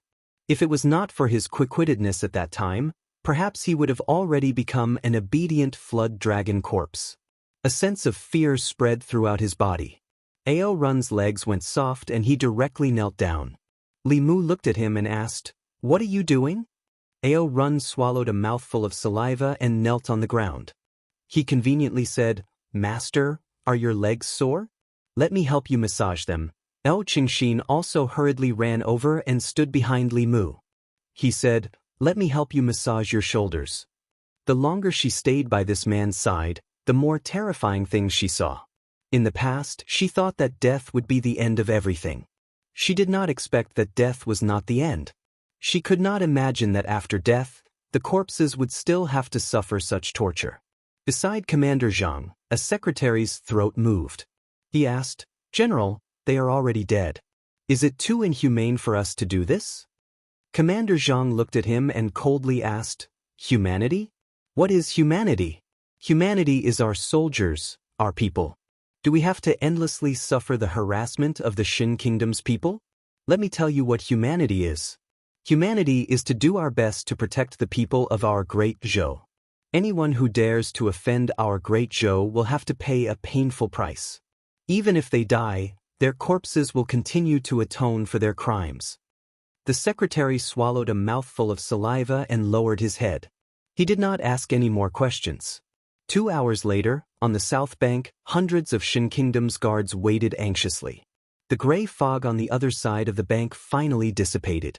In the gray fog, besides the 3 Great Zhou people, there were also a dozen figures standing in neat rows. Their bodies exuded a strange aura. When the Xin Kingdom's guards saw these people, their expressions changed greatly. Is that Sharma? He was clearly dead. How did he come back to life? Raj and Kadi are also inside. What happened to them? Ganesh, Sudhir, the dead have all come back to life. What did the Great Zhou people do to them? Is that Lord Bharat? He was a 5th realm expert 3 years ago. He actually died at the hands of the Great Zhou people. It's too scary. They are already dead, but they can't rest in peace. At this time, the expressions of the Shin Kingdom's guards had changed from anger to fear. Their friends and companions could not rest in peace after their deaths. They had become such terrifying existences. This was even more frightening than the war with the Great Zhou. Chen Shi and the other two shook the bells in their hands. The zombies refined from the corpses of the Shin Kingdom's prisoners hopped away with them. What was going on during these 2 hours was only the initial sacrificial refining. Only after all the sacrificial refining was completed would the zombies be able to unleash their strongest strength. Li Mu looked at the reactions of the Shin Kingdom's people on the other side of the bank and turned to leave. He wanted to refine those people into zombies in front of them. He wanted them to see clearly that the consequences of invading the Great Zhou were even more terrifying than death. In the tent, Li Mu said to Commander Zhang, "Have the army's secretary write an official document and have the South County's local government posted everywhere in the city. In the future, every time an invader is killed, everyone must be informed." 7 days later, the sentries of the South Army's various outposts reported that the Shin Kingdom's people did not make any more movements. There were also no disturbances in the counties. This series of thunderous methods finally completely suppressed the Shin Kingdom's people. Li Mu asked the Empress through the spirit conch. In the ancestral temple, the psychic power cauldron in the South County shone brightly again. Although it had not returned to normal, it was only a matter of time. After severely punishing the people of the Shin Kingdom, the psychic power of the people of the South County would greatly increase. As long as the stability of the South County could be maintained, the matter of the psychic power could be resolved. Although he had only been in the South County for less than half a month and had already resolved these two problems, Li Mu did not plan to go back just like that. He could not swallow the anger of the Shin Kingdom. Great Zhou did not have any other thoughts about the Shin Kingdom. Firstly, Great Zhou's territory was large enough and did not have much interest in occupying the Shin Kingdom. Otherwise, the Shin Kingdom would have been incorporated into Great Zhou's territory 100 years ago. Secondly, the Yong Kingdom, the Jing Kingdom, the Liang Kingdom, and the other kingdoms had similar cultures with Great Zhou. They shared a common language, and it was difficult to distinguish the citizens of each country from their appearance. However, the Shin Kingdom was different. The appearance of the people of the Shin Kingdom was very different from that of the other countries, and their cultural customs were also very different. To the countries of Zhuzhou, they were a foreign race. Great Zhou only wanted to protect its own territory and had no interest in occupying the land of a foreign race. However, since the establishment of Great Zhou, the Shin Kingdom had been tirelessly testing the boundaries of death.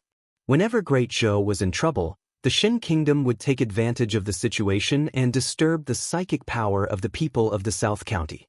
Although it would not cause much harm to Great Zhou, it was disgusting enough. Li Mu could not lead troops to attack the Shin Kingdom. After all, although the Shin Kingdom's strength was not as strong as Great Zhou's, it was not a pushover. Although Great Zhou could win, it would also give other people with bad intentions an opportunity to take advantage of. Once there were enemies in many places, no matter how powerful an empire was, it could be worn down. However, Li Mu could not swallow this anger. This matter needed to be considered at length. There was still one more thing to do. Li Mu sat in the tent and said, "Xianxia, come in." As soon as he finished speaking, a figure rushed in. Xianxia stood in the tent nervously, waiting for Li Mu's orders. Li Mu looked up at her and asked, "You said that your Naiden was stolen by someone in the Shin Kingdom?" Xianxia immediately raised her right hand and said, "I swear that what I said is true." Li Mu did not doubt her words. There was no doubt about the strength of the dragon race. If her Naiden was still there, Li Mu might not have been able to take her down so easily. Giving the Empress a dragon without a Naiden would show that he did not take her seriously. Before giving it to the Empress, he needed to find her Naiden first. Li Mu asked, "Who stole your Naiden? Where is he now? How strong is he?" Xianxia looked up at Li Mu and was stunned for a moment. Then she said, "I don't know where he is now, but I can sense the location of the Naiden. His strength should be at the 6th realm of you humans." Li Mu walked to her side and said calmly, "Take me to him." Shin Kingdom, Southern Bang. Ao Chung Exen sat on a flying boat in the sky. It was hard to describe what she was feeling. Although she had fallen into the hands of a human again, this human did not do anything to her. Instead, he took her to find her Naiden. This made her, who thought that she had fallen into the claws of a demon, feel quite disappointed. Li Mu stood at the bow of the boat. He did not turn his head and asked, "How far is it?" Ao Chung Exen pointed ahead and said, "It's just ahead. I can sense that we are getting closer and closer to the Naiden." Li Mu accelerated the flying boat.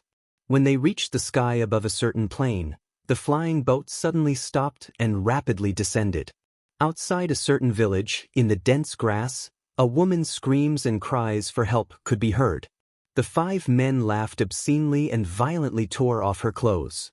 The woman's heart-wrenching voice was filled with despair. Finally, it alerted a family at the entrance of the village. A man ran out and stood outside the bushes.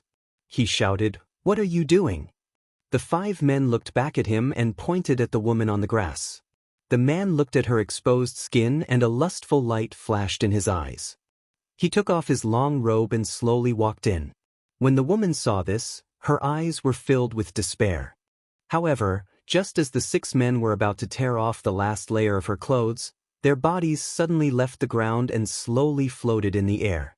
A young man and woman slowly landed on the ground. Li Mu reached out and a piece of clothing appeared in his hand.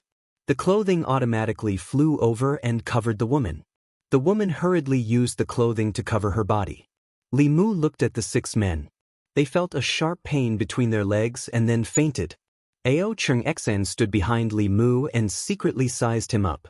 She realized that she could not see through this man. The Great Zhou and the Shen Kingdom were clearly enemies. The people of the Shen Kingdom had done so many terrible things in the Great Zhou. He killed the people of the Shen Kingdom cleanly without even blinking. Yet, he was willing to save this woman from the Shen Kingdom. She did not know what he was thinking. "Alicia, Alicia." A man's voice came from afar. The woman used the clothing Li Mu gave her to wrap her body and ran into the distance. Soon, she came back with another man. She knelt on the ground and kowtowed to Li Mu and Ao Chung Exen in gratitude. Before coming to the Shen Kingdom, Li Mu had already learned the language of the Shen Kingdom through the jade slip that Commander Zhang gave him.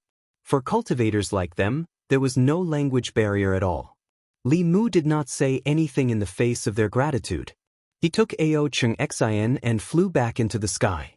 He killed the people of the Shen Kingdom for the sake of the soldiers and innocent people of the Great Zhou.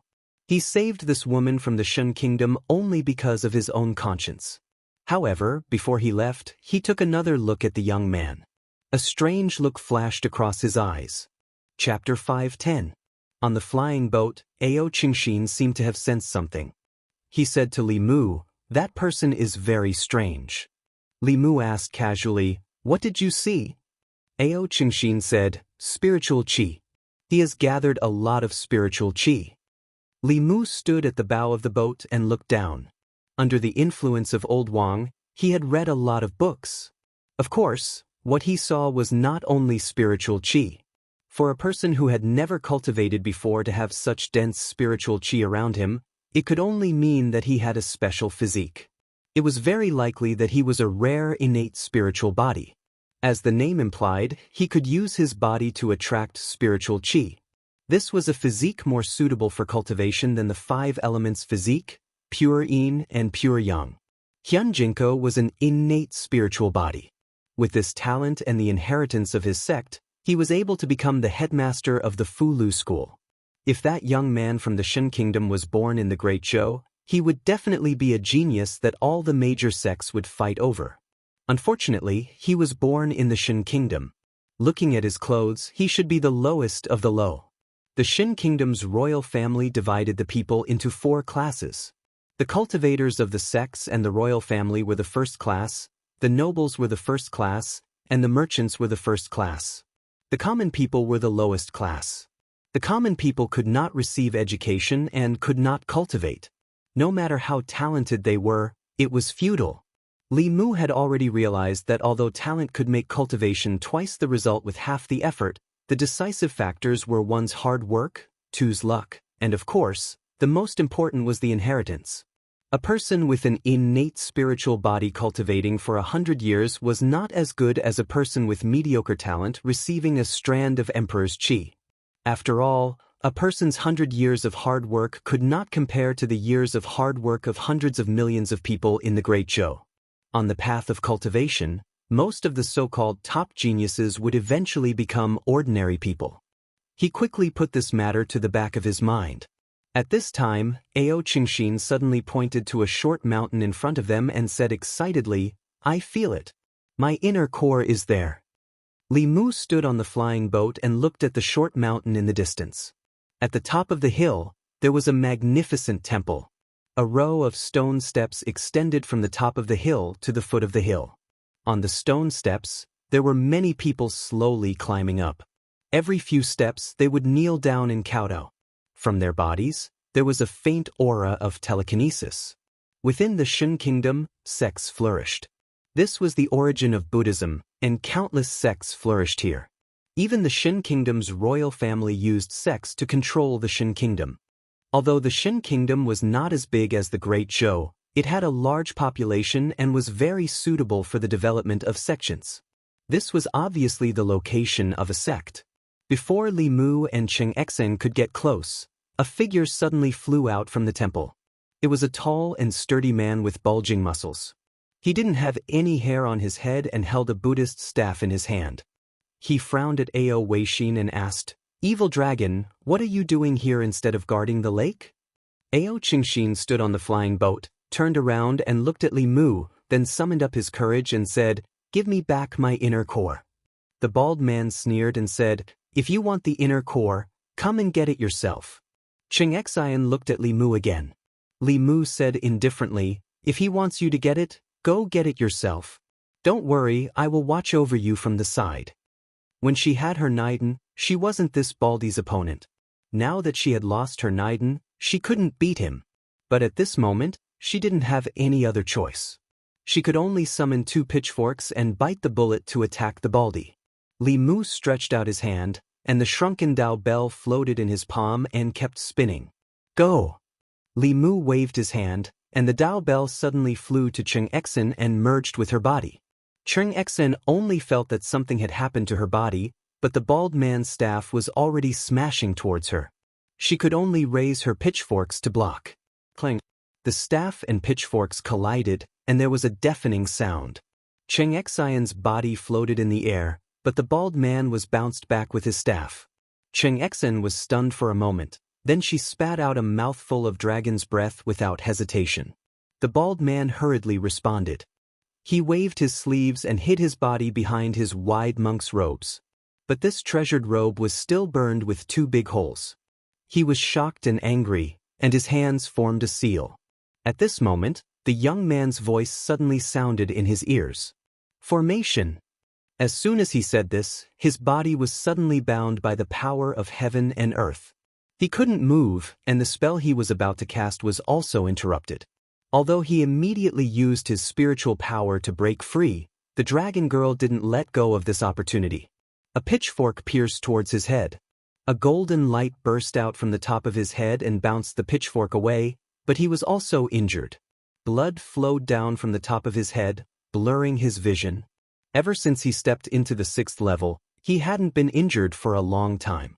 At this moment, his anger wasn't on the dragon girl, but on the man behind her. If this person hadn't been causing trouble at the side, he would have taken down the dragon girl long ago. He formed a seal with one hand and pushed a palm towards Li Mu.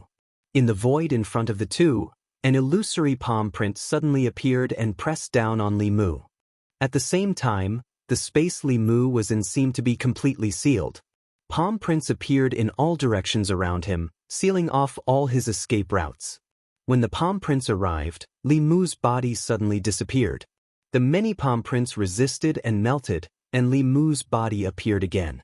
As long as the opponent wasn't at the 7th level or the peak of the 6th level, he could escape into the Demon Emperor's space at any time to avoid the enemy's attack. The bald man's attack didn't hurt Li Mu, and Ao Shoshin was already charging over with her pitchforks. While he was dealing with the dragon, there were thunderous roars above his head, strong winds blowing, and thousands of swords shooting out. He was in a sorry state, and his treasured robes were already riddled with holes. The young man's spell was strange, and he didn't know what was up with the dragon girl. Although her attacks weren't much stronger, her defense was more than 10 times stronger. He couldn't break through her defense at all. If this continued, he might be exhausted to death by the man and dragon here. He had originally prepared that dragon inner core for the treasure hunt at the bottom of the sea. Now, it seemed like he had to return it. He waved his hand, and a white inner core the size of a pigeon egg flew out and was swallowed by Ao Shoshin. The inner core returned to her body, and her aura soared. Soon she reached the peak of the 5th level. The bald man regulated his body as he said, "I've given you the item. You can leave now, right?" Li Mu didn't think of directly killing this bald man. Which 6th level elite didn't have a trump card? He couldn't take him down in a short time. Moreover, if he stayed in a stalemate with him for too long, it would be very disadvantageous for them in the Shin Nation's territory if he summoned the other elites of the Shin Nation. However, it wasn't his style to just walk away like this. Li Mu looked at him and said calmly, "You snatched someone else's item, and it's fine just to return it?" The bald man asked in a low voice, "What else do you want?" Li Mu said, "You bullied my people. You have to pay the price, right?" The bald man's face darkened. After a moment of silence, he waved his hand at Li Mu, and a white light shot out.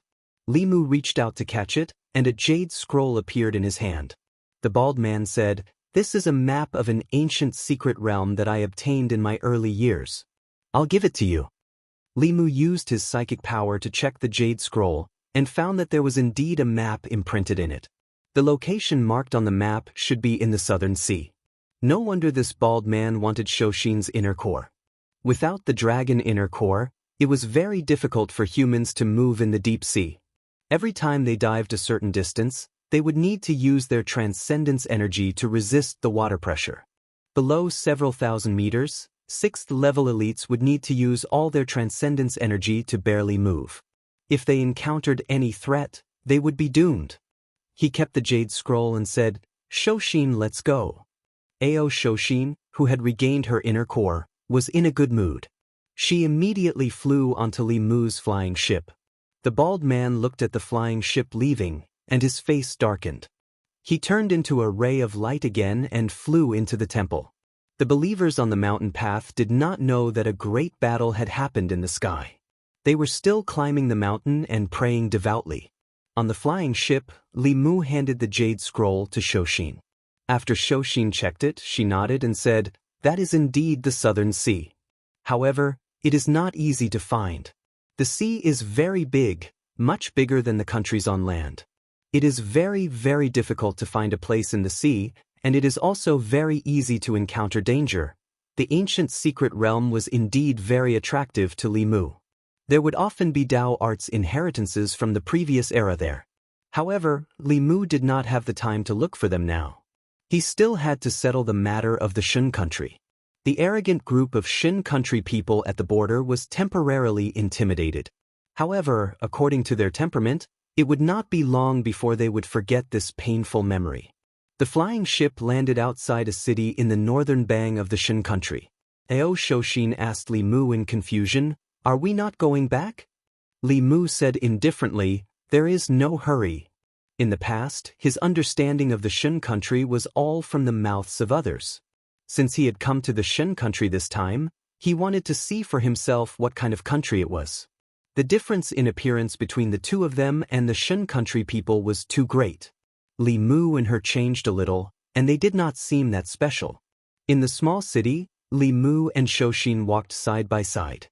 Even though she had changed into the clothes of the Shin country people and hid her dragon horns, it was still difficult to hide her natural beauty. Walking on the street, from time to time, men would cast strange looks at her. It was human nature to love beauty. For a woman like her, walking on the streets of any city in the Great Zhou, there would be a high number of people turning their heads. However, the behavior of the people of the Great Zhou and the people of the Shin country were completely different. When the people of the Great Zhou saw a beautiful woman, most of them looked at her with admiration. When they were discovered by a woman, they would also look away in embarrassment. However, the people of the Shin country people would not do that. They would silently look at a woman with naked eyes. If it was just one or two, it would be fine. However, when most of the men on the street looked at her with such eyes, even the powerful dragon girl hid behind Li Mu. She was not afraid, but disgusted and disgusted. She had never seen such people and such a country. The city was filled with a foul smell. People were relieving themselves on the street and looking at women with very rude eyes. Animal feces could be seen everywhere. In a river that flowed through the city, some people were bathing, some were drinking water, and some were burning corpses. Seeing the filthy river, Shoshin covered her mouth and almost vomited. As a member of the water race, as long as she thought about the existence of such a river, she felt uncomfortable all over. She grabbed Li Mu's wrist and begged, "Let's go back." Li Mu said, "If you want to go back, then go back first." Ao Shoshin had no choice but to continue walking in the city with Li Mu. She did not dare to go back alone, nor could she go back alone. What if he thought she wanted to take the opportunity to escape? What if she met that bald man again? She still felt safe following Li Mu. The two of them walked on the street. When they passed by an alley, a few men behind them suddenly came forward and surrounded them. Li Mu did not even look at them and walked straight through the crowd. The men did not expect him to be so tactful. They surrounded the beautiful woman and forced her into the alley. Soon, Ao Isin walked over from behind and caught up with Li Mu. With a light snort, he spat out 2 balls of flame from his nose. He looked at Li Mu and asked, "This country is too disgusting. Your great Zhou is so powerful. Why don't you destroy them?" Li Mu said, "They're only disgusting themselves now. If we destroy them, won't the great Zhou be disgusted as well?" It was best to let the people of Shin settle the matter themselves. Li Mu originally thought that with so many people in Shin being treated as lowly commoners and being bullied like this, the people would definitely be angry. However, after seeing it for himself, he realized that they seemed to recognize this kind of status from the bottom of their hearts. The people of Great Zhou did not believe in this kind of thing at all. The people living in that land believed that the imperial court was not benevolent and should be overthrown to establish a new one. They believed that the imperial court should serve the people and not enslave them. The people of Shin did not give Li Mu this kind of feeling. The lowly commoners of Shin who were being bullied were also bullying others. Women had no status here. From the top to the bottom, from the commoners to the officials, whether it was in the countryside or in the small alleys of the city, there were endless cases of rape. It was very difficult to see women on the streets. However, whenever a woman walked by, there would be many men casting unscrupulous wolf-like gazes at her. In 3 days, Li Mu and Xianxia had passed through 4 small cities and more than a dozen villages. They had encountered dozens of roadblocks. Although they had met many good people, evil had become the norm. The few good people were easy to be ignored. After personally experiencing the local customs of Shin, Li Mu released the flying boat again. The two of them stood on the boat. The flying boat quickly flew across the sky, heading toward the southern county of Great Zhou. Xianxia stood behind Li Mu. At a certain moment, the flying boat suddenly stopped. Her body leaned forward and bumped into Li Mu. She hugged her chest and asked nervously, "What's wrong? What's wrong?" Li Mu stood at the bow of the boat and looked into the distance. His face was filled with shock. Even standing here, he could feel that the power of heaven and earth in that direction had suddenly become extremely violent. Even though Li Mu was experienced and knowledgeable, he could not imagine what kind of supernatural power could trigger such a huge amount of power of heaven and earth. With a heart full of doubts, Li Mu controlled the flying boat again and sped forward. Chapter 511. Shin Kingdom, North Kingdom. In a village with only a few dozen families. In the Shin Kingdom, the villages and tribes were self-governed. All the affairs in the village, including the villagers' life and death, were in the hands of the village elders. Although this made a small number of people have too much power, it also saved a lot of manpower for the Shin Kingdom's imperial court. At this moment, a murder case was being tried in this village. Outside the simple, thatched courtroom, dozens of villagers stood outside, craning their necks to watch. Inside the courtroom, 2 strong men were holding down a skinny man. The skinny man was still struggling. One of them hit the back of his leg with a thick wooden stick, forcing him to kneel down heavily. An old man with white hair and beard wearing a hat sat in the chair in front. He held a wooden stick that symbolized power and knocked it hard on the ground. With a dark expression, he gritted his teeth and said, "Aragu, you actually dared to murder my nephew, Tuoji. According to the village rules, I will now sentence you to death by stoning. What do you have to say?" Aragu was pressed to the ground and still struggled. His eyes were bloodshot as he said with extreme grief and indignation, "Tuoji wanted to rape my fiancée and tripped and got injured. You didn't punish him, but you want to kill me. God is watching. Everything you did when you were alive will go to hell after you die." The old man's eyes flashed coldly. "You said Tuoji was injured, but someone clearly saw you hit him. Bring the witnesses here." Two men walked in and pointed at the skinny man kneeling on the ground. "It's him. We saw him hit Tuoji with our own eyes." The skinny man's eyes were filled with grief. These two men wanted to rape his fiancée, but the Immortals destroyed their manhood. They held a grudge and took revenge on him. Right now, he was filled with endless anger, but he couldn't fight back. The old man knocked his cane hard on the ground and said sternly, "Aragu, as a lowly peasant, you actually dared to hurt a noble. According to the law, you should be sentenced to death. Now, I sentence you to death by stoning. Men, take him away and execute him immediately." The skinny man was taken out and pushed into a pit. Someone had filled the hole with sand and soil. Everything below his waist was buried in the ground and he couldn't move. Not far away, there was a pile of rocks. The big ones were the size of fists and the small ones were the size of a baby's head. These were used for the execution. When someone was sentenced to be stoned, the villagers would line up to throw stones at him until he was completely dead. This kind of punishment was very cruel, but the cruelest thing was that the victim's family and friends were also required to participate in the execution. Just as Aragu was about to be executed, a woman rushed over crazily and shouted, "Aragu, Aragu." However, as soon as she approached, she was forcefully pulled away. A man limped over to the sand pit. Half of Aragu's body was already buried in the ground, and his hands were tied behind his back. The man had a mocking expression on his face. He patted Aragu's face heavily and said, "Aragu, don't worry and die. I will help you take good care of Alicia. Ah, you lowly peasant, let go." Two of Toji's fingers were bitten. Cold sweat poured down his forehead. He kicked Aragu's chest. When he pulled his hand back, his fingers were bleeding. He wrapped his injured fingers with a handkerchief and strode out of the sand pit. Gritting his teeth, he said, "Smash him to death. Smash him to death." The execution began. Everyone picked up stones from the ground and threw them at the sand pit. Buried in the sand, Aragu couldn't dodge. Soon, his head was bleeding. Toji still couldn't vent his anger. He ordered the two men behind him, "Take Alicia to my house.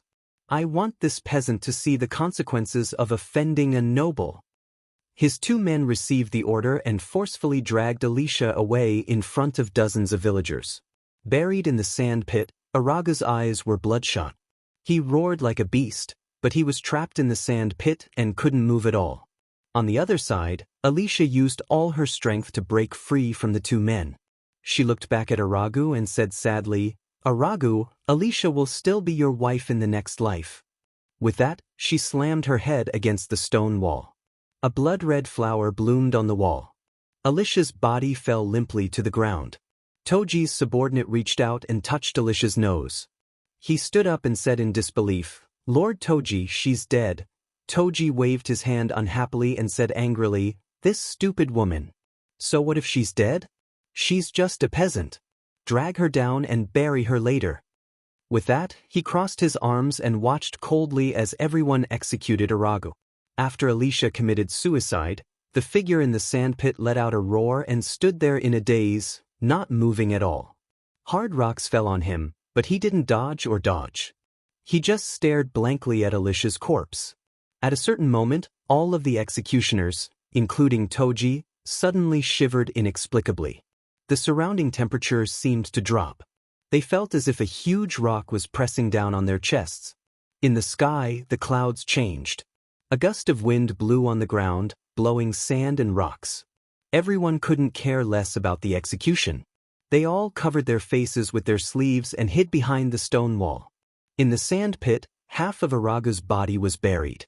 He broke the ropes on his hands and pushed himself out of the sand pit with both hands.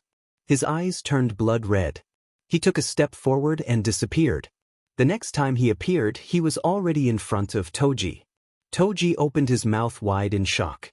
Before he could say anything, Aragu punched him in the head. Bang! Toji's head exploded like a watermelon. With 2 more bangs, his 2 subordinates also died on the spot. Seeing this, everyone fled in terror. Aragu walked to Alicia's corpse. The blood in his eyes slowly faded. He squatted down slowly and hugged his head in pain, choking with sobs. Soon, a figure flew out of the village. It was a man in a white robe. He walked in the air. When the villagers saw him, they all knelt down and shouted, "High Priest!" The man pointed with both hands. The ground under Aragu's feet suddenly became extremely soft, sinking him into it. Then the ground became hard again. Only Aragu's head was left outside. The man in the white robe stood in the air and said sternly, "How dare you, lowly commoner? How dare you?" Under the ground, Aragu took a deep breath. The ground that trapped him split open, and he jumped out. Seeing this, the man in the white robe's expression changed. He grabbed a spear on his back and stabbed it at Aragu. However, Aragu reached out and grabbed it. He used a bit of force and took the spear from the man in the white robe.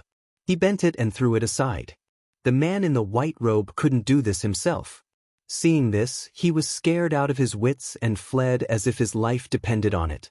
Just then, 2 more figures descended from the sky. Li Mu didn't expect to see this young man from the Shin Nation again. What surprised him was that when they first met, he was just a mortal. Now, he already had the aura of a 4th realm. It seemed that the change in the power of heaven and earth just now was because of this person. Although this young man didn't cultivate, he had clearly activated the power of heaven and earth to fill his body. Back then, Xiaoyu used the incantation to move heaven and earth and instantly advanced to the 5th realm. This young man from the Shin Nation's situation was completely because of his special constitution. His innate spiritual body awakened once, and it was also his only chance to fill his body. However, because he didn't cultivate and didn't know anything about cultivation, he only had the realm but didn't have the strength of a 4th realm. After the young man glanced at Li Mu and Ao Qingxin, he looked down at the woman's corpse on the ground. Without hesitation, he slammed his head against the stone wall beside him. Boom! With a crash, the stone wall collapsed. He was still standing in the same place. He lowered his head and looked at his hand, then touched his head. His face was blank. Li Mu asked in the language of the Shin Nation, "What are you doing?" The young man looked at Li Mu with sorrow in his eyes. He said, "Alicia is dead. I want to go with her. Even if we become ghosts, we want to be together." Alicia was the woman from the Shin Nation that Li Mu had casually saved last time. At this moment, her corpse was lying on the ground in front of Li Mu. Li Mu looked at the corpse on the ground and said to the young man, "Since you two love each other so much, you don't have to die." He stretched out 2 fingers and swiped them in front of the young man's eyes. Aragu realized that he had seen Alicia again. He ran over excitedly and wanted to hug her. However, he passed through her body. Li Mu walked over and said, "She's just a ghost now. She needs to cultivate before she can reform her body. Forget it. Since we're fated to meet again, I'll help you again." He formed a seal with his hands. After a wave of the power of heaven and earth, Alicia's body slowly solidified. She was already dead. Li Mu couldn't resurrect her. He could only help her reform her body temporarily. The man and woman hugged each other again. They were very excited. Some things didn't discriminate between countries. Li Mu was moved by the feelings of this man and woman. Since he was already meddling in other people's business, he might as well help them to the end. Li Mu planned to teach them cultivation. With Araga's talent, it would be a waste if he didn't cultivate. Although Alicia didn't have much talent, as long as she cultivated to the 3rd realm, they could be a normal couple. He touched their foreheads with his finger and transmitted the relevant information into their minds. "Thank you, benefactor." The couple knelt on the ground again and kowtowed to Li Mu to thank him. Araga kowtowed a few times. He looked up and asked Li Mu, "Benefactor, you're from the Great Show, right?" Li Mu nodded and didn't deny it. Aragu said longingly, "I heard that everyone in the Great Show is equal. If the nobles break the law, they'll be punished. Anyone can cultivate. Women will also be protected. Compared to the Great Show, this is a kingdom of demons." Li Mu said, "The Great Show wasn't as beautiful as you said from the beginning. It's because of the wise empress leadership that the Great Zhou of today became what it is today." Arago lowered his head and said, "Our empress will only promulgate laws that benefit the nobles. They won't care about lowly people like us." Li Mu looked at him and said meaningfully, "You have to create a happy life with your own hands. If all the oppressed people of the Shin Kingdom unite, they can also change the world." After saying that, he said lightly, "Happy, let's go." 2 streams of light streaked across the sky again. Araga watched them leave. When the light disappeared from his sight, he looked down at his hands and muttered, "All the oppressed people unite." When he returned to the South County, Li Mu already had a preliminary idea about the Shin Kingdom. Although the 2 countries often had conflicts recently, neither the Great Zhou nor the Shin Kingdom would easily start a war with the other country. The Shin Kingdom didn't have the strength to start a war. Although the Great Zhou had the strength, there was no need to start a war. After all, for a long time, the national policy of the Great Zhou was to develop peacefully. It was best to let the Shin Kingdom fall into chaos. Logically speaking, with the situation in the Shin Kingdom, countless people were widely oppressed. When they were oppressed to the extreme, they would resist. Such a regime would be difficult to stabilize. However, the most oppressed people in the Shin Kingdom were mostly limited by sections. The slave mentality was deeply rooted. They were willing to be oppressed and naturally wouldn't resist. Moreover, they couldn't cultivate. Even if they wanted to resist, they didn't have the strength to do so. What they needed was guidance. Although these people didn't have the strength, their psychokinesis was very useful. Li Mu could tell that Aragu was different from the other people at the bottom. However, he was too weak and couldn't be of much use for the time being. He had only planted a seed in Aragu's heart. Now, he needed someone with absolute strength and ability to infiltrate the Shin Kingdom and complete this matter. There were many experts that the Consecration Department could mobilize. They could fight, but no one in the entire Consecration Department could take on the responsibility of guiding the oppressed citizens of the Shin nation. If it really couldn't be done, Li Mu would have to do it himself. However, unless it was absolutely necessary, Li Mu didn't want to do it himself. This meant that he would have to stay in the Shin Kingdom forever. This was something Li Mu was more resistant to. Speaking of which, the officials in the imperial court were the most suitable for this kind of thing. Their cultivation might not be very high, but they had been in the imperial court for many years. They were all old foxes. They definitely had their ways of doing this kind of thing. However, it would be difficult for them to gain a foothold in the Shin Kingdom if they didn't have the strength. This matter could only be discussed at length. The matter in the South County was temporarily settled. Li Mu left Ao Run here to ensure that the border waterways were safe. He returned to the divine capital with Xianxia. He planned to discuss it with the Empress slowly. However, before they reached the divine capital, Li Mu's expression suddenly changed on the flying boat. Just now, he suddenly felt that one of his soul clones attached to the 8 realms 6 demonic corpses suddenly lost connection with his primordial spirit. Immediately after, the second soul clones also mysteriously disappeared. Li Mu left the 10 demonic corpses with Phantom Princess. Although Li Mu couldn't use his soul clones to control them, there was always an extremely weak connection between his soul clones and his primordial spirit. The disappearance of the connection meant that something had happened to the demonic corpses. Li Mu stood on the flying boat. After hesitating for a moment, he changed directions and headed straight for the Thousand Fox Nation.